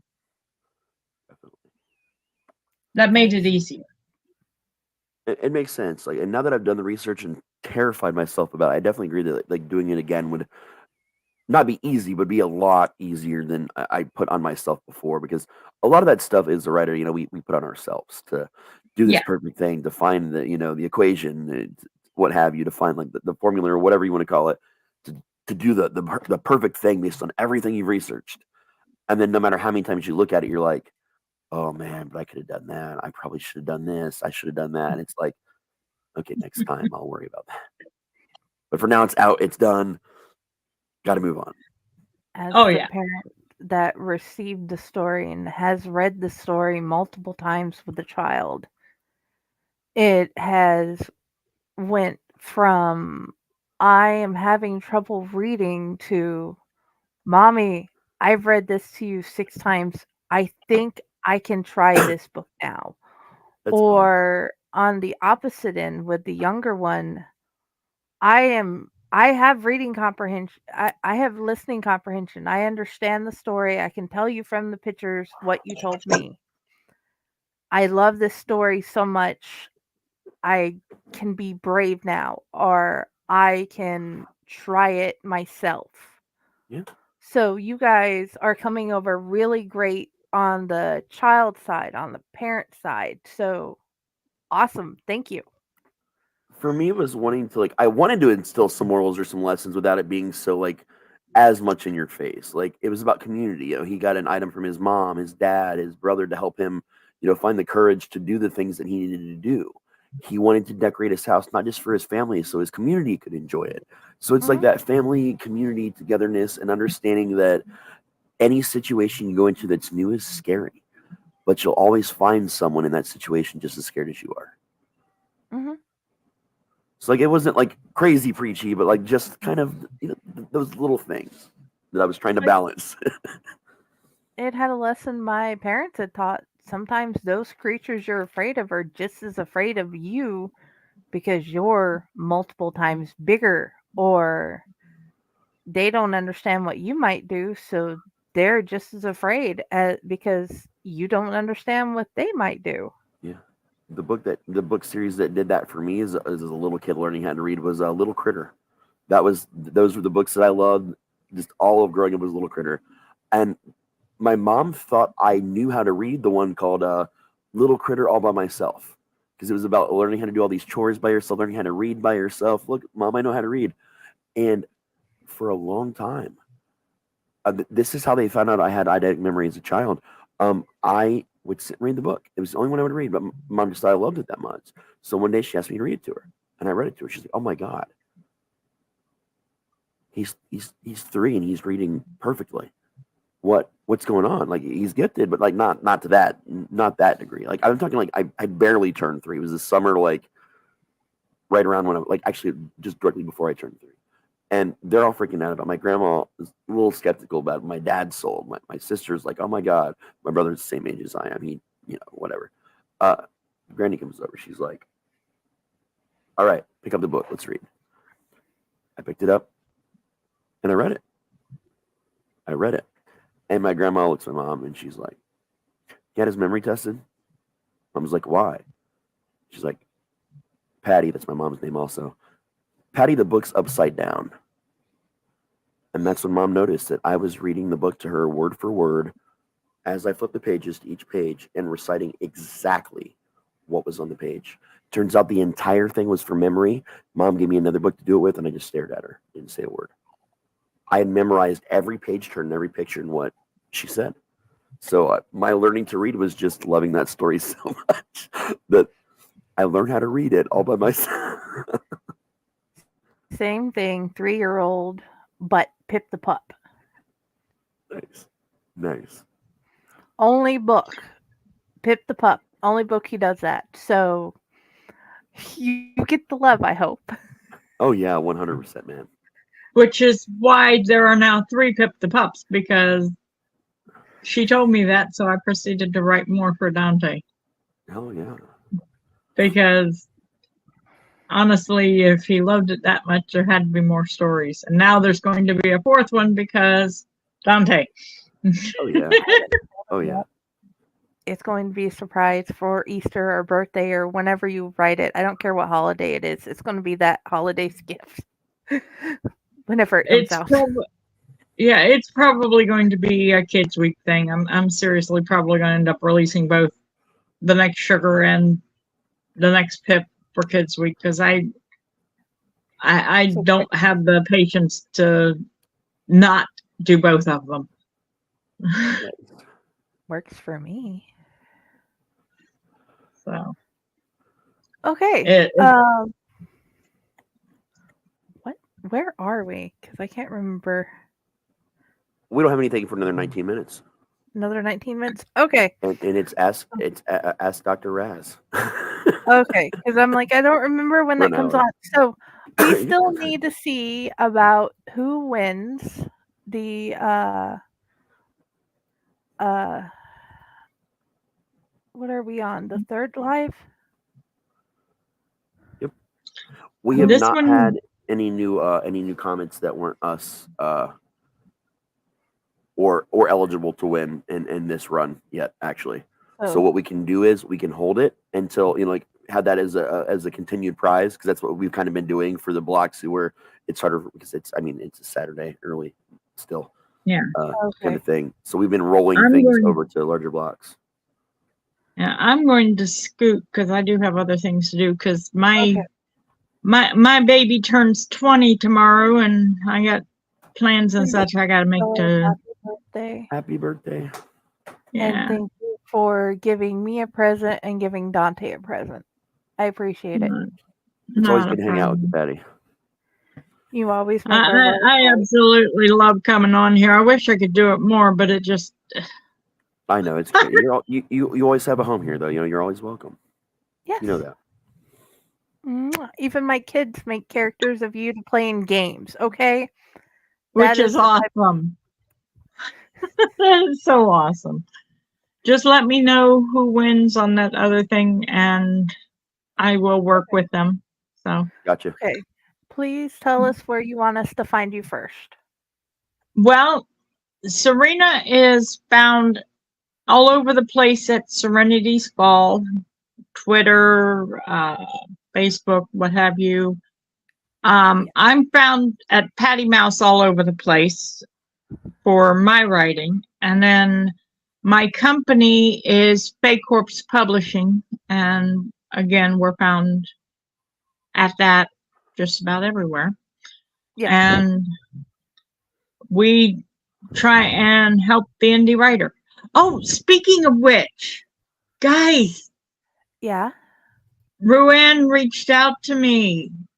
She's been working on the sequel to Toe Rag.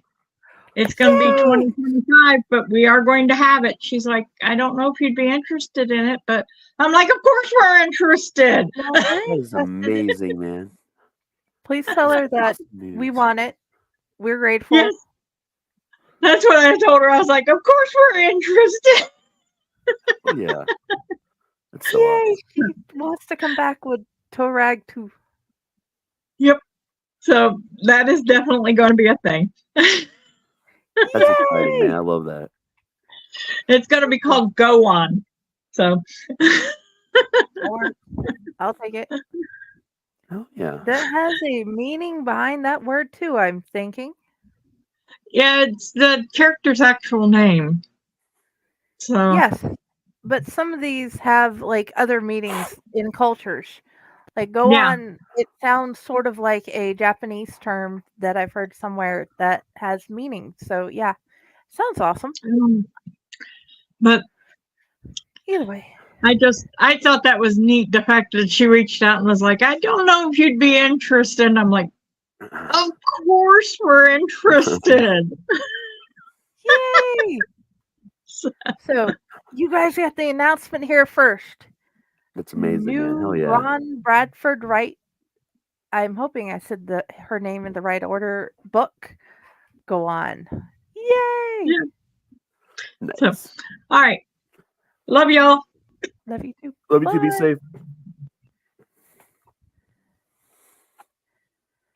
Okay. We've had a hell of a run, man. We're down to our last 5 hours and 45 minutes. Yay. Oh yeah. Yep. Yeah, that's where I'm at too. And guys, just so you know, once this next segment, Ask Raz, is actually officially over, we will be ending part 3 of the broadcast and go into our final broadcast, part 4. Okay, I should probably set up the Ask Raz thing because I don't have that thing. I made a thing. Oh, did you? Actually, I'll be right back. Give me like a little bit more than 2 seconds, but pretty quickly. Okay, you do the thing. I will tell them a story about something. Okay, guys. So, there once was a young girl who loved to write. And she would write things with her friends. And she enjoyed the whole entire process. And then as she got older, life got harder and harder. So she stopped writing for a little while and she started looking. She found out one of the things she needed most had been there since like 10th grade. But it wasn't until she had went to an anime convention that she had found 2 people who would give her the keys to a brand new world. Through them, she talked with them, joined in on the events, and commented, shared, and just followed the path of the authors. And from them, she followed the path of KT Seto from Kelly Lynn Colby and Theodore Naratek Tinker. She read their stories, and in their stories, she followed the path of KT Seto, I think it was, to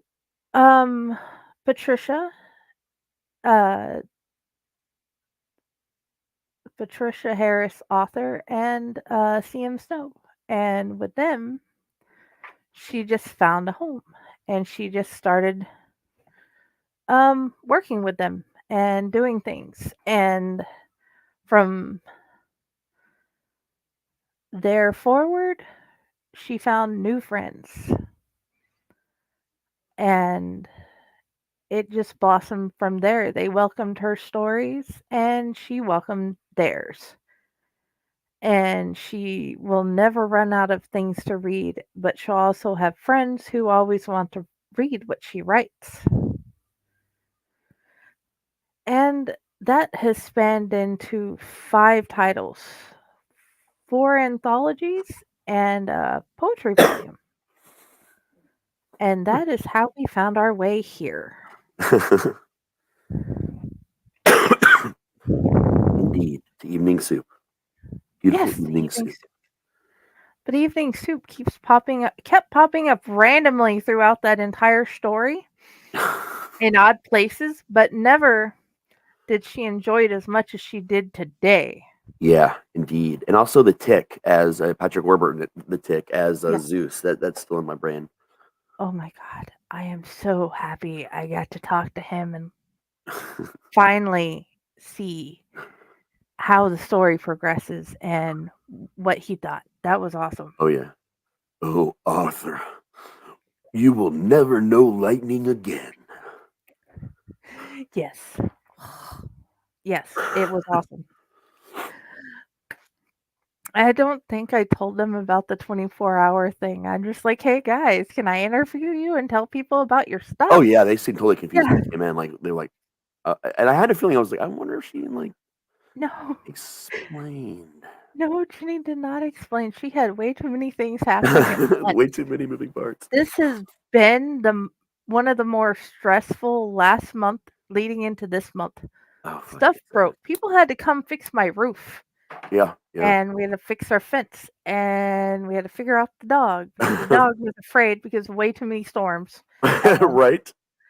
And then there was helping people with things. And one of them is moving a whole lot easier. The other one is having a bumpy restart. You'll get there, though. We will help them. We will rebuild it faster and strong. Sorry. Wrong program. She will have to rebuild, but I hope she at least knows she has a team behind her of we're here to cheer you on and help you out any way we can. If you guys are just joining us, we are wrapping up Corpse Garden and about to go into Ask Dr. Slasher. What is that, you ask? You'll find out here shortly. But remember, if you want to be in on the giveaway for a pair of tickets every hour on the hour, you got to do #haunt. In fact, there's a little ticker at the bottom of the screen that explains it for you. Also, the QR code in the top right of the screen, along with the show notes for wherever you found our link. These are links to our donation page on PayPal, so you can donate your money to us to keep the show going. It helps with subscription fees. It helps us buy awesome prizes to give to you for free in later shows. And if we're being honest, most of the money is going to go to buy cool things to give other people. So, yeah. Remember #haunt. And for our big prize giveaways, all you got to do is leave a comment, period. And you're entered into all kinds of cool giveaways. Yes. Please do comment. We would love to give you one of the prizes from the last show. Okay. Are you okay if I sneak away for a couple minutes? Yeah. Okay. I shall be right back. Yeah. All right, everybody. So I'll explain this upcoming segment. I've talked a little bit about it in all kinds of ways. If you followed me for any period of time, you've actually seen me do a version of this. The version was always Ask Raz. I kind of lifted it from an old Ren and Stimpy thing. Stimpy used to do this thing, especially in the comics, called Ask Dr. Stupid, where you could literally ask Stimpy, as Dr. Stupid, a question about anything in the world. And whether the answer was right or not, you would get an answer from him. And the Dr. Slasher part comes in because I don't talk about this a ton. I'm actually I'm 5 classes away from finishing up my master's degree in literature and creative writing, and I'm already early working on my path to doctorate with getting information out there. So I will actually be Dr. Slasher. So doing this is kind of my way to keep my goal in sight and to keep fighting towards the doctorate. So I thought it would be fun to reskin it to Ask Dr. Slasher. And you guys can ask questions that any question you ever wanted to know about the world around you, the universe, even everyday questions. Ask me, and I have to answer you. I just for literally from 1:30 to 2:30, I have to answer you. And I'm not allowed to say 42. That was the rule I was given prior to the show. Otherwise, I would just say 42 all the time. And if you don't know what that is, that's some therapy you're going to need. And I can't help you with that. I'm not that kind of doctor. You know what I mean? But yeah, this has been a hell of a stream, guys. This something me and Jason and also Mariah at one point used to do for the Twisted Geekdom Network. It just family coming together and creating this giant crazy thing that lasts for 24 hours. It's chaotic because people are coming and going. It was a lot more organized to do this for here for the Elliott Network, because we have a lot of really way more hosts and things than we had on Twisted Geekdom or any other way I've done this before. So Del and I started talking this almost a year ago when we were on a previous network, and didn't really have the ability to do a lot of things how we needed to do things for ourselves. And so getting out on our own was kind of, the best thing for us and, our families. And being able to finally put this together and see this happen, man, it's, I think June or July, something like that, will be a year we've been at network. And it feels like yesterday that we just kind of, Del and I created this idea for a storytelling event during COVID to bring people together in a Discord, server for writing, and to watch it, years later now become a whole network about stories and telling stories and different ways to enact with storytelling. It blows my mind every day, every new thing that we accomplish, guys. And we're not huge as a network. Obviously, we work with the Dorkening now, which was which was also a little dream come true for us. We fight for everything we get, and this 24-hour stream is really our entire journey from original conception to other networks that we've all done and been on other shows, other friend groups, other families, and it's been fighting to get to this point where we could do this 24-hour stream. And this was our next biggest hurdle. Can we do this? And if we can do this, what does that mean for us? It means we can do damn near anything. Is what it proves to us, and that's a very beautiful thing. Yes, it is. You got a book in your hands. Tell me about it. Yes, this book is the book we were talking about last session. It's one of the things I wanted to show from the last part of the episode before we fully lead into the next show. Nice. She sent to me, and it even came with a card because of how long I've actually been talking with her. So the idea here is I wanted to add on to is the journeys and the friendships you build along the way can help push you forward and help you find new things. Like Kelly's the whole reason why I know both of them. They're two different people, but they both have taught me something today. They both have shared something they've made with us that they've worked and spent hours. And this is Raz giving us something he's worked on for years and spent minutes, hours, all of that on to get to this point. And I've got to join the journey over the last 2 years. As of July, it'll be It feels like it's been so much longer that I've known you. It feels like it's been like decades that I've known you, to be honest. Yeah, we've known each other for about 4 or 5 years, but over the last 2 years is when we finally actually started. But it feels like that we've known each other for way longer, like this well. Like I don't know. It's like sometimes you meet those friends in your life that are just immediately family, and it just feels like they've always been there, and it's weird to try and envision that not being the case. Yeah, you've been easy to talk to this whole time, and then you've given me people like Ron, because you gave me Ron, and he just started commenting on things. I'm like, what did you give me? This is so awesome. Thank you. Technically, Pyle gave me Ron first, and then I gave Ron. Yeah. What did I do? What did I You walk into? actually talked with me. You answered We're my tired and vote. teary, man. We're talking about good times, and progress and fighting for the things that we worked on. And that's another reason why I really wanted to team up with Fred. I already team up with him, at Hell's Dungeon, but there's a lot of things that people don't understand about artists and art of different caliber. Haunters, writers, actors, filmmakers, you name it. We make something, and what do you guys do with it? You experience it and you walk away. Most people don't give a second thought to the passion and the love and the funding and all the things that go, behind that. And all these things that we all do, these are our lives. We don't, when you leave, you leave. When you put the book down or you turn the movie off or you don't look at the painting or whatever it is, you've experienced it. But we don't get to do that. We live in that thing that we've created for the rest of our lives in most cases. In some way or another, there's no turning off the light. There's no stopping the movie. There's no putting down the book or not looking at the painting. Or stepping out of the haunt. Like even haunt season. We call haunt season a season for you guys. We don't have an off season. Yeah, for us it's year round. Yeah, we're actually in their building. Just because we're not open doesn't mean the haunt doesn't exist. It does, and we're rebuilding new scenes. We're training new actors. We're writing new dialogues, making new costumes, designing new makeups. And again, that's the same with every other artistic medium and even podcasting. There are always these creative people behind the scenes building and toiling and working so hard. And there's a lot of you guys out there that do reviews, which that matters. Like no matter what it is, you leave reviews like that. That's how other people find us and know we all exist and do what we do. And it shows us that you enjoyed it.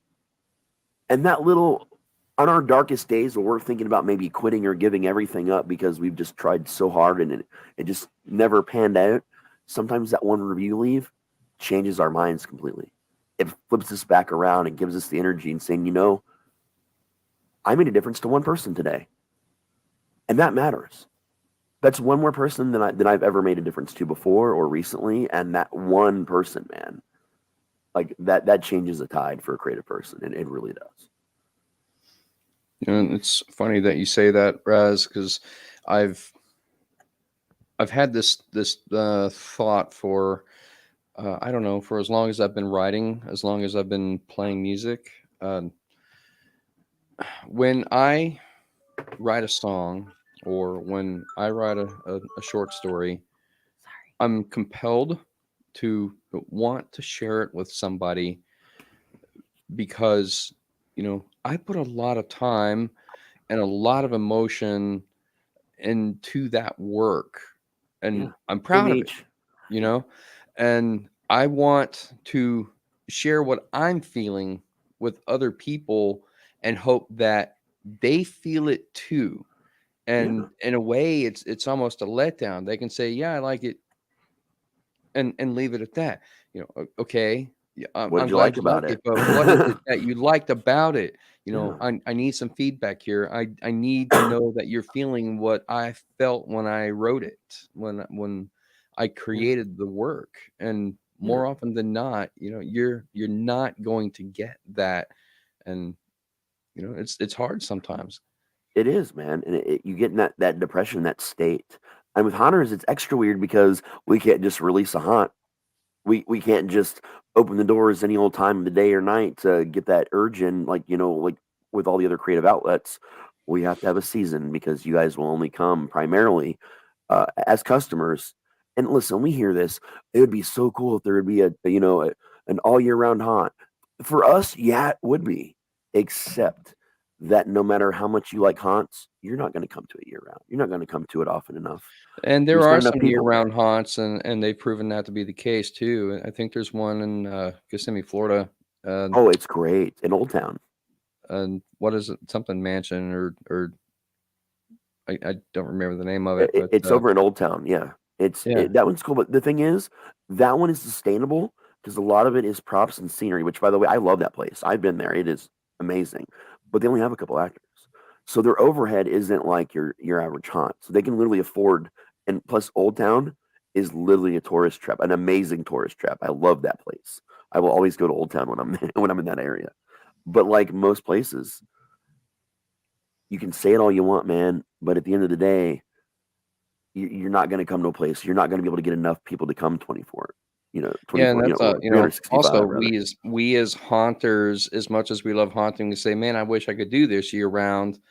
Meaning acting or performing in a haunt, but people don't realize the physical toll that even those 17, 18, 19 days that you stay open for haunt season, it's a big toll on your body to be able to have to do that, year round. You're going to get burnout. You're going to get injured. You're going to get hurt. It's not as glamorous. It's not as great as people think it would be. But it takes experiencing the thing in order to realize that. Yeah. And that's really the other side of it, man. Like, I can say Fred has some kind of major injury every year as we're opening. He busted himself open so bad one day on an opening day that we had to liquid stitch him back, his head back together. This year it was Sean that aided. A giant picture frame came off this cabin we have suspended in the air and caught him right above his eye. Like, I didn't see what Pyle just posted. One in Ohio. It's open year round. Yeah, it's over near Cedar Point. Like a game center. Okay. Yeah. It's like a pub golf, but it's got a pretty cool haunt. But I'm talking about an attraction that's just a haunt. That's its only like income is just a haunt. But we wreck ourselves, man. Like we really do. He's right. There's so many injuries, man. So many injuries. You'll tell not, yeah. But it's crazy the shit we do, and we all have stories. There was a time I fell down the steps and hurt myself so bad during Christmas 2 years ago, and I had to go on, and I, as a joke, happened to have a sock puppet on me that had googly eyes on it, and it was just in my pocket, and I pulled it out, and I was the sock that night. The sock peeked out from behind corners, and people loved it. There's videos about the sock, like people loved the sock, and it was because I hurt myself so bad I couldn't physically do it. Like, we do crazy things to ourselves and say it's for the haunt. We know we had Ez pass out this year because she pushed herself so hard. Like, We live and we die, we breathe, we bleed for these places, and your reviews matter. Again, it comes back to that. Every time you leave a review, we all see that. Like, I know at the dungeon, we all read them together a lot of the times. Like, we talk about them during meetings, like if they're really good. Like, we pump each other up with these reviews. Oh, dude, you got mentioned today. Oh, dude, we all got mentioned today. Or, oh, dude, did you see this lady loved it so much she's bringing her whole family back? And then sure enough, the next weekend, you see that same woman, and you remember her, and she's got her whole family. Oh, And yeah. you're like, holy shit, that's why I do this. That is why I do this. But again, same can be said for every medium. And haunts are one of those industries that it's all encompassing for every kind of art too. It doesn't matter what kind of art you do or what kind of art you're into. There's a place for it in the haunt somewhere. There really is. Every kind of art and every medium is used there, man. I don't care what it is. Everything is important. You don't think writing is important? You got to have storylining in haunts. People love haunts that have stories that are stuck to. From that to your website, acting is obvious. Art design, film, your ads, your commercials, and also film helps with sets. Knowing how a set's going to look under certain lighting, certain props. I mean, every aspect of art is literally in a haunt. It's very true, man. But yeah, okay, rant over. We're going to move on into our official segment, Ask Raz. This is, again, the time when you can ask me anything you want, and I will answer it. Very nice. So someone give me started. I need a question. Give me an easy question, a hard question. I don't care at what skill level this falls under at this point. What does the monster on my bed actually want to have for snacks? Oh, here's the deal about the monsters under the bed, okay? 1 second. Gotta put my thinking cap on. Okay. So, monsters under the bed, here we go. Monsters under the bed actually work for an independent organization. It's not like Monsters Inc., okay? It's Monsters Inc., that was like the Disney version of the reality, okay? And it's not quite like Little Monsters with Howie Mandel at all either. So, the business is not about scaring you, actually. The business is about protecting you from terrible things.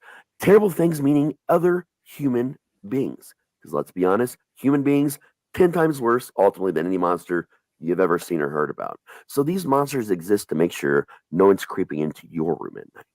But it teaches you a healthy respect of fear from a young age. Because when we don't have that healthy respect for fear, we make dumb decisions. We check out the spooky noises by ourselves in the house and we get murdered. We don't check our car in the back seat at night before we take off and a serial killer kills us. There's so many bad things that happen when we don't respect fear. So again, the monster under the bed helps you learn fear from a young age in a healthy, safe, actually safe environment while keeping you protected from other shitty human beings. And that is why there's a monster underneath your bed and it eats bad people. So monsters under the bed are a good thing. Yeah, and a rite of passage for all children. And some adults. What do you think about holistic driving? Holistic driving. And the other rule is this: I can't ask you what you mean by something if I don't know. I just got to go with it. Holistic driving. Okay.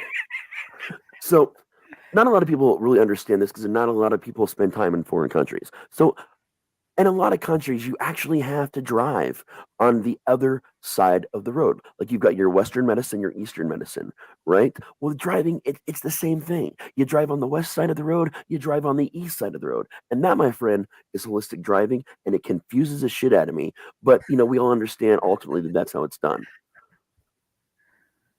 Okay, that's totally not where I thought you were going to go with it. I don't know where I'm going to go with it. That's the point. Okay. What's up, Twitchy? What is your kill count in all of the movies added up? Damn it, I'm not allowed to say I don't know either. Okay, so the number of people I've killed and different films that I've appeared in, there's been actually a number. Some are on IMDb. Half of them aren't even on IMDb. The amount of people that I have killed pretty much equates to the amount of people that can stand on 3 elephants, right? 3 elephants that are standing on top of another disc who is on the back of a giant turtle flying through space. Mm-hmm. Yeah. Thank you, Terry Pratchett. You're welcome. Next. Yes. Next question. Actually, that's kind of where I was going with the holistic driving thing.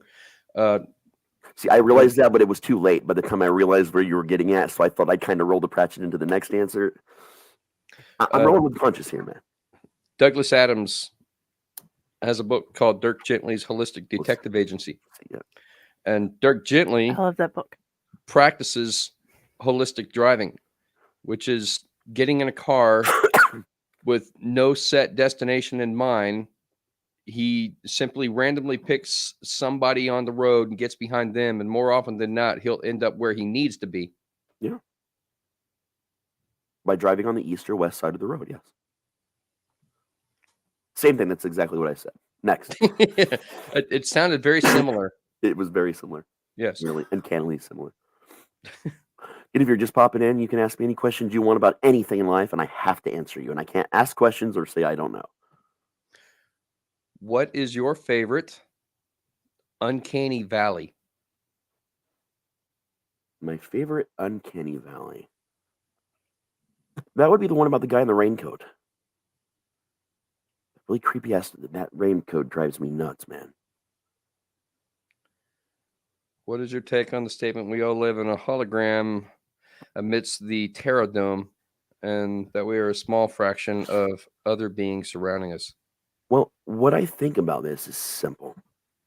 You know how sometimes it snows and sometimes it doesn't?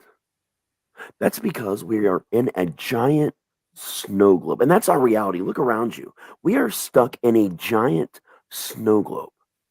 And things only get crazy when we're shooken up. And that's around wintertime. And if you think you don't have snow, you just haven't seen it because you're not paying attention. I don't care where you think you live. If you live in Texas, if you live anywhere southern where you don't think there's a winter, oh, there's a winter. There's snow, my friend, and it's coming. Winter is coming. Next. You know nothing, Jon Snow.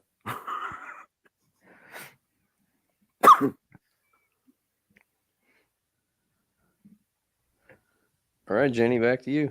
Let's see. Do you have a kill count in your haunting 30 years? Yes, exactly. 9,764 and a half bodies have gone to waste in my 30-year rampage in the haunt industry. Okay. I like to think the half is self-explanatory. Where is the best place to find the best burger in Ohio? Yes. Oh, the best burger in Ohio. See, I thought long and hard about this. There's two things that, you know, I have a hate relationship with food, but burgers and pizza and dive places, right? Mm-hmm. The best place to find burgers are strip club kitchens. And this is going to sound super weird because there's a lot of great burger choices. But the strip clubs around Ohio that actually have the kitchens, and there are a ton of them. And the thing about these strip club kitchens is the food is free. You do not, the good ones anyway, the good strip club kitchens, you don't actually pay for the food. Now, it's expected that you tip the chef. But these burgers, dude, these burgers are amazing. They're homemade. They're made with love, right? The secret ingredient is certainly love in this environment. They love the food. They care about the food. You're there to see some titties, right? But maybe you're there to drink too. But when you have a burger that makes you forget about titties, like that's magic. So yeah, if you're old enough, go to a strip club. Don't worry about the nudity, the whatever, the people. You go straight to that kitchen and you tell them Dr. Raz sent you. That is Dr. a great Raz T answer. And having not really been in any strip clubs here in Ohio, I can't attest to it, but I can almost guarantee you're right. It's been the case for me in other states as well too. And again, I'm not the kind of person that hangs out at strip clubs. I just never have been really. I've been to some here and there. I've had friends that have been DJs. I've had friends that have been strippers, and that environment, you go to support them. You're not going to see everything. You're just going like, hey, I'm at work. You mind coming hang out with me for a little bit? Okay, cool, whatever. And you're just there. You really don't care. So that's how I learned about the kitchens, man. If you could have a choice between being a lycanthrope or a vampire, which do you choose? Oh, this is a really good one. So I would 100% choose to be a vampire. A long period of my time when I was younger, I would have gone lycanthrope 100%. But as I've gotten older, I realized that I'm constantly running out of time to leave my mark on the world. So if I can live forever, I have an infinite amount of time and opportunity. So that's kind of where I'm at. And I've lost everything in my life so many times at this point that having to reset everything over so many years so people wouldn't catch on is not even a big deal. Pyle asks, favorite type of meat and how do you like it? Long pig barbecue. Is that to go with the All body right. count you have in the haunts? That's where the half comes into play, yes. That's how you get rid of it. Hmm? Which back rooms are the scariest to go and explore? Okay, so back rooms. Here's how I feel about the back rooms. There's a lot of interesting things about the back rooms. They've come a long way from what it was meant to be. It was meant to be this like liminal space that was unsettling like the second you were in it. And then eventually people started putting creatures and aliens and other weird, boss level things and all this stuff that it never was supposed to be. But there is actually merit to each of these things depending on when you join the phenomenon of the back rooms. To me, it's the feeling. It's the actual original liminal space of feeling like reality around you is somehow warped, but you can't put your finger on why. And everything looks so plain around you, this nondescript hallway, but you cannot shake the feeling that everything and every alarm in your head is going off and screaming at you. And you feel like you're being watched the whole time it's going on. Like, that is the version of the back rooms that I think, to me, is the most terrifying. How do you manage to accomplish all of the things that you do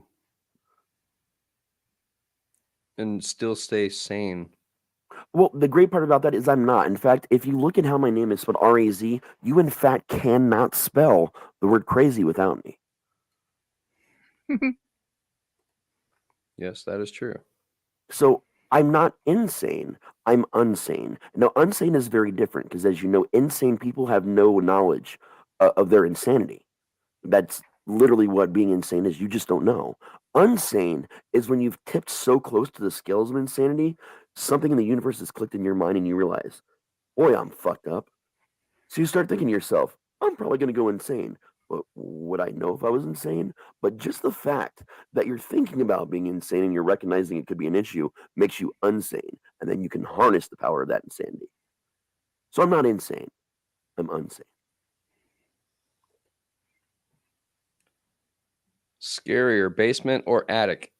I gotta go neither. I live currently in a basement. I've also lived in an attic. I mean, yeah, I don't really care much about the stairs, up and down either way. But I find the most frightening place of all, honestly, is the kitchen. And not because of the cooking, because I am a klutz. And if anything can go wrong, if I can burn myself, if I can melt my bones somehow, it's going to happen in the kitchen.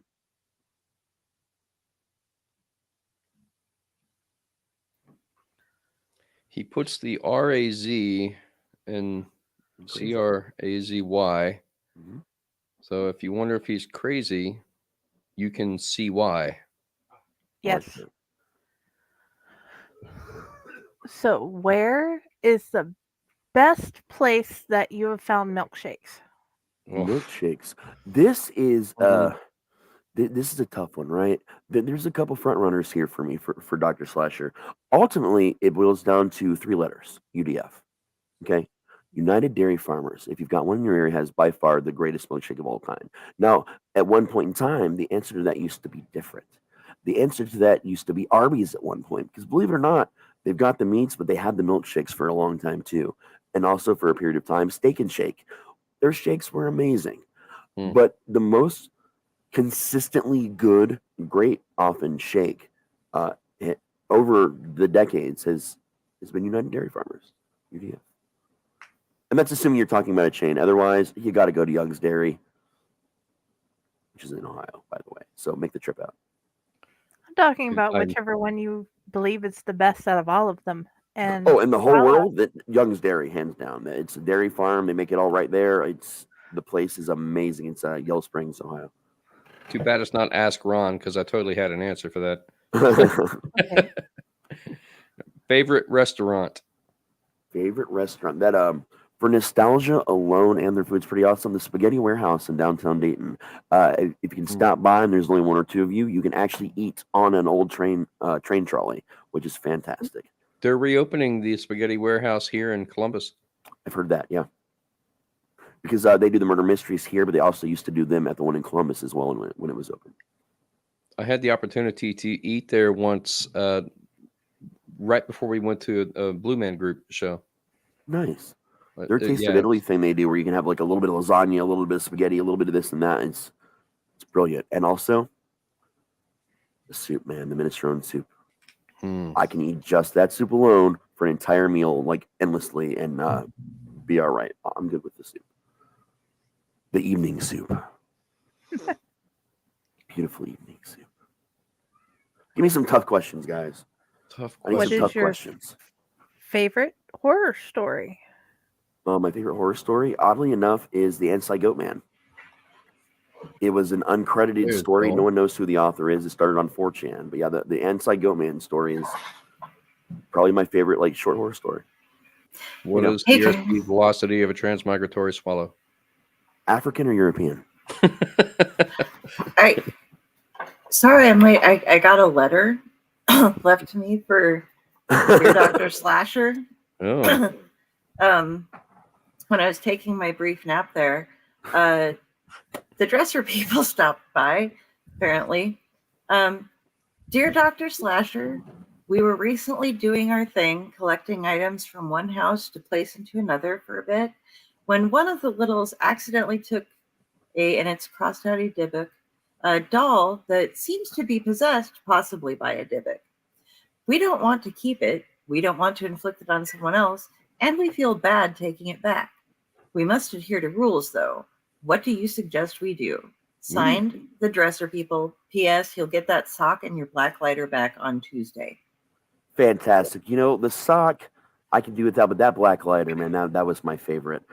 So you're in quite a conundrum here, because as the dresser people, you have rituals, like you said, and things that you have to follow. And one of the things is you can't get rid of something. You have to give it to someone. That's kind of in your nature as a dresser person. But in order to give something, you also have to take something. So I think I have a plan. So you're worried about this Dybbuk getting out into the universe. Clearly, that's an issue. That is the basis of your concern. What if I told you there is a museum that was completely guarded even today against all the craziest things? It's blessed continuously. It's literally protected by every religion and belief known to all of existence. And you would get to go on a grand adventure in switching out these items. It wouldn't just be your normal, snatch and grab and replace. This would be something you need to break into. And I think this is going to be the place for you. It is what's left of the Warren Museum from the Warrens was actually moved and is on display. And in this display, they still continuously have it blessed. And if you were to remove one of the items, one of the smaller items, there are many in there that are far less damaging than a Dybbuk box, far less damaging. And in fact, some are that are actually completely inert. So you being the dresser people and related to Fae, to the best of my knowledge, have that ability to sense the embodiment of magic. So what you're going to do is you're going to go to the museum and you're going to switch out the Dybbuk box with one of the blessed sealed cases with your magic within an inert item. And then you'll pass that inert item on again to someone else. Preferably whoever has my sock and lighter. That way it makes it easier for you to get those back to me. That tracks. Okay. I personally had a question I was going to ask you too, since I had just hopped in here in the middle of stuff. So I have Googled this. I've researched it. I get different answers everywhere I look. What the fuck are the lyrics to Yellow Ledbetter? Are they the same every time? And what is that song about? We're talking Pearl Jam, right? Yeah. My friend, you have stumbled upon one of the most fun things about grunge in the 90s, honestly. I love it. So, here's the truth, honestly, about this particular song. It does have lyrics, okay? I'm going to read them to you. Well, not really read them to you. I know the damn song. I've covered this song. Unsealed on a porch a letter sat. Then you said I want to leave it again. Once I saw her on a beach of weathered sand, and on the sand, I want to leave it again. Yeah, because he's got to, yeah, you know, you got to put in there constantly. That's Eddie. On a weekend, I want to wish it all away. And they called and I said that I want what I said. And then I call out again. And the reason ought to leave her calm, I know. I said I don't know whether I'm the boxer or the bag. Oh yeah, can you see them out on the porch? Yeah, but they don't wave. I see them. Round the front way. Yeah. And I know, I don't want to stay. Make me cry. And then we're going to go on a little bit. There's a lot to it. There's a lot of him making sounds and vowel sounds that actually aren't lyrics at all, though people think they are. I see, I don't know. There's something else. I want to drum it all away. Oh, so I said I don't. I don't know whether I'm the box or the bag. And then it just repeats endlessly with yeah, ohs, no, I don't want to stay. Oh no. So here's the meaning of this. And yes, some of the lyrics, the actual real lyrics do change depending on his level of sobriety over the years, or just become a mush of, or, you know, kind of like the whole Ted thing with another song. It's the vowel sounds that really matter here. But the song is really about sort of trying to figure out who you are, which is a weird cop-out with a lot of grunge songs, because that's a lot of what grunge was. It's it's the post-punk movement where we've had the punk, we've stood up to the man, we've stood for something, but we forgot ourselves along the way. So, like, in a lot of ways, grunge is like the follow-up to punk in a really strange kind of way, more so than it is rock.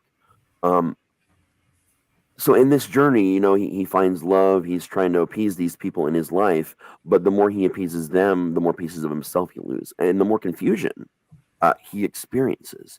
He talks about he doesn't know if he's the box or the bag. It's the same thing as, you know, whether you're the hunted or the hunter or the hunted. It's that role reversal that he's constantly experiencing based on the terrible life decisions he's making.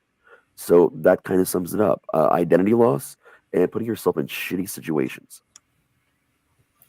Thank you, Dr. Slasher. You're welcome. Why is Annabelle staring at me? She loves you. Yeah. Don't wants mess fucking with evening Annabelle. soup. She's behaving, okay? It's too early in the day for her evening soup, and she's had enough. And I have my little mascot, too. Yeah. At least we know that Annabelle is not the doll that was taken by the dresser people, because we can see Annabelle. Yeah, and Annabelle's not inert. Oh, we can't forget Sock Monkey. This was... Don't make me reach over there. I'll pull out a whole box. Jenny sends them to me because I collect them. This was Mom last both. year's Valentine. Sock. Aw. I was thinking that was the same one we sent you. Yes. Okay. What is Those your look question for? You got a question for Dr. Raz? Or Dr. Oh Slasher? my Sorry. gosh. I've been asking questions, but I'm trying to think of a doozy. So you Yeah. got to give me a minute. Something difficult. I got out of work and my brain's already overwhelmed. And just give me a second. I know how you feel. Really, I put this segment here to make my brain work again so I could survive the whole 24 hours. I need Plus, the I've been brain. up with you guys most of this. You have. You really have. And I've enjoyed every minute of it, I promise. Nice. Well, we appreciate you, man. Okay. So, at what age did you figure out that you really wanted to get into haunts, and what triggered that? I was 11 the summer right before I turned 12. I'd already been helping my mom out with special effects on the sets once I got old enough. And for my 9th birthday, she taught me how to make a severed head. A realistic looking severed head. We went and, you know, that's what I wanted. We bought the materials. That was my birth. You know, got extra materials with my birthday money that year too. And we actually ended up building 3 severed heads, and I liked it so much. And watching all the people, you know, that have done the few things that she did, I thought acting would be fun, but I wanted to do it with props. And I wanted to rely on physicality, not my words. And I was a really big fan of Michael Myers. And it so happened there was an opening for Michael Myers on the Chambersburg Haunted Trails in Huber Heights, Ohio. By the way, right next to the Carnaby Bridge I was talking about earlier, and the Endicott Road that I've talked about many times. Same little neighborhood. And it just kind of clicked for the first whole year. No one ever saw me out of character. The owner knew who I was, and the person in charge of actors and volunteer coordinators knew who I was. Other than that, only my mom who helped out there knew me, and my brother and sister. That was it. I would have my mom drop me off a quarter mile away from this place, and she would take my brother and sister, she'd just take them on with her, and I'd walk the rest of the way in costume. And then every night, I'd walk off, and my mom would pick me up almost a quarter mile down the road every night. I refused to speak to anyone. I was literally Michael Myers. And you would see me because of security trails, like sometimes 7 or 8 times. The same group would see me in what seemed to be wildly different places. But the security paths were so well laid, I could get you at just about any point in the trail with a little bit of a jog. It's like a cloverleaf setup, kind of. So, and I was double jointed. So sometimes you would find me looking like a dummy on the ground, and I'd stuff straw in my sleeves and bend myself at awkward angles.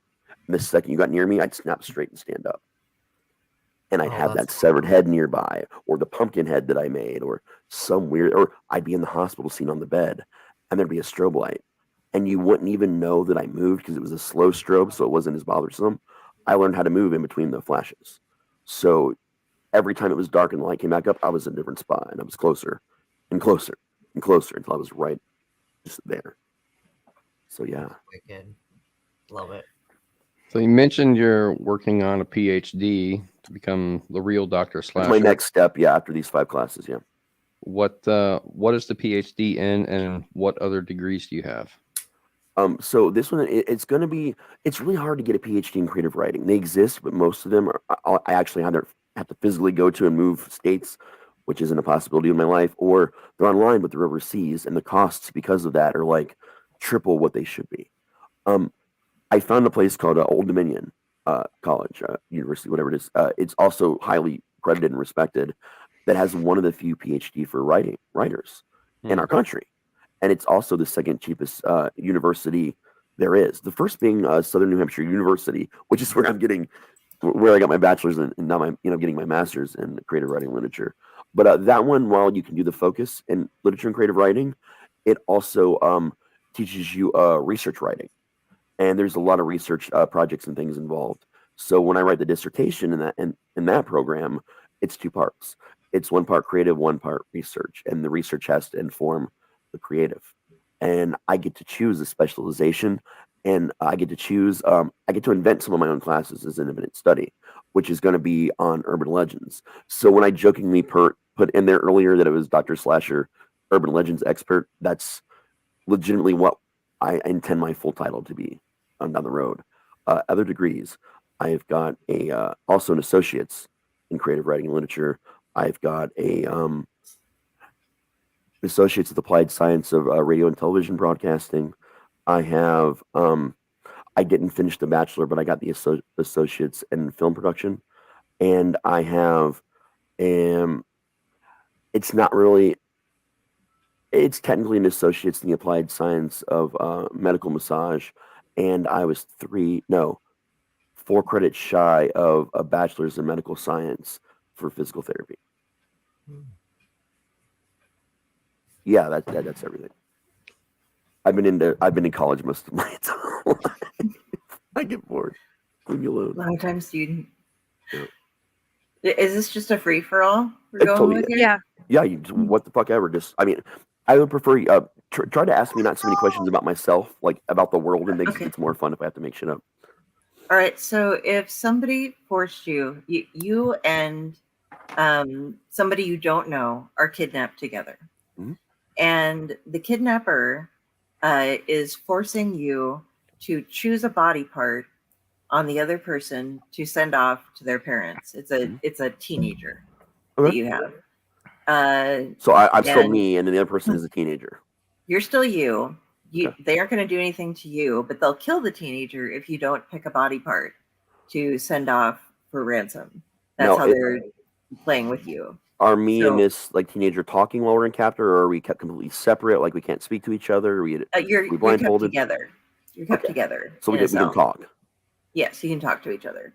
Okay, but you have to make the decision. What kind of life does this teenager have? Nothing. This is just happened. There's not really any time to get to know the person. Just grabbed you. Do fingers count as body parts? Yes. And toes and things like that. Finger. Yes. Honestly, ring finger, right hand. other than wearing a ring, your ring finger really. Actually, no, left hand. It'll be left hand. Because if I don't know the guy, chances are he or she or they are probably right-handed. Because more people are right-handed more often than left-handed. So we're moving potentially based on playing the numbers. Their offhand a finger that also doesn't matter. It should be good to go. Because other than again wearing a ring, that finger is useless. Favorite way you killed somebody?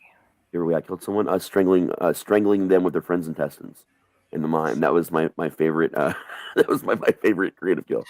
Awesome. Which is the best train track legend you've heard so far? Best train track legend I've actually heard, and it's one I didn't think about until after we talked about it. It's called Train Track Larry. It's this guy that legitimately got flattened by a train, and his ghost is as flat as a pancake. Like, it's so they say. I've never seen the ghost with my own two eyes, but it's kind of a funny legend almost. Like, if there's a pancake ghost coming at you, like, what do you do with that? Does he have like the tracks? I don't know. But I'd love to meet Train Track Larry sometime. If you had to exist as a hero or villain, you can take your pick, either way, in any specific comic verse, which one would you choose?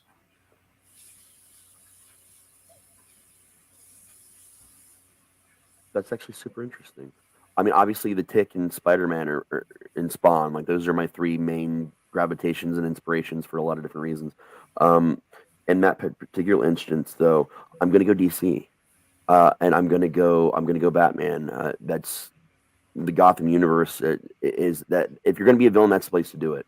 I don't care what you say. Marvel, I think, has overall as the company the best villains out of any comic book company, but I think Gotham has the best villain lore of anything, even in anywhere else in DC. I think Gotham, I mean, I can agree with you there, because if you're going to be a villain anywhere, Gotham would be the place to do it, because they have the best success rate in terms of villains.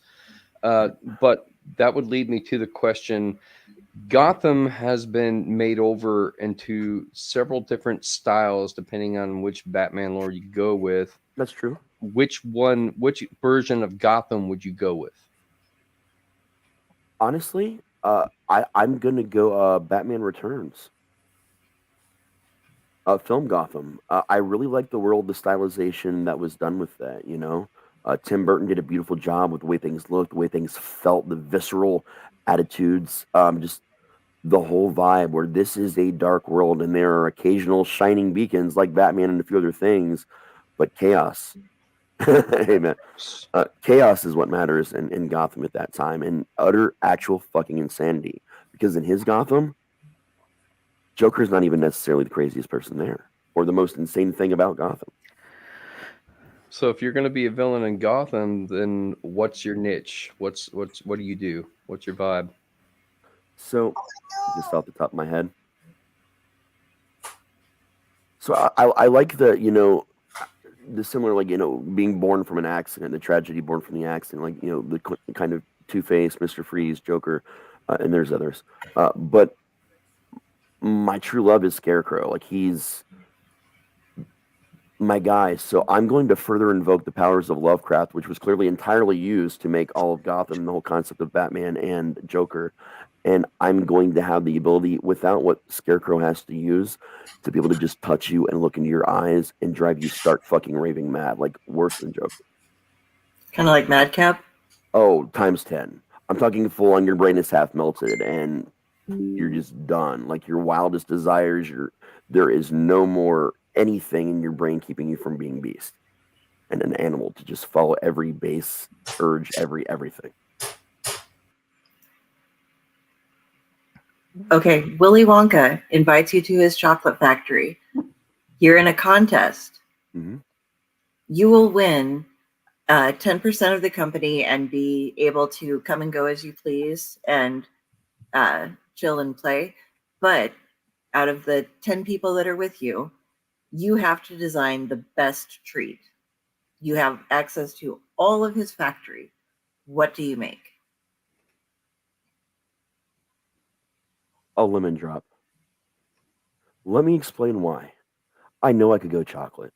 everybody's going to go chocolate. Everybody's going to go fancy. Everybody's going to do sculptures with their chocolate, or the everlasting gobstoppers, or all these things. But the one piece of candy that everyone can universally agree on and love is a good hard candy. Whether it's the memories from your grandma reaching to her purse and giving them to you, Halloween, or the little, even the little strawberry ones around Christmas time and events, everyone has a memory, a sense memory, and a passion and a nostalgia with a good hard candy. And the lemon drop is the most classic. So I wouldn't reinvent the wheel, but with the taste and flavor technology that he has, which greater surpasses anything known to man, I would have access to create the best lemon drop ever made. Each confectionery in Willy Wonka had some random side effect when consumed. What would your lemon drop do? Well, see, I think they had these side effects because they were all based on some insane idea and some creativity he had and some experiment he was conducting. The beautiful thing about the lemon drop is there's no experiment. There's no side effect because there's no grand plan. It's just a lemon drop. What is the best haunted doll to make the scariest story about?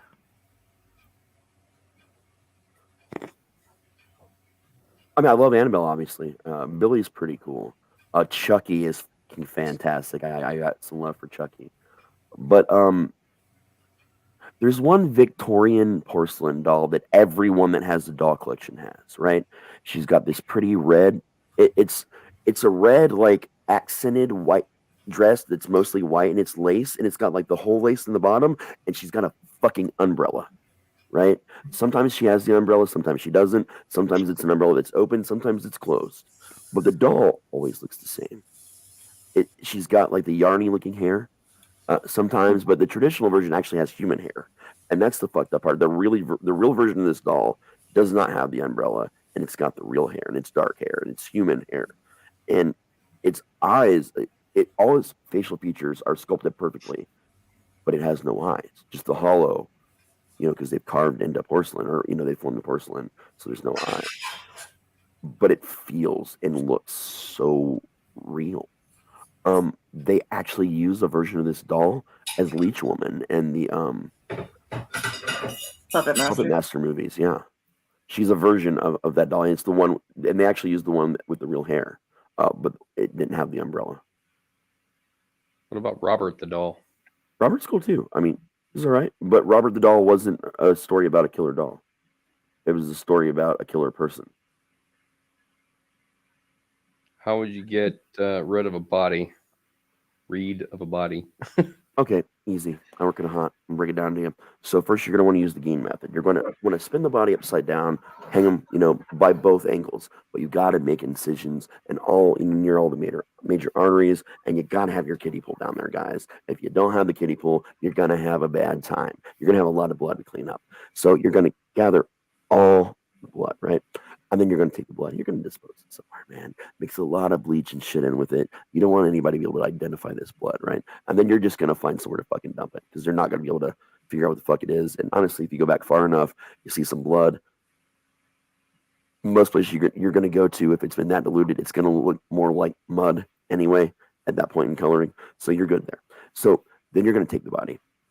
You're going to plug the holes with the sculpting wax they use on corpses. For like funerals, like from funeral homes, and then you're gonna baby powder the body, like a light baby powder. Don't like make like coat it, just a light baby powdering, right?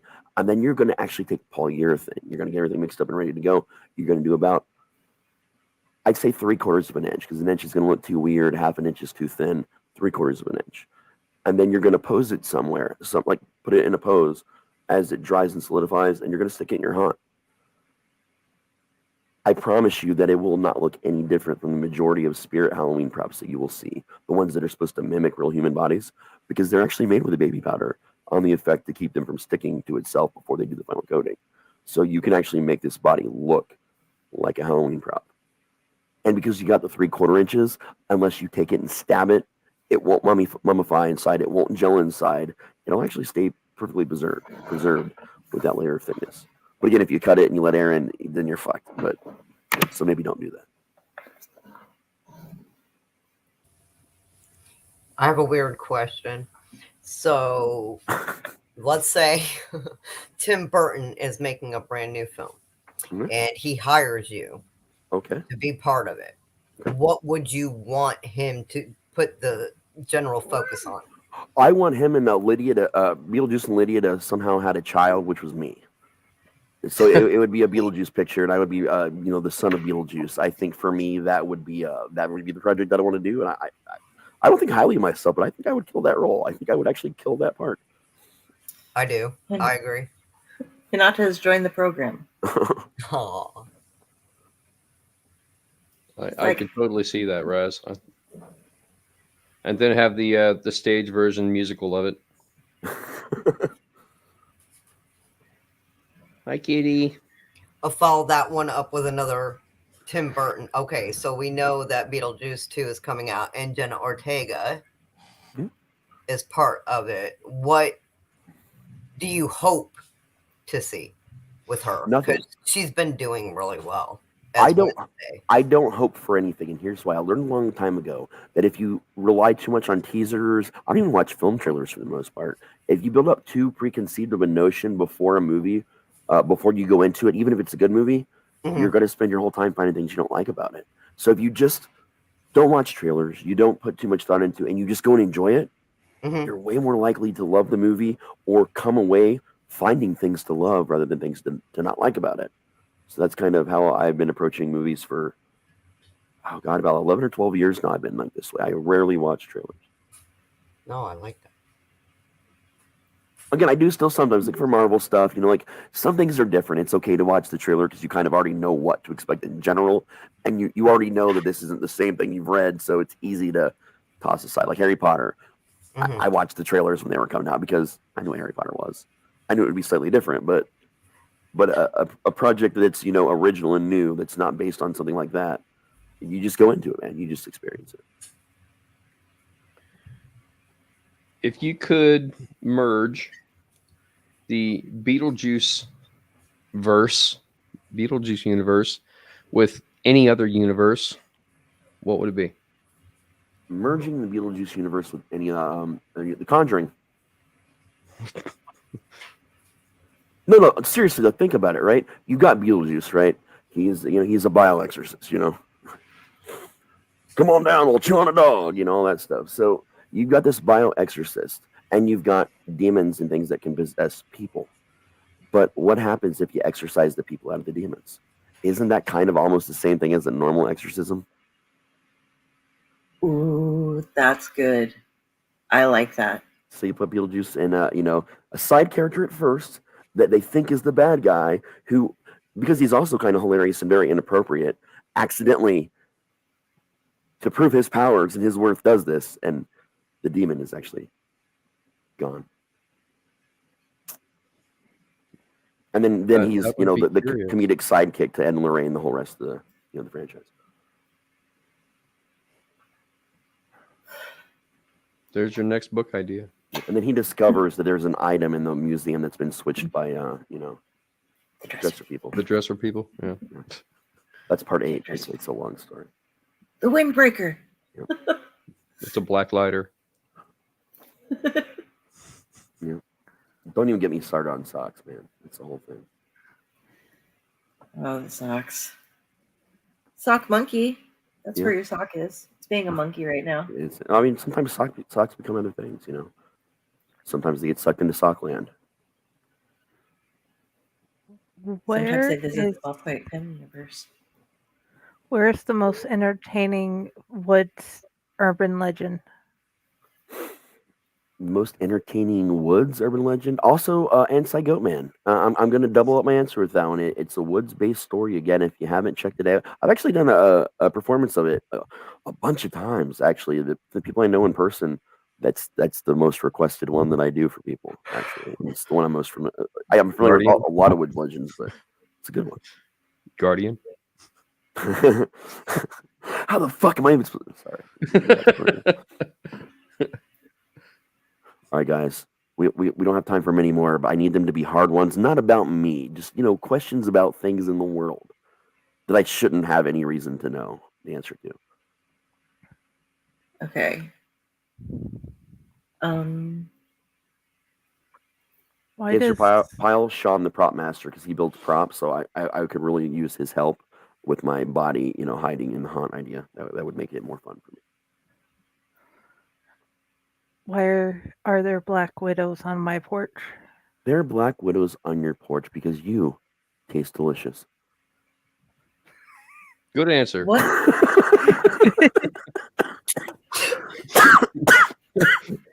What is the next adjective that can be used for a new Spider-Man series? You've had amazing and spectacular. So what's And superior? Superior, yeah. Let's see. See, like, there's a lot of words you can do, like bodacious, but like that's so dated. That wouldn't fly nowadays. Like, so what you're gonna have to do is you're gonna have to just create a new adjective. Like, you can't use one that it exists because they've used all the good ones that actually describes Spider-Man. So I'm gonna have to do what I've done a couple times before, and I'm gonna have to build a new word here. So you want something that's got the alliteration, right? Spectacular Spider-Man, in my opinion, was the best alliteration. Superior was good, but spectacular, well, it feels spectacular. And I want to go with, I like the word splendid.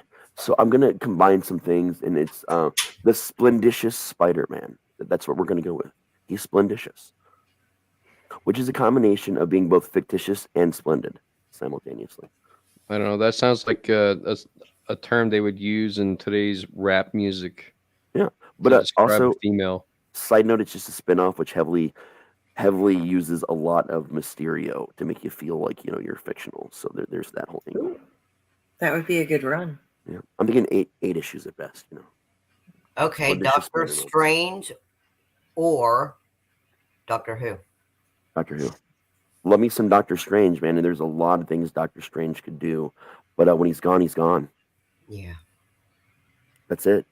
And there's just something special about Doctor Who, and also Doctor Who. The Doctor, he has egos at times. He gets in his modes where he's just absolutely pissed of people dying, good people dying, and he loses his shit. Mm-hmm. And he goes to war sometimes, and he kicks some ass. But at the end of the day, even though he doesn't like to always admit it, he knows what his limits are. He knows when to run. And one of the best qualities of any person, be it Gallifreyan or whatever the Doctor is now, based on some of the convoluted timelines recently with Jodie, knowing when to run away is probably the most admirable trait on someone.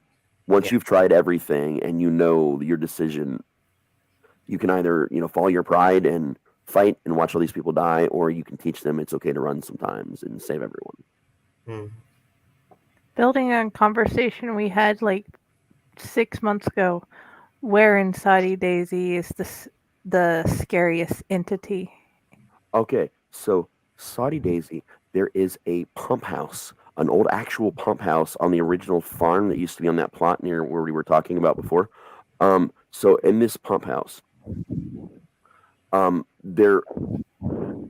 it's weird. It wasn't like a human thing, and no, I'm not going it if anyone was thinking that because of the well house.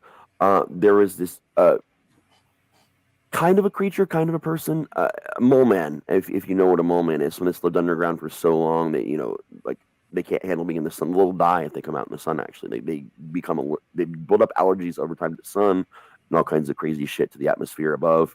There was a creature that they just called it the mole man. It really didn't have an official name. It was like we don't know what else to call it.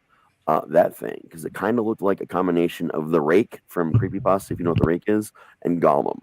Kind of like that, but its face was all flat and caved in. That's I would say would be the most terrifying thing that I know of to ever have been spotted or talked about in Saudi Daisy. Okay. What do you think the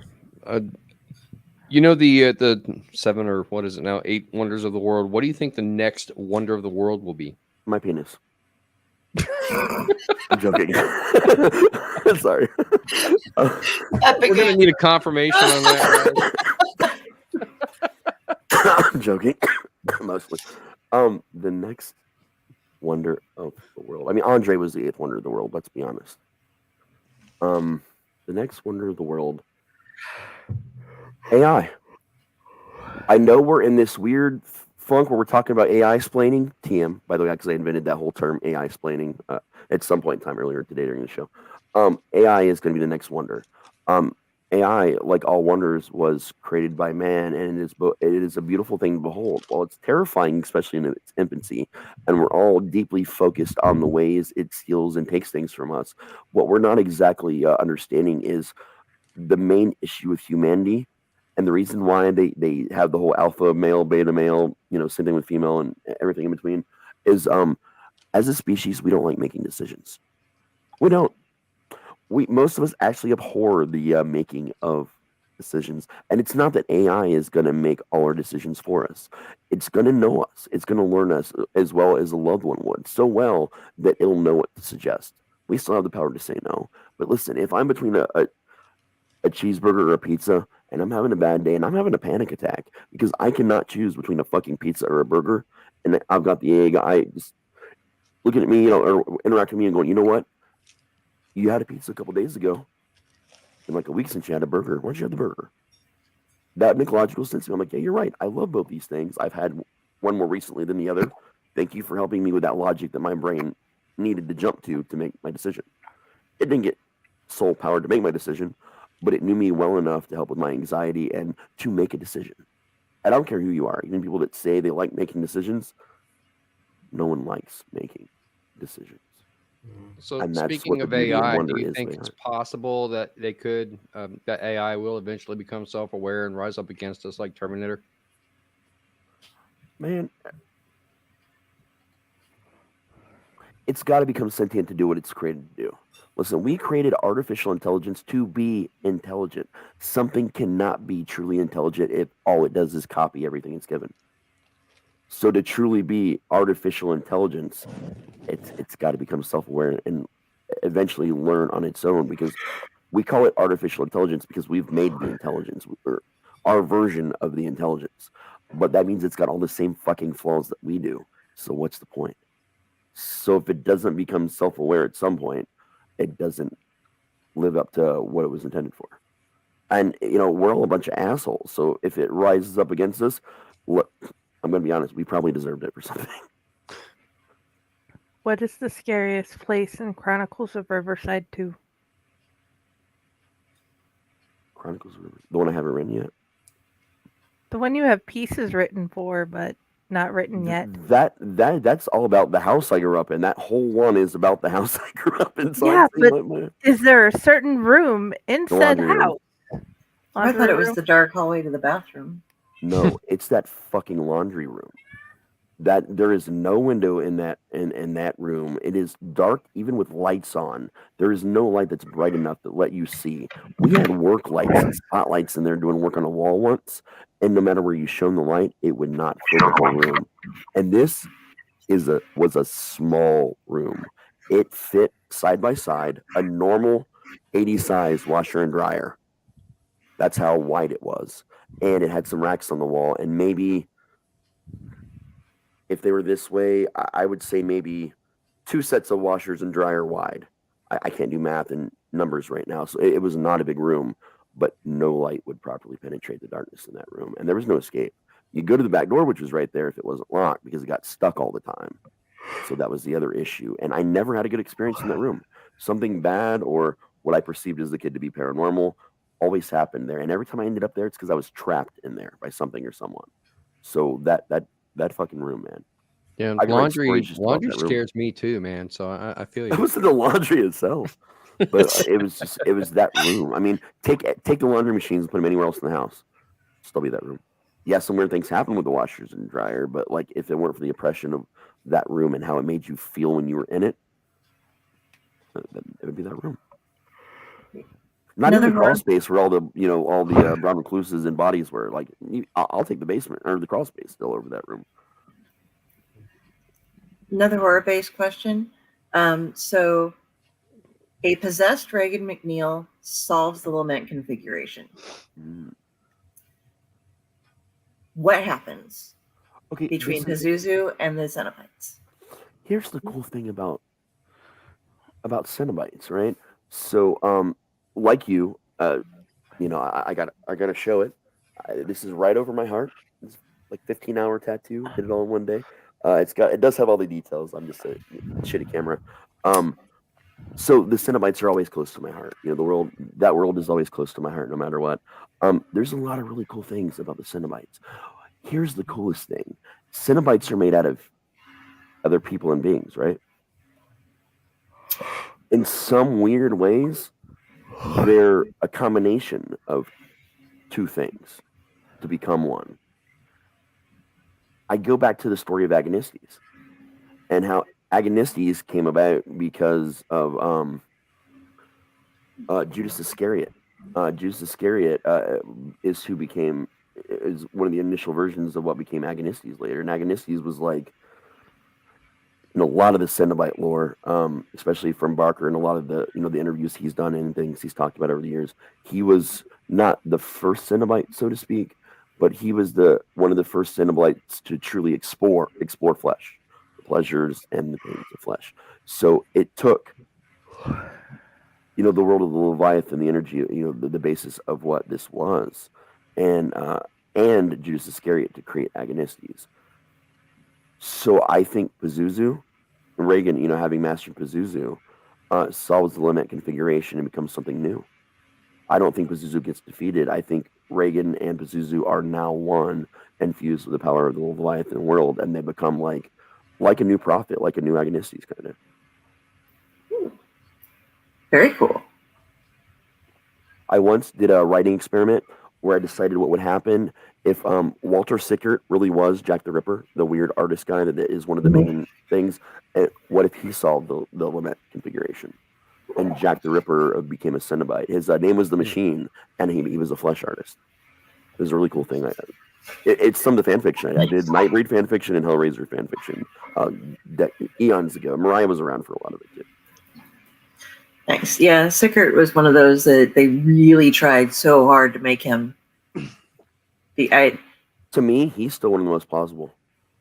He's the one in From Hell, Alan Moore's comic, isn't he? It's not Sickert himself, but he's like a pansy for him. Yeah, in that he was the patsy. But if you really look at a lot of the evidence, Patricia Cornwell, ex-Coroner, also amazing writer, was one of the first people at the time where she did this. She was the first people since then that was actually allowed to come in and handle everything as it was, with proper procedures. So she analyzed everything she could. She looked at she looked at every one of the theories. She breaks it down. Jack the Ripper case closed. So she breaks it all down. And I'm not saying this is like the end all be all. It's, to me, one of the most interesting, where she even, there's carbon dating that exists in a lot of Sickert's paintings. And some of the seemingly normal paintings, if you look into the backgrounds of the paintings, it's the murders. And the amount of detail in some of them is so extremely spot on that the only people who could possibly know were the people that found the body or the person that did it. I have in my bathroom book right now is a volume about this thick that covers all the different books that were. It's a book about all of the books written about Jack the Ripper. And that's the best one to have because you get a chance to think about all the cool different theories and the things that are going on with it. It's fucking really cool, man. I'd be curious. I'd be interested to read that, though. I'll let you know what one is. I have a shelf of true crime, and like half of it is Ripper stuff. You know the weirdest one? The weirdest one to me is that the Jack the Ripper's H.H. Holmes. I'm assuming you know that one. Yeah. That's the one I believe in the least, by the way. Yeah, but we do know that he went from where he was to France for a little bit because the killings continued in France for a very small amount of time the exact same way and then disappeared. Holmes would have owned it so hard. And that's the thing. Like, if he didn't have the personality he had, maybe. But the house, the hotel, that wasn't the style, man. I believe in the diary, but it was suspicious. Like Holmes popping up when he popped in, like so long. It was like the same time period that it took in between what happened in England and what happened in France. It was the same time period of when it stopped in France and started in America. So it's like the time frames are really weirdly coincidental, but it's just I just don't think there's anything to support it. Yeah. So Raz, if you were to become a Cenobite, what would your personal Cenobite look like? What would its thing be? I would definitely not shoot CDs at people. That's guideline number 1. So you know how Those were Doc. terrible Cenobites. I mean, yeah, they were. It makes my heart hurt a little bit. But CD guy. Death by Stereo. Wasn't that already done in a movie before? Okay. Doc Ock style. A Doc Ock style Cenobite where I actually walk on the razor chains and everything, like that style, like that hulking, like spiderish hunch kind of. Because if you think about Doc Ock, he's Dr. Octopus because the arms, but he has that hunch, and it's like how you see a lot of the bigger spiders move in like big giant spider movies. They walk hunch forward like that. So I'm thinking I've got that kind of hunch walk, but I'm totally using the chains to traverse everywhere because part of my deformity is I actually have no legs. I had to give up that part of myself to, completely become one with the new being. So I would give up the legs and move with the chains. You got new legs, Lieutenant Raz. We've crossed the half-hour mark again. Is that? Yeah, we gotta. And we're probably gonna have to restart again too. Because we're going to Allied Picture Show now, right? Yeah. Oh yeah, we gotta. So guys, this is the point where we drop this stream, and don't worry, we've already posted the final part, on our Facebook page. But before we kick you over there, remember we are taking donations, and these donations you can find by clicking the link in any of our shows, as well as the QR code in the top right corner. That will take you to our PayPal donation page. Now don't worry about your car payment. Don't worry about college or your house. All these things will be here, next month. Just give us all the money that you put towards that, right? And if you send at least $20, we're gonna give you one of these limited edition Allied all night T-shirts. So give us all your money. Rain it down from the heavens. We are going to use that money really to just buy a lot of cool shit and give it to you. Yeah, and that's the official design there. We're just going to buy cool shit, and we're going to give it. We're going to make excuses to just give you shit. We're going to fill your e-library up with books, send you physical ones. We're going to do weird shit, and we need you to help us do weird shit. So give us your money. Thank you. That is my plea for your. No, I'm joking. You don't have to give us anything ever to enjoy our shows. We love you guys. Even if only one of you watch, we still absolutely love doing this. 1 or a million, we're going to do it, and we're going to live it. That's what we do. I'm Mike. Hey, Mike, we're getting ready to transfer over to a new feed in a second. I will share. We're almost there, buddy. We're almost there. Okay. The links in everybody's thing. I will share the links on all the places after we move over. Yeah. Okay. All right, we're moving over to Bye, part everybody. 4, Mike.